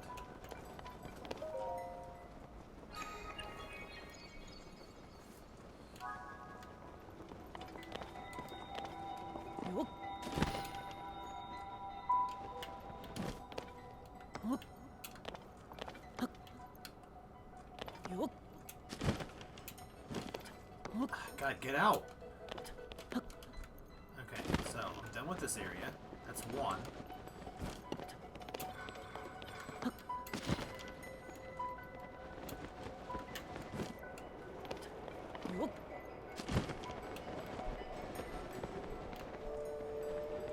Oh, treasure box.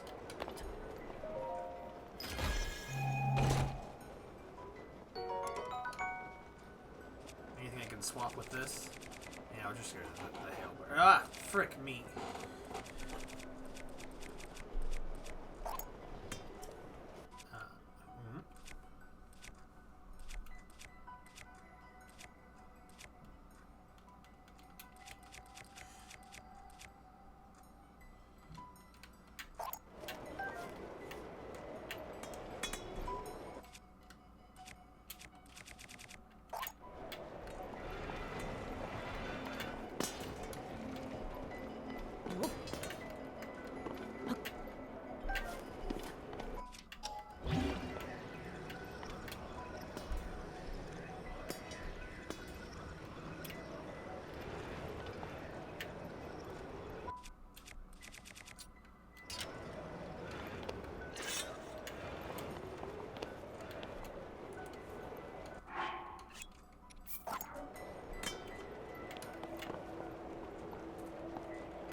That's super long, and I love it.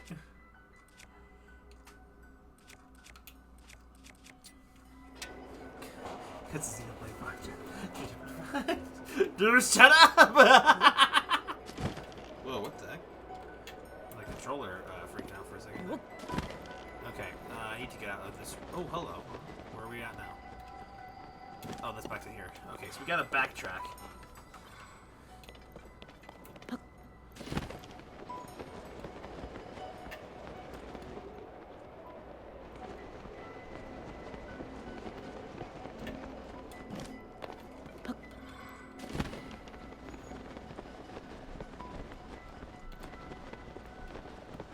How do I get out of here? Oh, hello.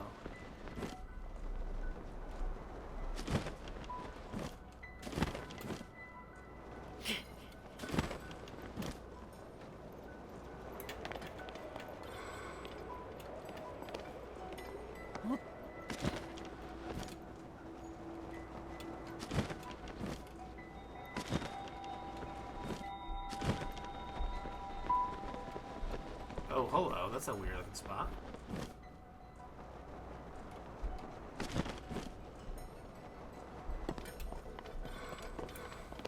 Not finding what I'm looking for, but I'm finding other things.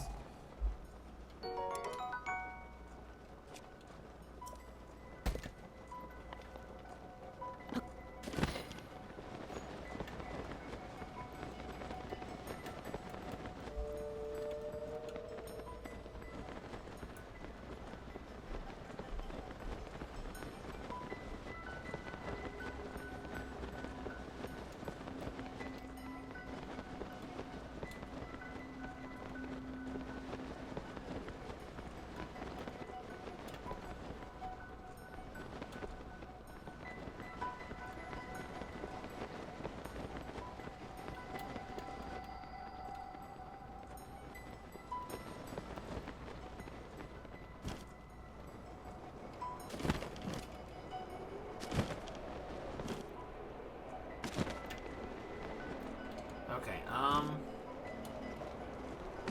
need to land.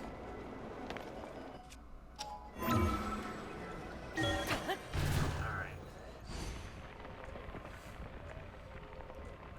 Whatever this thing is, I want to finish it before we're done for today. Okay, so let's see. Treasure box, okay.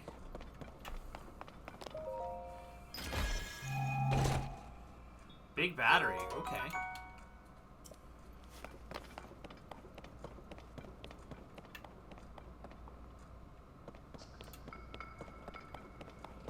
Oh, this is where the freaking rewards are gonna go.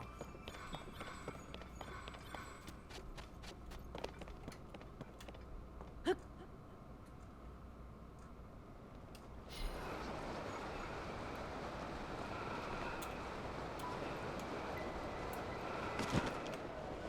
I been in that spot already? I sure have.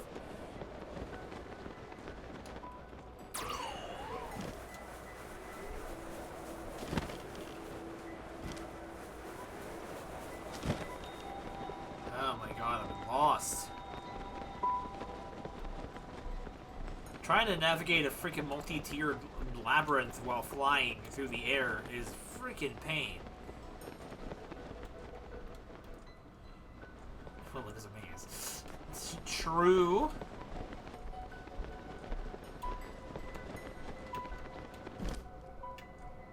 I don't think I've been in... Okay, I guess suddenly the gravity turned back on. Have I been in here before?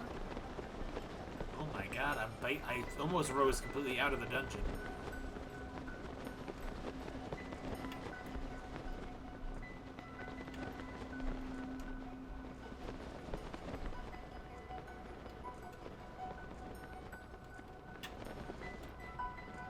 Have I been in this room? Yes. Might have been in this room already. It looks different from this height.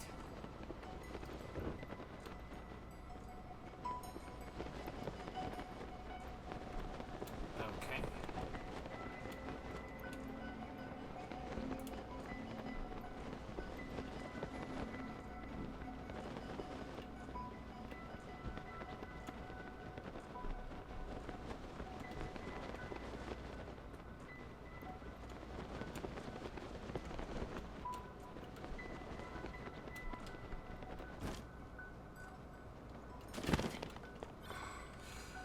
Okay, I've been in here.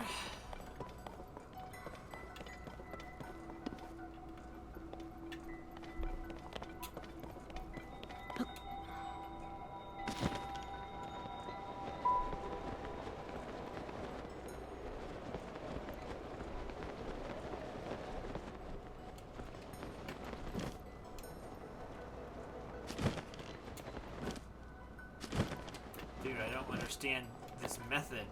I'm just going in circles.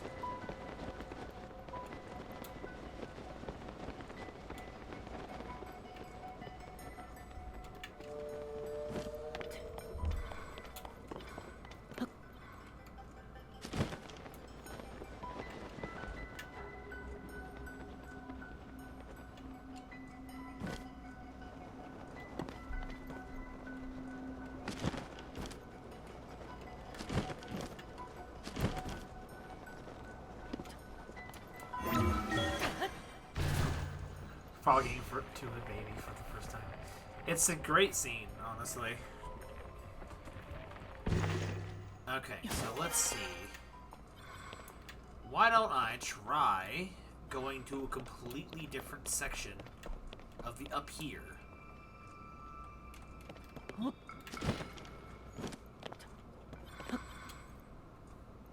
There's probably one in each four corners. Maybe how I'm supposed to up here.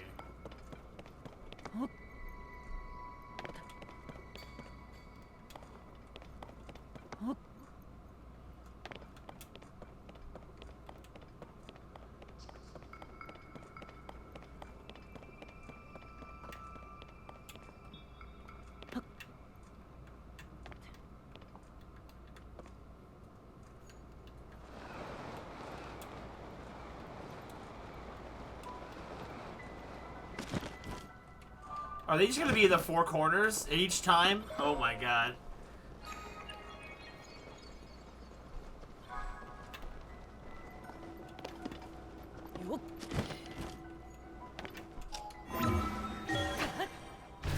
That would be very symmetrical, but being able to solve it by just going to the roof and jumping down, I guess you need to be smart to figure it out.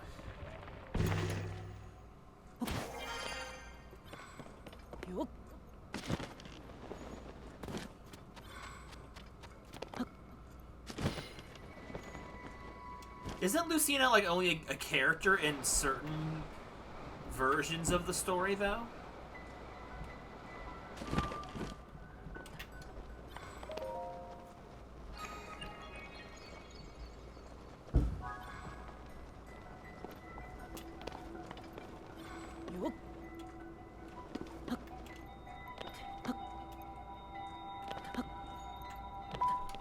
The best part of...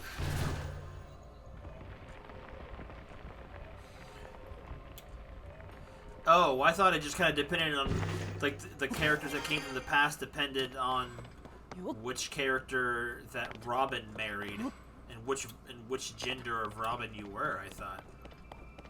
So what I understood, I didn't think Lucina was even a character in all parts of the story, just in certain branching paths. But maybe I'm wrong.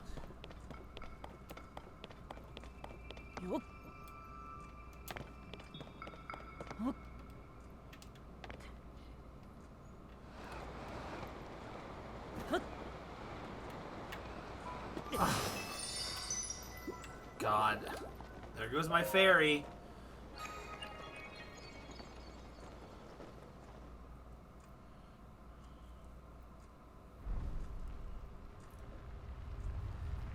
Idiot boy.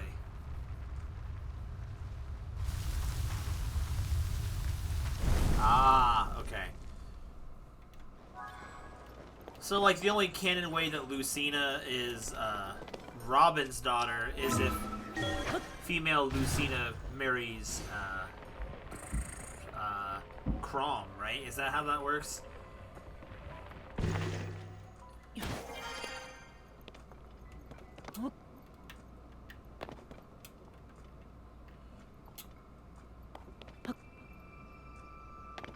Wait, isn't that... Oh, sorry. I meant to say if Robin marries Crom, not if Lucina marries Crom. That is not... Because that's a paradox. I meant... Yeah, I meant Robin. Whoops. I was throwing around too many names and got confused because I was too busy also trying to puzzle. Alright, well, what's this do now? I've just pieced it together from bits of pieces I've heard. Truth is maze, mark my... Yeah, I traversed it. Oh, okay, so now we're going into the underground or whatever. I do want to play. Yo, prove your worth by plunging into the depths. God, fam. Well, I mean, it saved the franchise, so I mean...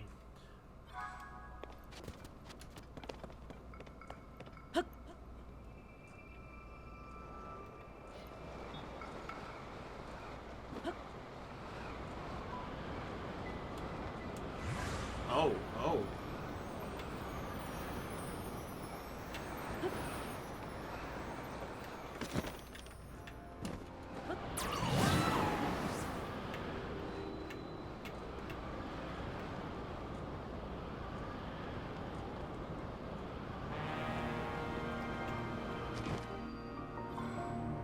Where are we? Oh no! Wait, we have another labyrinth?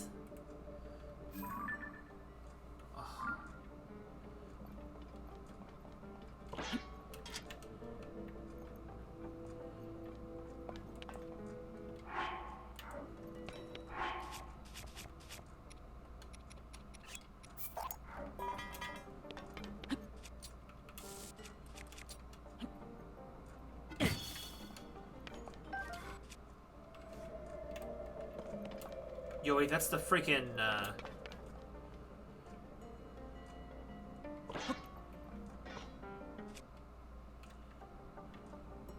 thought I could,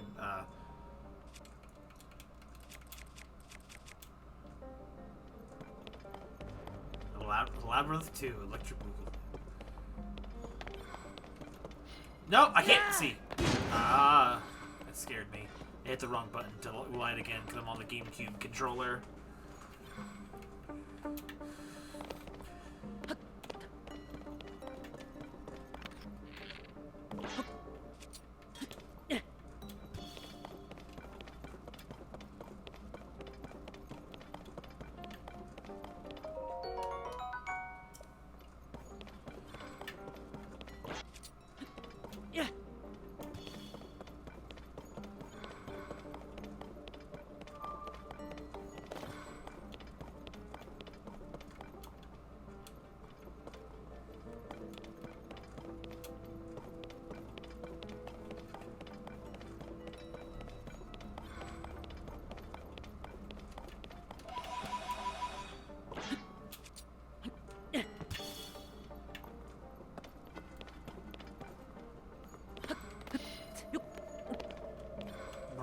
to keep playing that sound effect.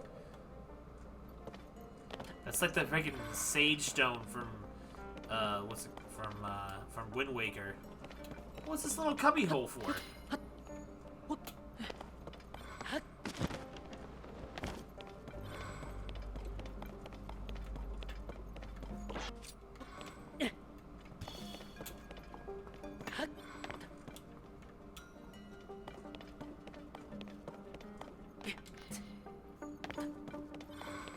Wait, is it not a labyrinth at all? Oh.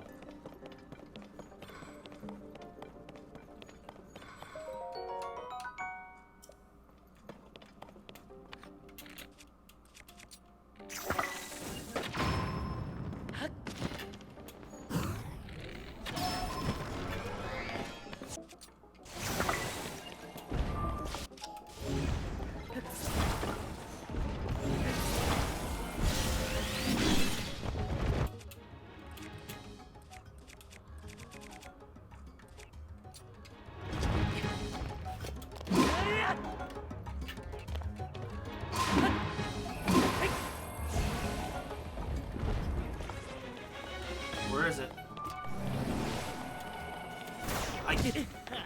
I couldn't see!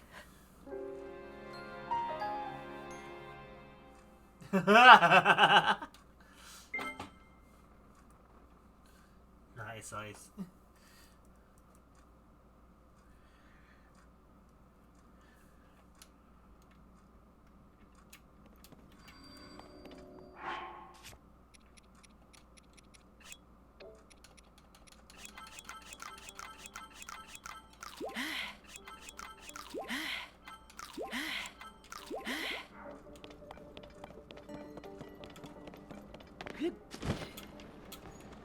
Wait a minute.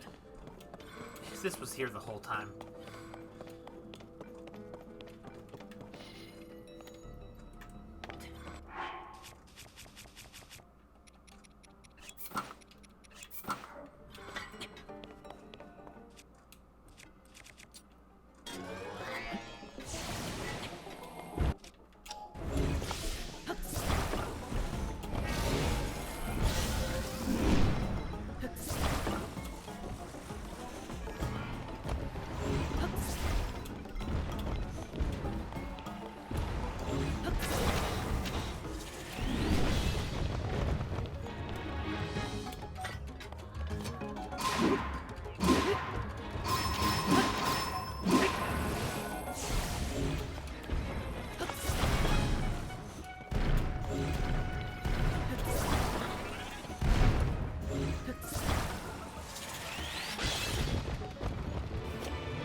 Couldn't see.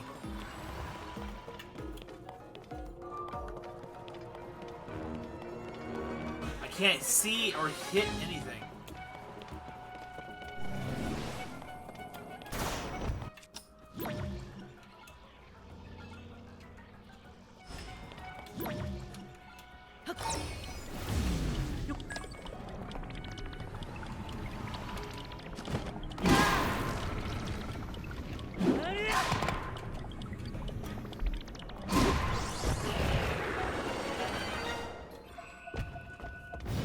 Got him.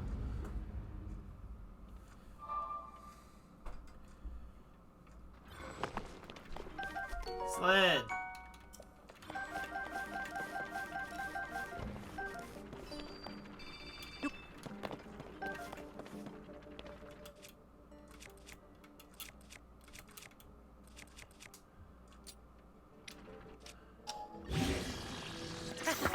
Nice.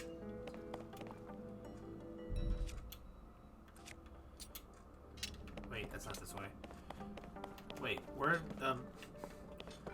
where's the... Oh, it's over here.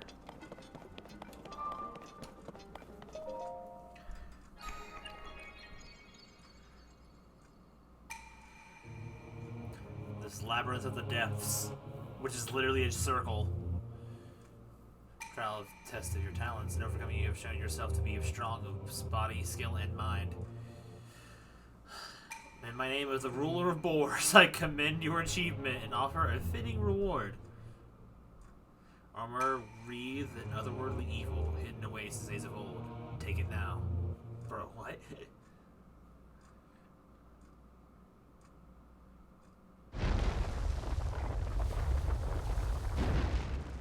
Bro, okay, Boar King, or whatever you are. The South Lomi Prophecy.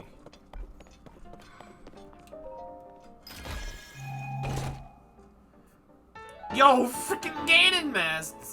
Some believe this eerie mask is inspirited by a malevolent entity. It's a rather rare find. Bro, it's from a freaking other dimension. Dude, it's the banishment it's the realm that Ganondorf was banished from. I heard someone say that they think that the Breath of the Wild / Tears of the Kingdom timeline is just another branched off timeline or other dimension. And I'm like, that would make a lot more sense than trying to make continuital sense to it. Imagine this is the dimension that Phantom Ganon was banished to. Because Ganondorf did say in Ocarina of Time, when you defeated Phantom Ganon, what a useless creation that Phantom was. I will banish it to the gap between dimensions. I'm like, how does Ganondorf freaking have the power to send something to other dimensions? I can't see anything. Oh, we're outside now. Why is it so dark in here?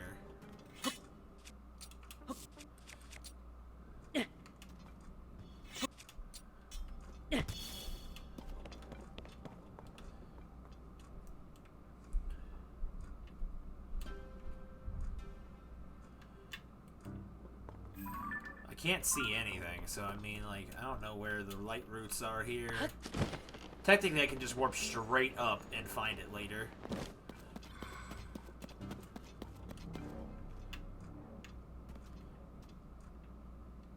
Kind of thought he was BSing, though. Maybe, but I don't know.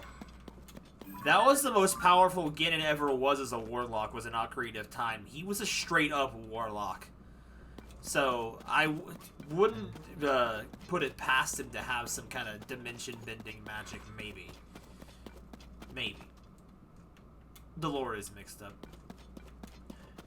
It wouldn't make sense for this to be a different dimension, though, because in no other point in the Hyrule timeline, or Zelda timeline, has Rudos and Zora ever existed in the same thing. He was sicko mode, yeah.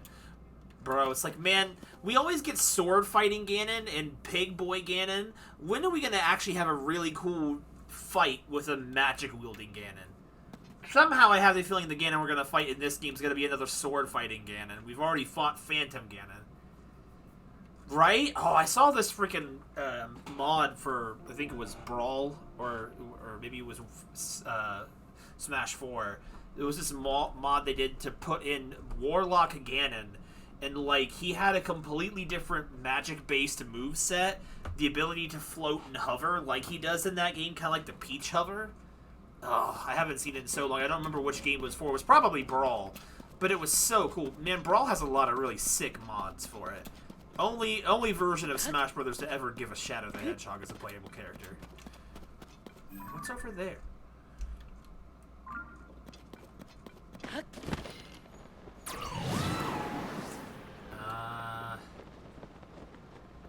I don't feel like I want to be here.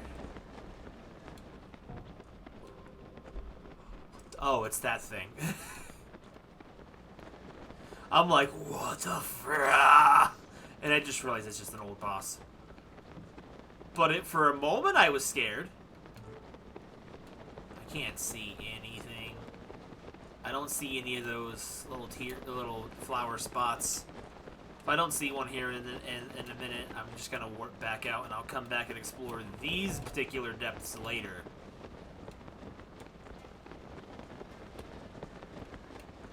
Okay, there's a lot to see. Well. Oh, hello.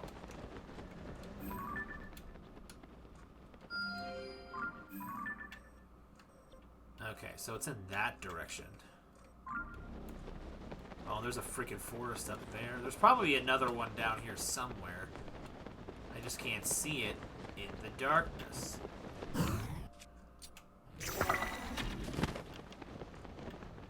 Alright, we're warping back.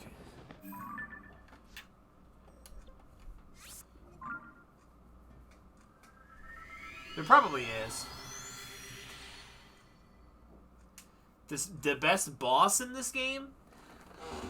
For me personally, in terms of how cool it was and how fun it was to fight, and just its design, yeah, you probably get crystal cores. We're gonna save here, by the way. I think actually remember all four. There's the Wind Temple boss. There's freaking Rock Gamma. The freaking Sludge Rock, and what was the last boss? Oh, the Gibdo Queen. Okay, so in terms of cool design and how fun the fight was to do, I think that goes to the Wind Temple boss. I think the Wind Temple boss was the most fun of the bosses, and it had a really fun way to fight it. Plus a few extra, it was the only boss you didn't have to fight with your sword or a weapon at any point, and you can use the bow to get to attack in certain ways, but the fight is mostly skydiving through it, and it's a skydiving battle, and I thought it was really, really cool. It's like boss types that we could never have in previous installments before. So I thought it was really that the Wind Temple boss, I think so far, has been the coolest of the bosses. And you might be surprised, second, and just in terms of both originality, cool design, and concept, is the Gibdo Queen. For the sake that it's a mostly original new take on the bosses, we never had a Gibdo Queen before, and while I'm not as sure how I feel about the weird redesign of the Gibdos, having it was an interesting design. Now, it's a shame the boss itself is a real pain, but that could be negated by having better armor and better hearts. I wouldn't bother re-redeeming because we're going to end stream here in a minute anyway. But you guys have several 100,000 freaking rupees, so... So I think Gibdo Queen comes in second. The other two are just awful. I think, if I was to...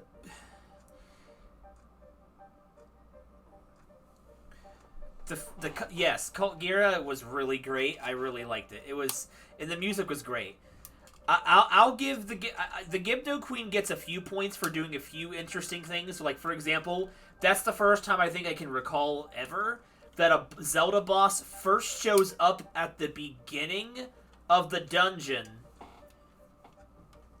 and then and then fights you a little bit, and then you come back and fight it again at the end.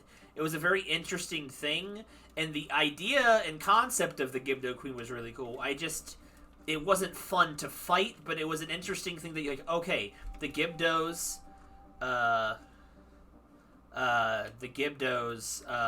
were an interesting thing because they forced the elemental mechanic, which is a little bit annoying, but it wasn't horrible. The sunbeams were really fun. If you had an actual proper mirror shield and it had a mirror shield fight, that could have made it a little more cooler. Because then, that's another interesting thing. The Gibdos have been around for so long, but that was the first time we've ever seen, a boss that was a Gibdo. Granted, they've always been reduced to screaming, so that's kind of, hard to do that. So they had to reinvent them to make them a little more interesting, I guess. The tornado is the only attack I think that is really annoying. Everything else is kind of manageable. The tornado just kind of comes at you difficult, but like if you know it's coming, you can prepare for it. Like it's like when I did finally win, I had predicted when the tornadoes would attack because it was like I knew what attacks I did on it to provoke the reaction and can react to it. Also, it helps a lot more when you have other allied companions to do elemental attacks. I'm sure if I had Sidon, it would have been even easier. But yeah, I think honestly, of the least favorite bosses, Muktorok was the worst. Yes, exactly. Playing it straight sucks, especially if you only use Prince Sidon's ability to attack, because even with the freaking rod that shoots several water bubbles around that I did, it was still an annoying boss fight. I don't know if it scales to how far in the game you were, because it was the last boss we fought, but it was an absolute pain. Like, it wasn't that it was hard, it's just that it was tedious. Because it was such a long, drawn-out fight. That's what I don't like about some of the fights in this game, because it's based on an RPG system of numbers and attack points and all that nonsense, is that the bosses are so spongy. Nah, it's alright.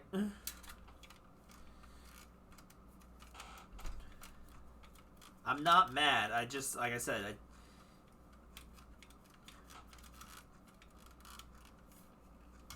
and honestly, the only thoughts I have about, what was it called? It's the Gamma boss. It just was a like a kind of, like the most mid fight of the game so far. Like, it was cool to see Gamma come back, but it's also probably Gamma's worst iteration ever. It's just rocks with an eyeball. Like, it didn't really feel like Gamma in anything but in name. And that's what kind of annoyed me about the Gamma boss fight. The fight wasn't too annoying. It's just kind of unremarkable. Kind of like the Fire Temple itself. I'll have to listen to the theme of the boss fight again, because it was a lot going on in that boss fight, so I didn't really focus on the music as much. So, Gamma was just kind of, it's just mid overall. Gamma was the first boss I had seen, because I saw my sister fight it, so I thought, oh, cool, Gamma's back. I didn't watch the fight, because I did not want to be spoiled on how to fight it. I just saw that it existed. And it's pretty disappointing. It's not that difficult. And it's just kind of, again, it doesn't feel like a Gamma boss. It just feels like a rock spider. And it's like easily the worst iteration of Gamma. Even the freaking Gammas that look like crabs with no claws is better.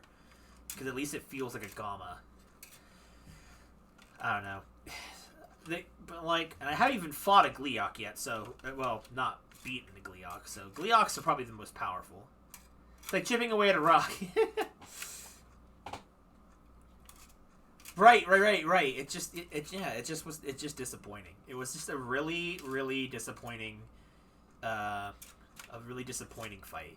It wasn't bad like the Sludge to Rock, but it was just mid. It was just a mid fight.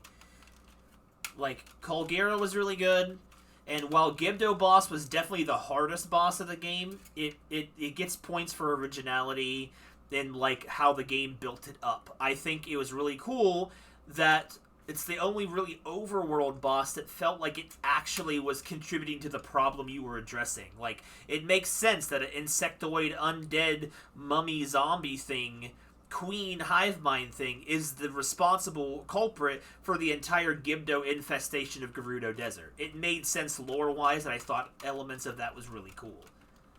And the Lightning Temple, which I don't even think should be called the Lightning Temple because it doesn't make any sense why it's called that. It has nothing to do with lightning. I don't get why it's called that. I know why. It's because it's the element that's associated with the Gerudo in this game. So, Koga's vehicle boss fight was really cool, and it had me a little nervous. It was definitely easier than the original Koga boss fight. But then again, I also feel like that was an introductory boss fight, and we're probably gonna fight Koga again, way more powerful next time. So for the first, I'm assuming the first fight with Koga also very good. Koga was a lot of fun in terms of fun boss battles, second most fun, and would probably put him in there between the Gibdo Queen and Kolgira. I also like that Kolgira is just an interesting sort of take on Mulgira from like the Wind Waker, which is really cool. Which actually I think makes sense because even though it was a sand worm snake thing in that game, it was still the boss of the Wind Temple in the Wind Waker, which I think is actually a pretty cool touch. I also find it really weird that in Wind Waker, unrelated point by the way, that I find it weird that in Wind Waker, Makar was the sage of the Wind Temple, and Medley, the bird girl, was the sage of the Earth Temple. It doesn't feel like it makes sense. And then even then, the previous sage of the Earth Temple was a Zora, and the previous sage of the Wind Temple was a Kokiri. It was like, that didn't make, thinking back on it, that doesn't make any sense. I don't know why that popped in my head. Well, I do why. Like, it's just kind of a weird thing to notice. It's like, Makar, little tiny tree person, Wind Sage. Medley, flying girl, duck, bird, whatever thing, Earth Sage. Because what do I associate trees with? The wind. What do I associate birds with? The ground. I don't know. It's just really dumb. Anyway, I'm gonna head out for tonight. I've played a lot of this game today, and it's like I didn't even have dinner. I don't know if dinner's probably made because I don't know. Who knows? Probably was. So I'm gonna head out for tonight. Don't know when the next stream is because it probably won't be till Wednesday. I'm thinking right now because work on Monday and Tuesday blows, and working after those days is streaming after those days is always stressful. So goodness gracious, that was like 6 hours of Zelda today, so that was definitely had my fill. Even though didn't feel like I did a lot, we did some cool stuff. Also, I didn't realize the hieroglyphics showed Ganon murdering Sonya. That was there from the beginning of the game. Interesting. And then, dude, this hieroglyphics literally tell the memories. There's freaking Spaghetti Ganon making all the monsters appear. Interesting. I wasn't paying attention to that until now. Anyway, have a good night, guys. I will see you guys in the next stream. Bye-bye, everybody.